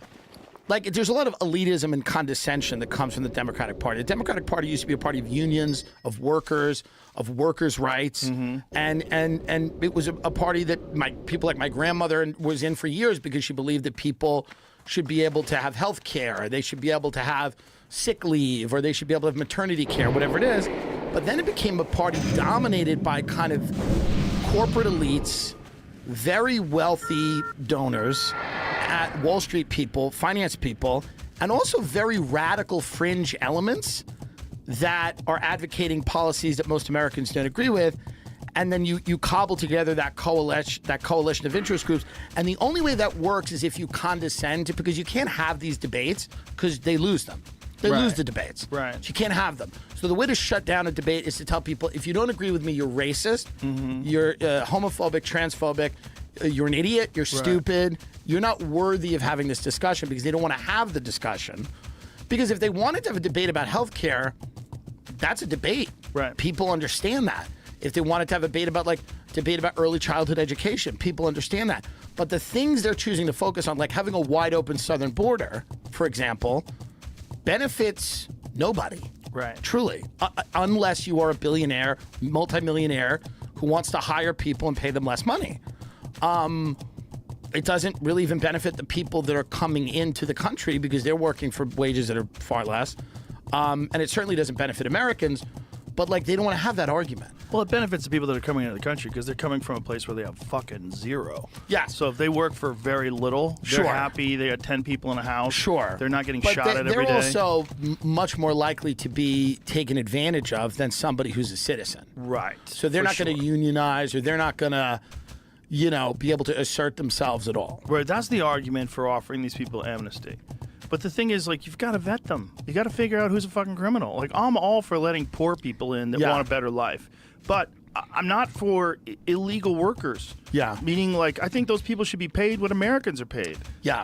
I think there should be a standard on this soil. If you live in this fucking country, you should have a working wage. If you're going to work 40 hours a fucking week, you should be able to live on it. You should have health care. You should have all the things that people deserve. And I think if you think about the amount of fucking money we spend doing other stuff, we could do that for everybody. Yeah. That could be done. Yeah. And it would fix a lot of the fucking problems we have with money in this country in the first place. Like the amount of influence that pharmaceutical drug companies have on us is bizarre. And it doesn't exist anywhere else but here. I spoke to a woman who is from Chicago, and she worked for very wealthy Democrat donors in Chicago when Sanders was winning, when he had won that primary. Right. And they were very threatened by Sanders. So she was working with all of them, and they all went to D.C., and they all, met candidates. At one time, they were backing Buttigieg, and then they met Biden, and they decided even then he was like, he's not with it. This was even then. Oh, yeah.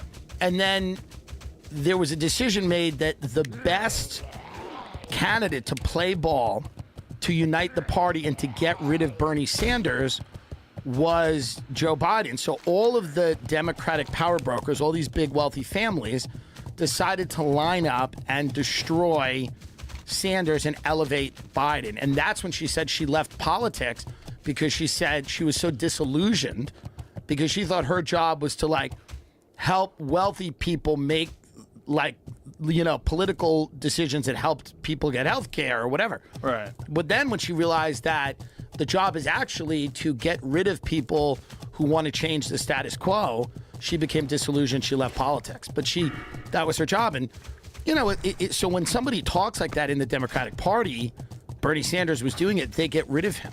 Yeah, 100%.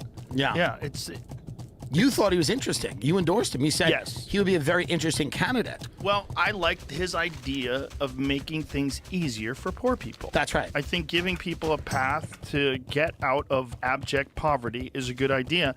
And his idea of taking and funding all these social programs based on a small percentage, like a fraction of a penny of all these speculative gambles that the stock market's doing, like, maybe that would work. But it was like, and then he came off your podcast and they go, he went on a transphobic like the attacks started immediately. Oh, yeah. No, it was CNN was the first. Yeah, they called the podcast racist and homophobic and all kinds of different things. And I found out about it because I got a text message from a buddy saying, "You okay?" I'm like, "Oh, what?" Right. And like CNN they wrote a hit piece on you today. I go, for what? Right. For Bernie Sanders. Like, what? So this is you come out, you endorse and I have attuned this medallion with the magic necessary to create and maintain an illusion within the bounds of the den of Emberstrife. Emberstrife is an ancient drake, an old gatekeeper of Nefarian, burdened with the duty to test those dragon spawn that would ascend to the rank of elite guard to Onyxia. Travel to the Wormbog of Dustwallow Marsh and enter the lair of Emberstrife. Once there, put on the amulet and follow where your destiny may lead. Off and away.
I have attuned this medallion with the magic necessary to create and maintain an illusion within the bounds of the den of Emberstrife. Emberstrife is an ancient drake, an old gatekeeper of Nefarian, burdened with the duty to test those dragon spawn that would ascend to the rank of elite guard to Onyxia.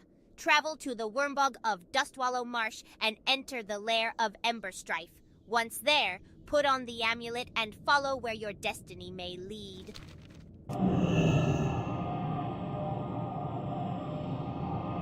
Endorse him. You didn't endorse I'll probably. You said you liked him. I said I'll probably vote for Bernie. He's anti-corporate. He's from outside of the system, and then immediately you're attacked. They attack the podcast. So it's like, and then Kamala Harris, God bless, but this woman is running on a platform of joy. Joy is important. Joy is the policy. The policy is joy. I want to take what she's taking where you're laughing all the time. That sounds like fun. The platform is joy. And there's people right now that can't feed their kids, that are immiserated for whatever reason. They're not doing well, and they don't have health care. And she goes, "Be joyful, and our joy is our work." It's like crazy. It's like fully insane, and I don't understand who that connects with. Well, it's completely manufactured, right? Yeah. The whole thing is manufactured by the media and by whoever is running the country. Whoever's running the country, by the way, you're doing a great job considering there's no president. Right. We've had no president for months. That's right. Okay. Well, Kamala months, Harris, maybe years. Sure. But Kamala Harris has been campaigning. She has no time to be president. That's right. Joe Biden is gone. Right. Every now and then, somehow or another, they let him wander over to a microphone. Yes. And he says wild shit like, I like to take these Republicans and smack them in the ass. Yeah, and then Hear he that? puts a MAGA hat on. He's getting fun. By the way, I voted for him today. I still support him, and because he's fun now. He clearly wants Trump to win. He hates her. Yeah. And he never liked the Obamas. This is well known. Well, Jack how do you say his name? Posobiec. Posobiec. I believe. Jack Posobiec posted on Twitter that there was a physical altercation between Jill Biden and someone from Kamala's staff. I don't know if it's true, but it's fun. Well, listen, Jill Biden, we know, is a psychopath. And we know that because She's very supportive. She's encouraged her husband, who should be on a porch, to run for president. It's disgusting.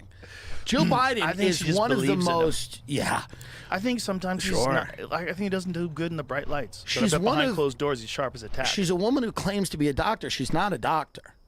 Well, you know that.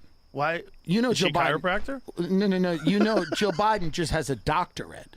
She's not a doctor of anything. That's interesting. And she makes people call her Dr. Jill Biden, so already she's mentally like unwell. Bill Cosby had She's a not even like a honorary professor. Like if you're a professor and you have a doctorate, somebody might say Dr. Rogan or whatever. Right. But this idea that she's the first lady, not a medical doctor, not a professor, and still making people call her doctor while she's doing the least doctorly thing ever, which is letting an elderly man be paraded around to try to win the presidency again is crazy. Well, I think she was enjoying the power. Yeah, of course. And I think that ring is very hard. My precious. They don't want to. They don't want to let it go. Oh, my precious. Well, she's enjoying the power. She's enjoying not going. Maybe members of her family not being in jail. That would help. That she's enjoying that. Do you think he pardons his son? Because his son just got hit with a bunch of tax evasion charges. I mean, I don't know. I hope Trump pardons him and invites him into the administration. That's the ultimate win. Hunter goes and works I for had Trump. A chance to have him on the podcast. No, Joe, and you didn't? I fucked up. I fucked up. It was God. early on when he was writing a book. Remember when he wrote a book? I remember that. Yeah, they reached out to get press, and then the laptop story kind of blew up. Oh, and, yeah, well then. And then I was like, get him on. And then they were like, no. No, you don't want a pre-laptop. You want him post-laptop. This was post-laptop, but they thought they had squashed it. So this was before Elon had purchased Twitter. Gotcha. Once Elon purchased Twitter, and then they understood that there was a coordinated effort by 51 former intelligence agents to say that the laptop was Russian disinformation. That's right. And then the fucking cat's out of the bag, and then everybody knows what's going on. But well, this is also the problem with saying that Donald Trump is a unique threat to democracy when you have literally like credible, documented examples of intelligence officials lying to the public and facing zero consequences and trying to manipulate an election.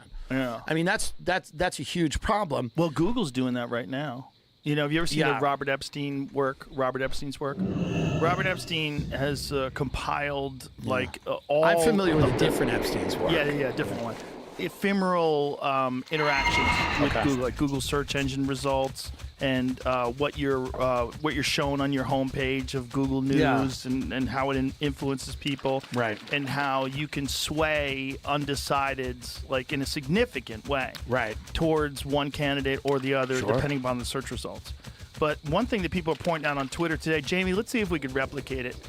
Why don't you Google where can I vote for Trump? Now, if you Google where can I vote for Trump, let's see what it says. Because people, I'll show you what I saw people posting. It's mostly Harris stuff. Where can I vote for Trump? Okay, so here it is. Where can I vote for Harris? By the way, right the away. first article is Esquire. There's only one reason anyone votes for Trump. It's just hilarious. It's like that's the. So you don't see this. Google, hold on, slow down. Google admits Trump-Harris search for discrepancy says fix is coming. I don't know what the fuck that means. But look at the bottom. So you Googled where to vote for Trump. Scroll down a little bit. Scroll down a little bit more. Google search, where can I vote for Harris shows right. a new conspiracy theory is taking root in election day. Click on that, the variety thing. So this is it. Where can I vote for Harris showed a map while similar Trump search didn't. So you Googled where can I vote for Trump. It didn't show the map. Now let's Google where can I vote for Harris. Let's see what happens. Vote centers. You just voted for her. Vote centers. By the way, that's counted as a vote. That's counted as one vote. Okay, let's go back up top, please, to see what Google. Okay, same thing in the New York Post. It says fix is coming. Voting for Kamala Harris. Donald Trump will harm people. So it's negative things about Trump, where you get negative things about Trump if you Google where can I vote for Trump. You get negative things about Trump if you Google where can I vote for Harris. And then right away it says vote centers. First search result is vote centers after you get past the news. Fascinating. So it's true. So look, see where you don't see vote centers. You see all these stories. You don't see vote centers right away. When you Google where can I vote for Harris, you see vote centers right away. So it's not a conspiracy theory if you could just reproduce it, fuckers. Yeah. Right no, away. there's clearly a slant with what the media. And that's the other thing with a map popped up. I think Trump's the advantage, he's also running against the media, and the media is terrible. Yeah. And I think one of his big advantages has been, he's been able to kind of call them out successfully multiple times. Yeah. And so it's not just he's running against Kamala Harris, he's running against a hostile media that does a terrible job at reporting facts when it comes to him. Well, now, Donald Trump says wild shit, and a lot of it stands on its own as wild and crazy. Yeah. But when they manipulate it, Piers Morgan the other night, when he goes, there'd be a bloodbath in the auto industry if I'm not elected. Right. And then they just say, oh, there's Trump, if he's not elected, there's going to be a bloodbath. One of the reasons why I was willing to endorse him was watching Obama repeat the lie that he said that white supremacists, that there's very fine people on both sides. Right. Yeah. That's a terrible lie. He literally says, I'm not talking about white supremacists and the KKK. Those people should be condemned. That's right. That's what he says. Yeah. Well, and that's what he's talking about was the people that were coming.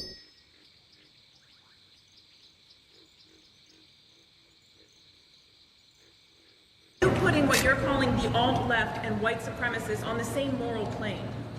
I'm not putting anybody on a moral plane. What I'm saying is this. You had a group on one side and you had a group on the other, and they came at each other with clubs, and it was vicious, and it was horrible, and it was a horrible thing to watch. But there is another side. There was a group on this side, you can call them the left, or you've just called them the left, that came violently attacking the other group. So you can say what you want, but that's the way it is. On both sides, sir? You said there was hatred, there was violence on both sides. Well, I do think there's blame. Yes, I think there's blame on both sides. You look at both sides. I think there's blame on both sides, and I have no doubt about it, and you don't have any doubt about it either. And if you reported it accurately, you would say. Nazis started this. They showed up in Charlottesville to protest. Excuse me, they didn't put themselves down as you. And you had some very bad people in that group. But you also had people that were very fine people on both sides. You had people in that group, excuse me, I saw the same pictures as you did. You had people in that group that were there to protest the taking down of, to them, a very, very important statue and the renaming of a park from Robert E. Lee to another name. Robert E. Lee are not the same. Well, no, George Washington.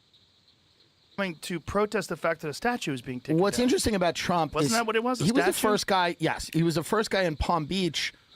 Whatever you think of Trump, there's reasons to not like him. There's very legitimate reasons not to like him. But he was the first guy in Palm Beach that opened Mar-a-Lago to Jewish people, to gay people, to people of color. Like, people were allowed. There was all these country clubs in Palm Beach that prevented those people. And now obviously people go, well, he just did that for money. And it's like, sure, fine, whatever. But like, he was the guy who did it. Right. It's not like he was short of members. Yeah. He said he did it for money. Like, yeah. He opened the door. And, so to me, it's like one of his biggest advantages has always been that the press cannot help themselves when it comes to him. They are rage addicts and they like hating him, and he feeds them, and they get more popular and they get bigger when he is around. Well, when he lost the election, CNN dropped 40%. That's right. So like right away. They're addicted to being in a, hostile, contentious relationship with him, and they misrepresent a lot of what he says. Just flat out lies. And that's a huge problem, and they can't help themselves. If they got out of the way, it would hurt him, because like any politician, then you're just going to be dealing with other politicians or your supporters or your detractors or whoever. But you have this media that's lying about you, and you can constantly call it out. It helps him. I think the cat's out of the bag, though, with the media. It's over. It's over. It's big time. I mean, the video that I did with Trump is well over 100 million views. Yeah. Between Twitter and YouTube and Spotify, well over 100 million. The one I did with Elon just yesterday was this morning. It had 65 million views just on Twitter. I don't want to upstage you. The video that I did with J.D. Vance got 3 billion views. It got 3 billion views. Nice. So I don't want to upset you, but no, I mean, do you think it's going? Because me and you talked about this.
I think it will be decided tonight, but you think maybe not. No. Okay. Not if it's close. Interesting. I think that's when shenanigans take place. Shenanigans. If shenanigans are real, okay, yeah. if there's manipulation, manipulation will take place at 4 o'clock in the morning. Interesting. Don't you think? Well, don't you think that's when ballots show up? I mean, if you're going to cheat here's the on deal. both sides, I'm not accusing any side. My grandmother died in 2017. She was a big Democrat. She's been voting lately? And she voted 6 times for Kamala Harris. And if you think that's wrong, that's disgusting. I don't know what to tell you. That's who she would have voted for. She probably would have. Yeah, so no, in of her course. honor. Yeah. In her honor, I don't know vote how for much her. fuckery is going on down at the ballot box. Probably some. For sure. So my friend, who's actually outside, but I'm not going to say his name. Say it. I don't want to hurt him. Throw him Andrew under the Vickers. bus. He's a Oh, Boston Jesus. comedian. Someone sent him a thing where there were like duplicate ballots in Georgia in 2020.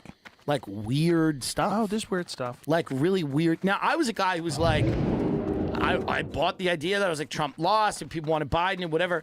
And maybe that is I don't know, but like there seems to be more evidence of fuckery than I was willing to. But that doesn't mean there's probably fuckery in every election. There's not zero. There's not zero. Right. So But in every election, there's something. when I asked Trump, like, how do you say you lost the 2020 election? Can you prove it? She's like, tell me. I gave him all the room. I would have given him an hour. Yeah. Like, tell me. Yeah. And he's like, there's plenty of information. They wrote a book. It's coming out. I'm like, okay. Put it out in gotta a have digestible form. You've had 4 years. Maybe it's out and I don't know. I haven't seen it. No one sent it my way. I'm willing to believe, and not willing to believe, we know that the tech companies and the intel agencies all coordinated to suppress certain stories, and like they all admitted that. No question. You know, I haven't seen the direct evidence of that's election interference. That is hugely election interference. Well, they said that would have affected millions one sees that its reputation yeah, well, then for that's a strength and huge problem. speed That's is a well earned. giant problem. You have 300 million people. The elections in the counties where Biden won was by like how many votes total in I think those it was swing like states? 83,000 in PA. It was very crazy. That's crazy. It was crazy. And if you imagine if 83 of those 1,000 people, if just half of them got a hold of that laptop story.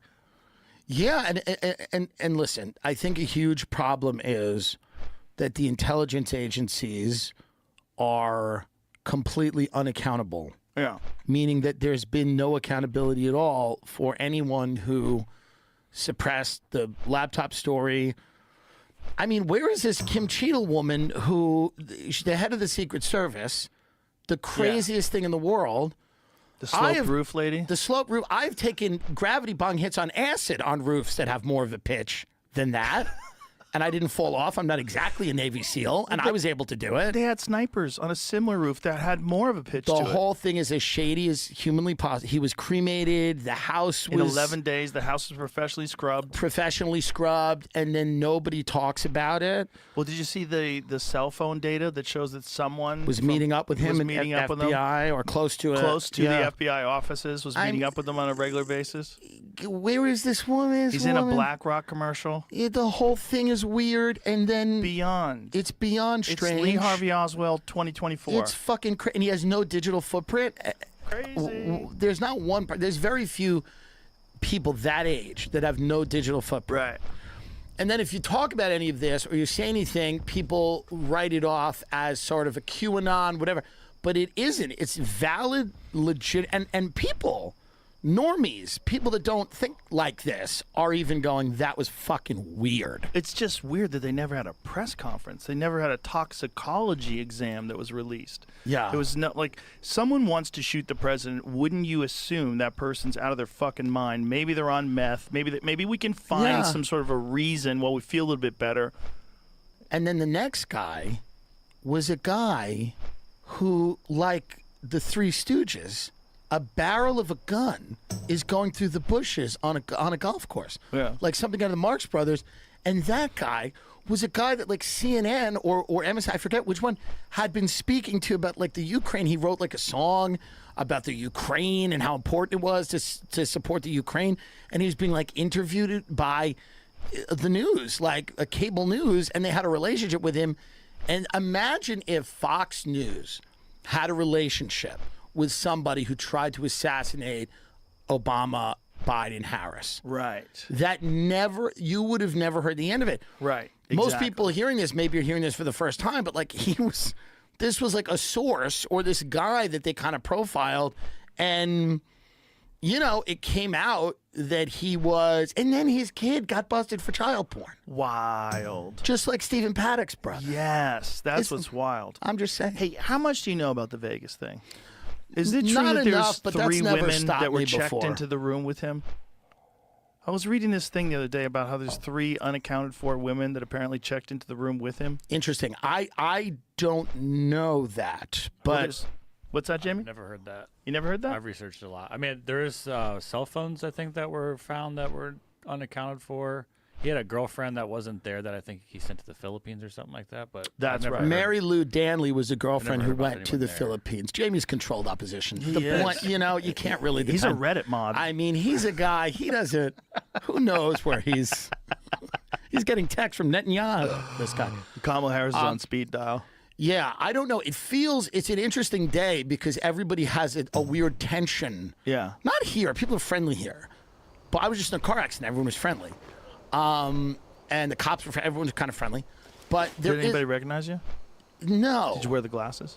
Yeah, it was a nice Mexican guy, and it was good. Like nobody.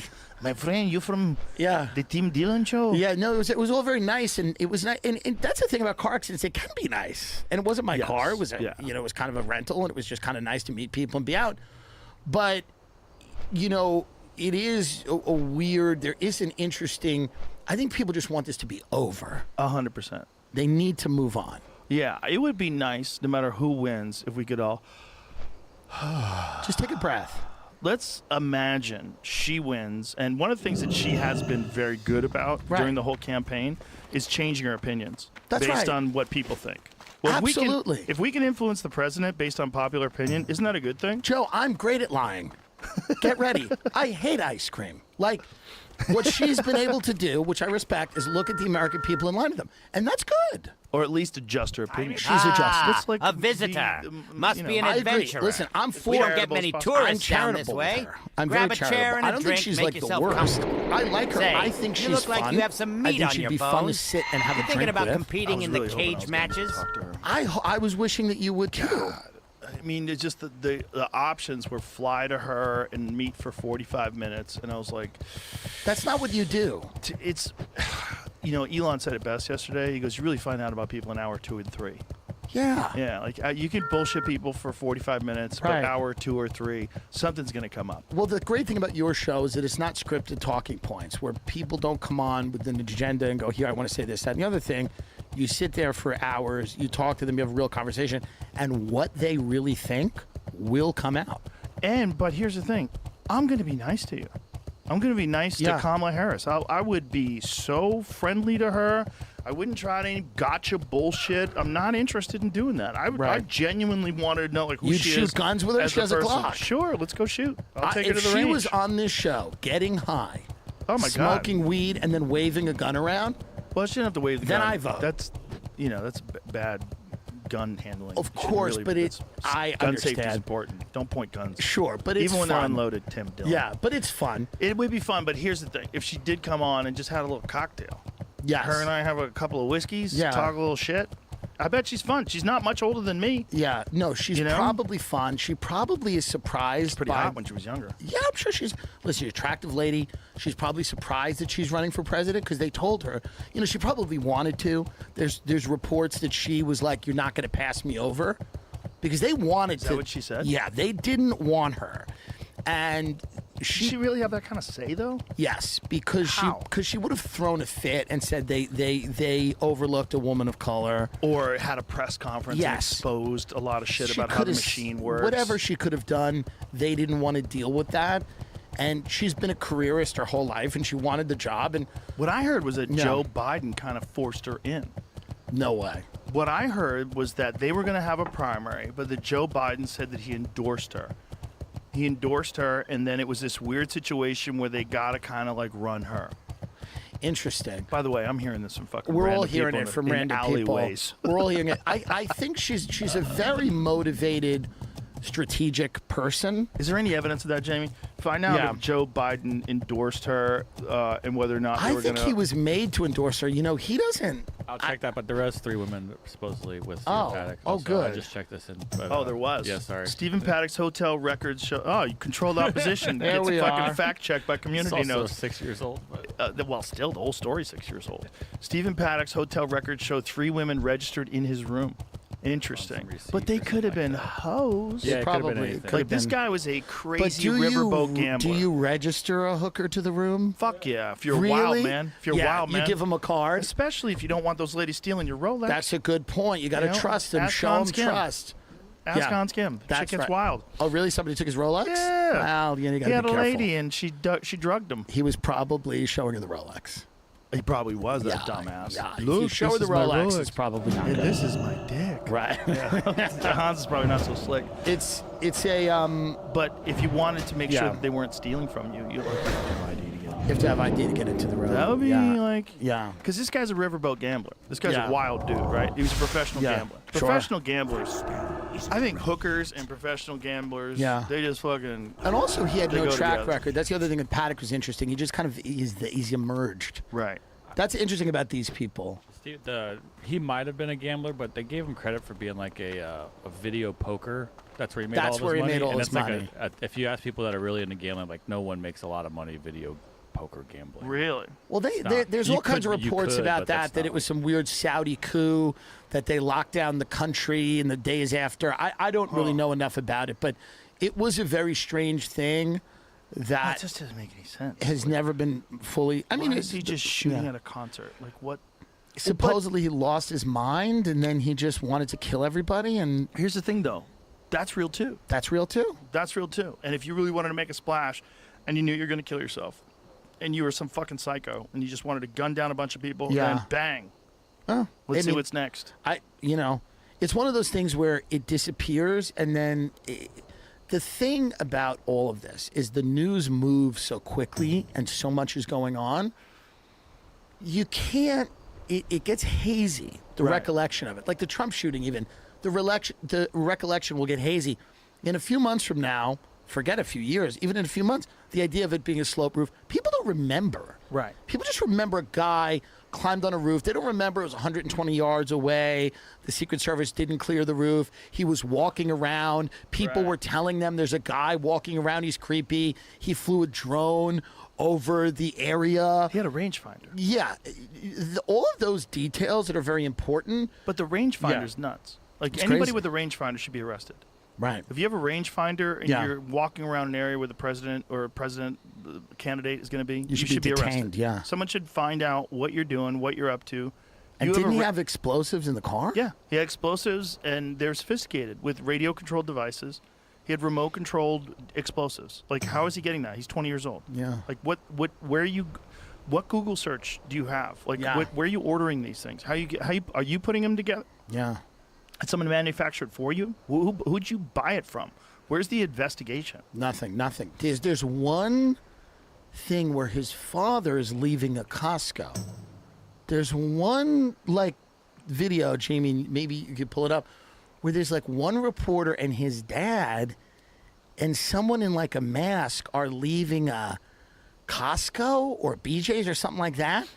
And he's like, no comment, and he just gets into his car. That's kind of the only time I've ever seen the parent. This is the only. I think they released a statement like we're terribly blah blah blah. It's also interesting. It's like some people. Here it is. This is the dad. Well, this is Trump shooter's dad blows off questions. I Well, gotta pee, he said. But Well, there's it's reasonable. another one where he's leaving a Costco. Let me hear him talking.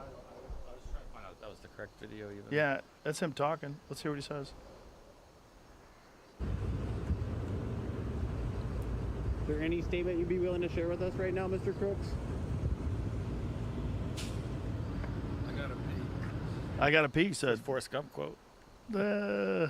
Interesting. Yeah. I There mean, doesn't that seem guy's to a be little a- casual for the fact that his son just tried to kill the fucking president. He was at Costco. Well, the look how week after calm he the looks. he looked very calm leaving Costco, and he has a full cart of food leaving it's insane. Well, not only that, imagine your son is. Forget about the fact that he tried to kill Trump. He did kill someone, and he shot killed a two guy. other people. He Yeah. killed a guy who was trying to shield his wife and Look children. at it. Can you Yeah. stop this for a minute? Who is getting that much food 2 weeks after your son tried to kill the president? Well, look at the size of that fella. He probably has eats a lot of food. I get it, but he has a full cart. And by the way, he can't get anyone to go to Costco for him. He's walking around buying mini taquitos. Well, he probably doesn't have any money. I mean, he's not a wealthy guy, right? Well, I mean, you actually, got to have a friend that'll go to actually, Costco for you. That's a pretty nice car. What is that? Is it a You got to BMW? have a friend that'll go to Costco. This guy's got a full cart. What is that car? That looks like a pretty nice car. This is just a weird, to me, it's an interesting, right after your son does this, you're at Costco buying the store. With the Unabomber. Yeah, with some Fed in a mask. With sunglasses on. The CIA goes, we'll take you to Costco, keep your mouth shut. Yeah, look at this guy with the What glasses. who's this? The hat, the hood. Who's this? He's got gloves on, dude. He's got gloves on so he doesn't leave fingerprints. It's crazy. The guy has gloves It's on. insane. What does he have gloves on for? We don't it's know. not cold out. Don't show me this guy dying. Jamie, can you Jamie, please? stop with your algorithm. Jamie, son of a enough. Jamie was raised on Live Leak. bitch. He was. He That's was. the- remember that? Yes, he was raised on beheading videos on Live That was Leak. back before Instagram. Yeah, Nowadays, the good old days. I've seen more people murdered over the last 3 years on Instagram than I have my entire life of people psychos sending me things in It's email. crazy. Did you see that video where the kid jumps off the cruise ship and the shark gets him? It's tough out there. But you can't do dumb shit. Sometimes you do. Don't do dumb shit. Summer between high school and college, we all know one person who did a really dumb thing, and that was it. Yeah. And sometimes you're that guy. Nobody wants to be that guy, but sometimes you're that cautionary tale. You know, and that kid will be immortalized every time someone will go out to dinner or something. They'll go, when I was 18, we took a cruise for our high school graduation, and a kid jumped off the boat, and a tiger shark got him. That was it. Jesus Christ, what a way to go. And people will talk about that and tell their kids that, and it's a terrible thing. Imagine that moment you hit the water, you fucking feel those teeth on your rib cage. Well, I think he's treading for a minute, and then you just see him kind of go under, and they don't know what it is, but it's probably a shark. And he voted for Kamala.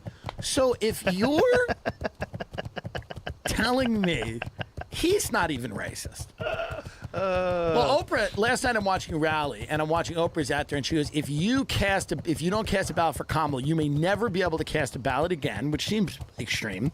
That's so crazy. Can She you get said up that? to rally? I want you to watch this. Will.i.am is on the rally, and he's doing this crazy Kamala rap, and then there are these two white kids, like college kids, like awkwardly dancing to this music, and then there's Doug Emhoff, and then Tim Walz, and I'm like, these are the whitest people. Like, Kamala's just surrounded by this circle of like white nerds and weird people, and they're all like kind of trying to dance, and it's like a really sad. Whereas Michelle Obama is just a much better speaker. Like Michelle Obama. Why didn't she run? I don't know why. She would have won. She is in a landslide. When you watch her talk, you go, she has political talent. It's raw. It's amazing.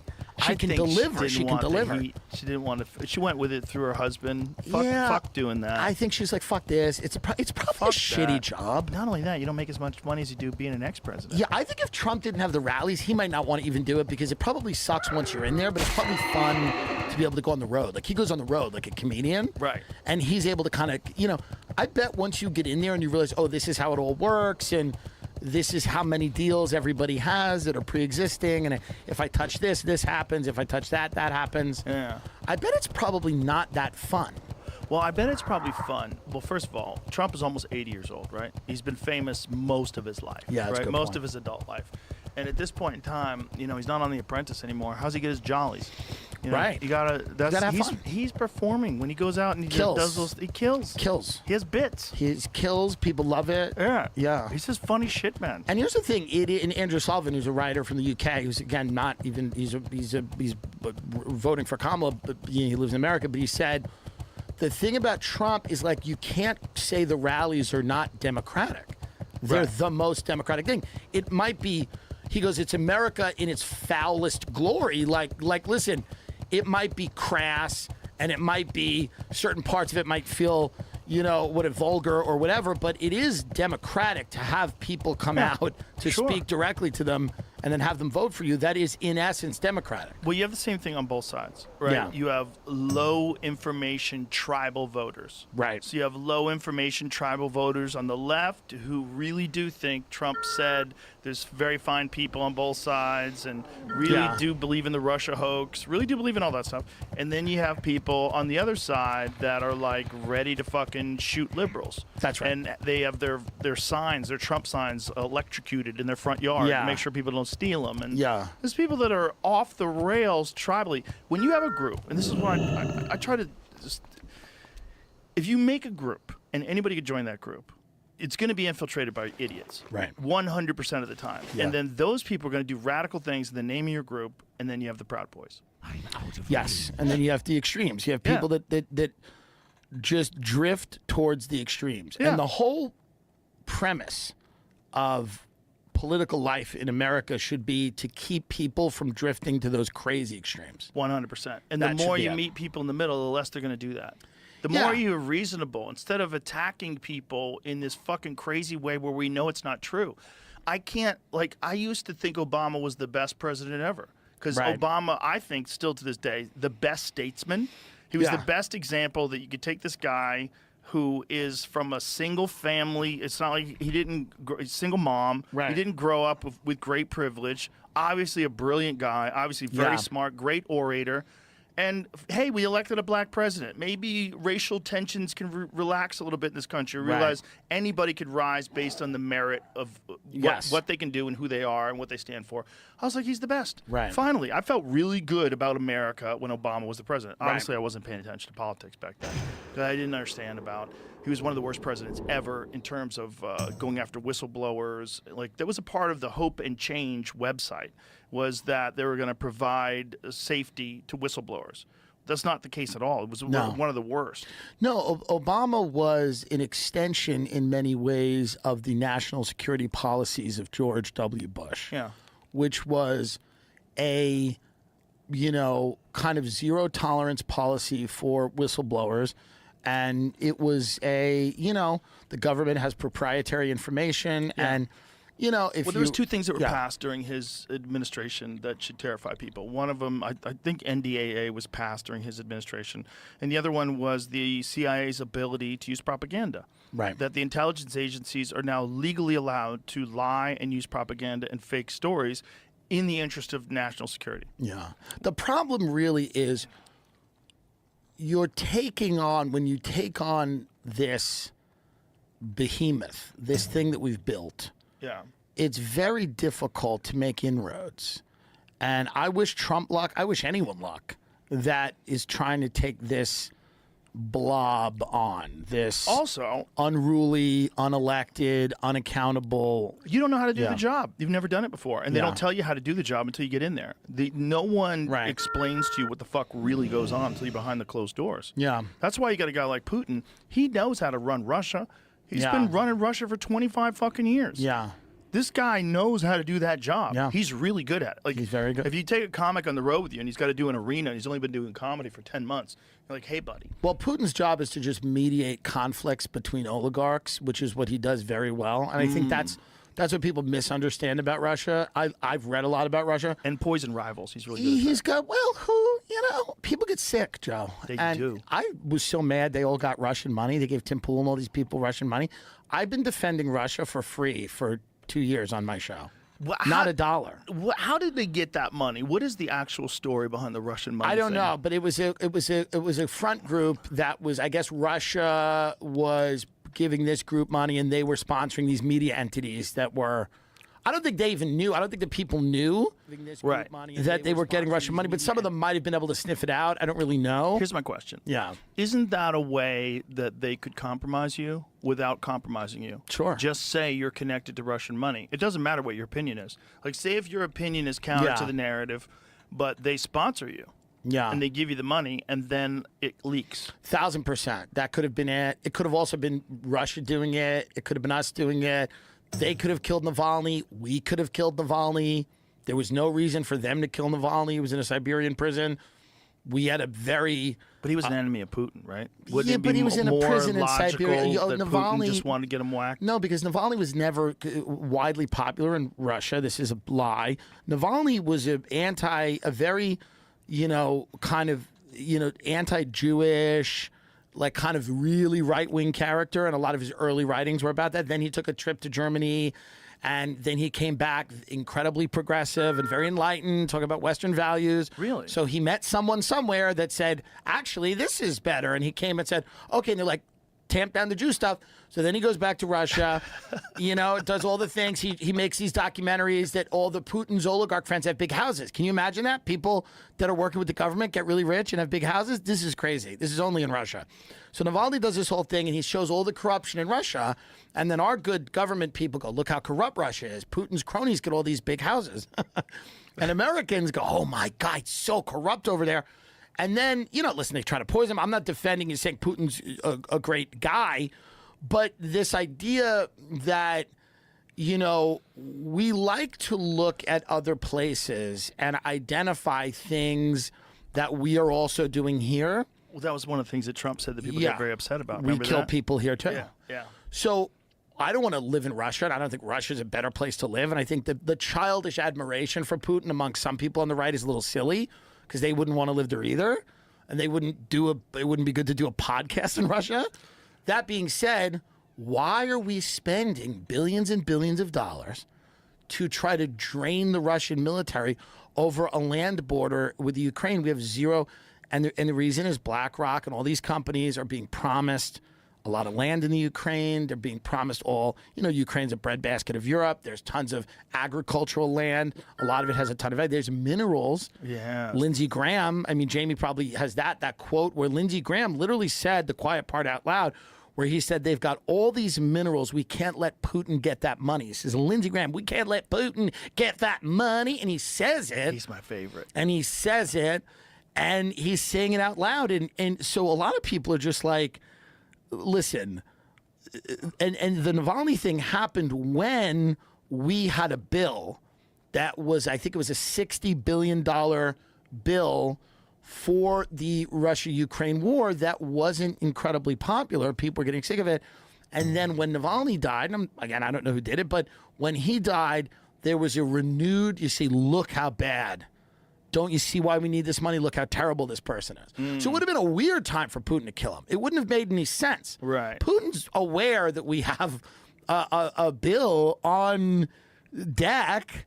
There's something crazy about Putin killing him exactly at that time. Let me hear Lindsey Graham talk.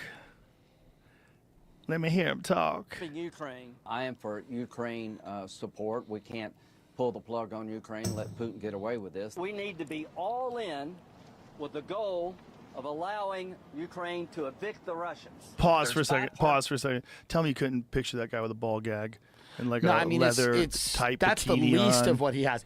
But Jamie, there's another thing where he literally talks about the minerals, the rare earth minerals that are in the Ukraine, which is the entire reason. It's like I put it on my Instagram. It's like it's one of the craziest things I've ever seen. Yeah, this one right here. Ukraine sits on. Go back up to the top where it said it. They're sitting on $1 trillion worth of minerals that could be good to our economy.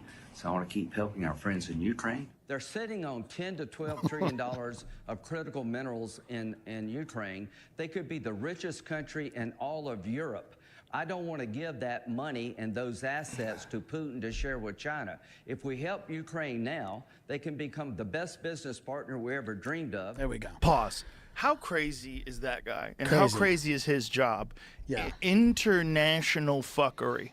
Yeah. Money and well, he's minerals kind of, and- I would imagine something I should have been is he's a kind of a closeted gay supervillain, which seems like a fun thing to be. Why would we let Putin get that money? Is he supposed to be married? Isn't he married? Find out. But I mean, it's a fun thing, and there's something funny about like a feminine male he's a gay warmonger. supervillain, which is great. Yeah. Let Putin get that money. They'll be the best business partners we've ever had. Trillions and trillions of Trillions dollars of in minerals. I love pussy. Yeah, it's the best. Trillions of minerals in that Ukraine's wet pussy. Ukrainian pussy, something. It's crazy. But then you think about it, and there's all these young Ukrainian men and Russian men who are dying in this war because we've consistently told them not to make peace. And that's the dark part of it. He's never been married, has no children. Interesting. Oh, interesting. He was close friends with John McCain. What's that supposed to mean? Why are you throwing McCain under the bus? He's dead. He can't defend himself. So Lindsey Graham is a fun gay supervillain, and you need that. You need it because... And it just made his way up the ladder. He just made his way up the ladder. Like, those guys are just, like, different kinds of people. And I think that's what most normal people who live normal lives have a hard time understanding. Because if you are a guy who works at a fucking auto repair shop, you have no relationships at all with people like Lindsey Graham. You don't even think they exist. Right. You know, it's like, you know what it's like? When, well, let me tell you something. You don't have kids, but when you have kids, one of the things that happens is you go to these things where you have to hang out with parents. And the only things that you and the parents have in common is that you both have kids. And so you have these fucking agonizing conversations. And then you realize, oh, these people don't know any fun people. Right. They don't have anyone in their life that lives a fun life. And they start asking questions like, how do you come up with your jokes? Like, how do you make your podcast? Who are you talking to? How do you get these people to come on? Like, what do you do? Like, how'd you get into the UFC? Like, all that stupid shit. But it's like, they don't know anybody who's living a weird life. Right? We don't know anybody who's living that weird life. That weird Lindsey Graham life where you're all huddled up together wearing fucking suits and ties, and you're in these, like, these halls of justice, these important. You're in the Senate room. You're in this room where everybody stands up and claps when the president says the most mundane shit. Well, it's also that political, that political, the survival instinct. It seems like fun. Somebody has, It seems like you know, fun. decades of being in that position. I'm thinking about running. Oh, it's a lot of fun. What do you think? I should be a congressperson? That'd probably be can't. easy. You got to go governor. Governor. Executive. What state? Let me get a fucked Well, up do this. state. You live in it. No, I would never run against Abbott. I love that guy. How See, about right then and there, you can't. You're not cut out for it. Yeah, I gotta move. You're not cut out for it. I am. I'll do it a different way. I gotta move somewhere fucked up. Utah. You could I could do become a Park Mormon. City. I'll become a Mormon and I move would to have Utah. a lot of fun. I think about it because I like DC, and I think it might be fun for a few weeks to be like a press secretary. That would be great. I bet those people party. Of course they party. I bet they party hard. They party in ways that are probably too hard. You know, did I tell you the one night where I I think there's went out? documentaries about how hard they party. Oh, did I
to get closer.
You need to transform the way you sell to grow faster.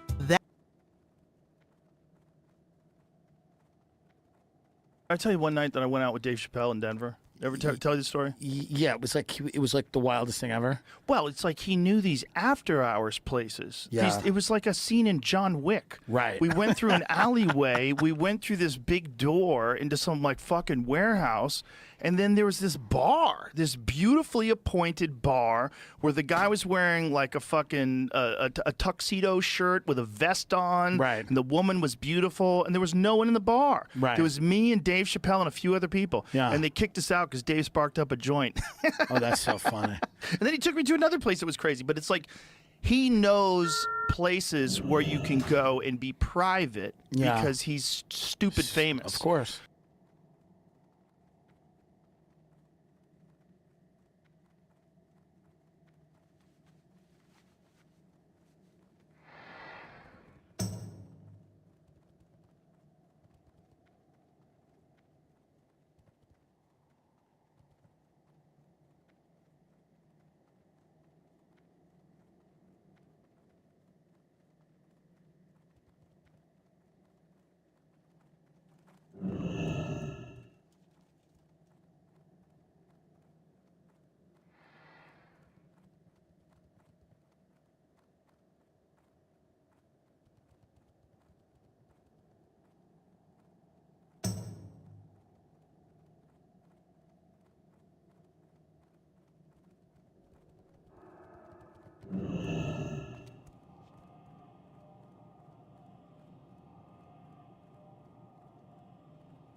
So now we are at electoral.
From NBC News, this is a special edition of Today, Decision 2024.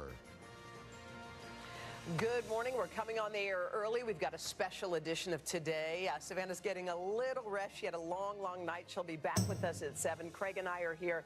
And the nation is waking up with Donald Trump set to make an historic return to the White House. Let's show you where things stand at this hour. The former president now, the president-elect, with NBC News projecting he has now topped that magic number of 270 Electoral College votes. And take a look. This is how he's done it, winning across the South, including the key swing states of Georgia, North Carolina. You can also see a lot of red in the so-called blue wall, the big battleground prize, Pennsylvania, as well as Wisconsin. Wisconsin called just moments ago those two battleground states going for President-elect Trump. Yeah, a lot of red on that map. The former president did not wait for the race to be called.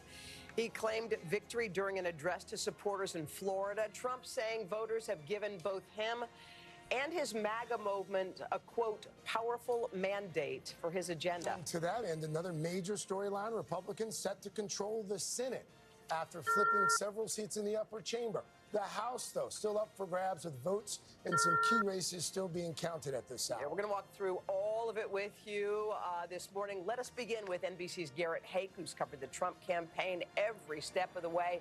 Garrett, good morning. Hey, Hoda, good morning to you. It really felt like a historic night here in West Palm Beach as the energy built at Trump headquarters with one win after another. First, the former president holding on to North Carolina, a state where he spent a good deal of time in the race's final weeks, then flipping back Georgia, something that had been just out of his reach 4 years ago. Then, after Pennsylvania was called for the former president, huge uproar in the ballroom, applause, and the party moved from Mar-a-Lago to West Palm Beach, where Donald Trump addressed the nation for the first time as president-elect on his way to becoming the 47th president of the United States. So I want to thank the American people for the extraordinary honor of being elected your 47th president and your 45th president. And every citizen, I will fight for you, for your family, and your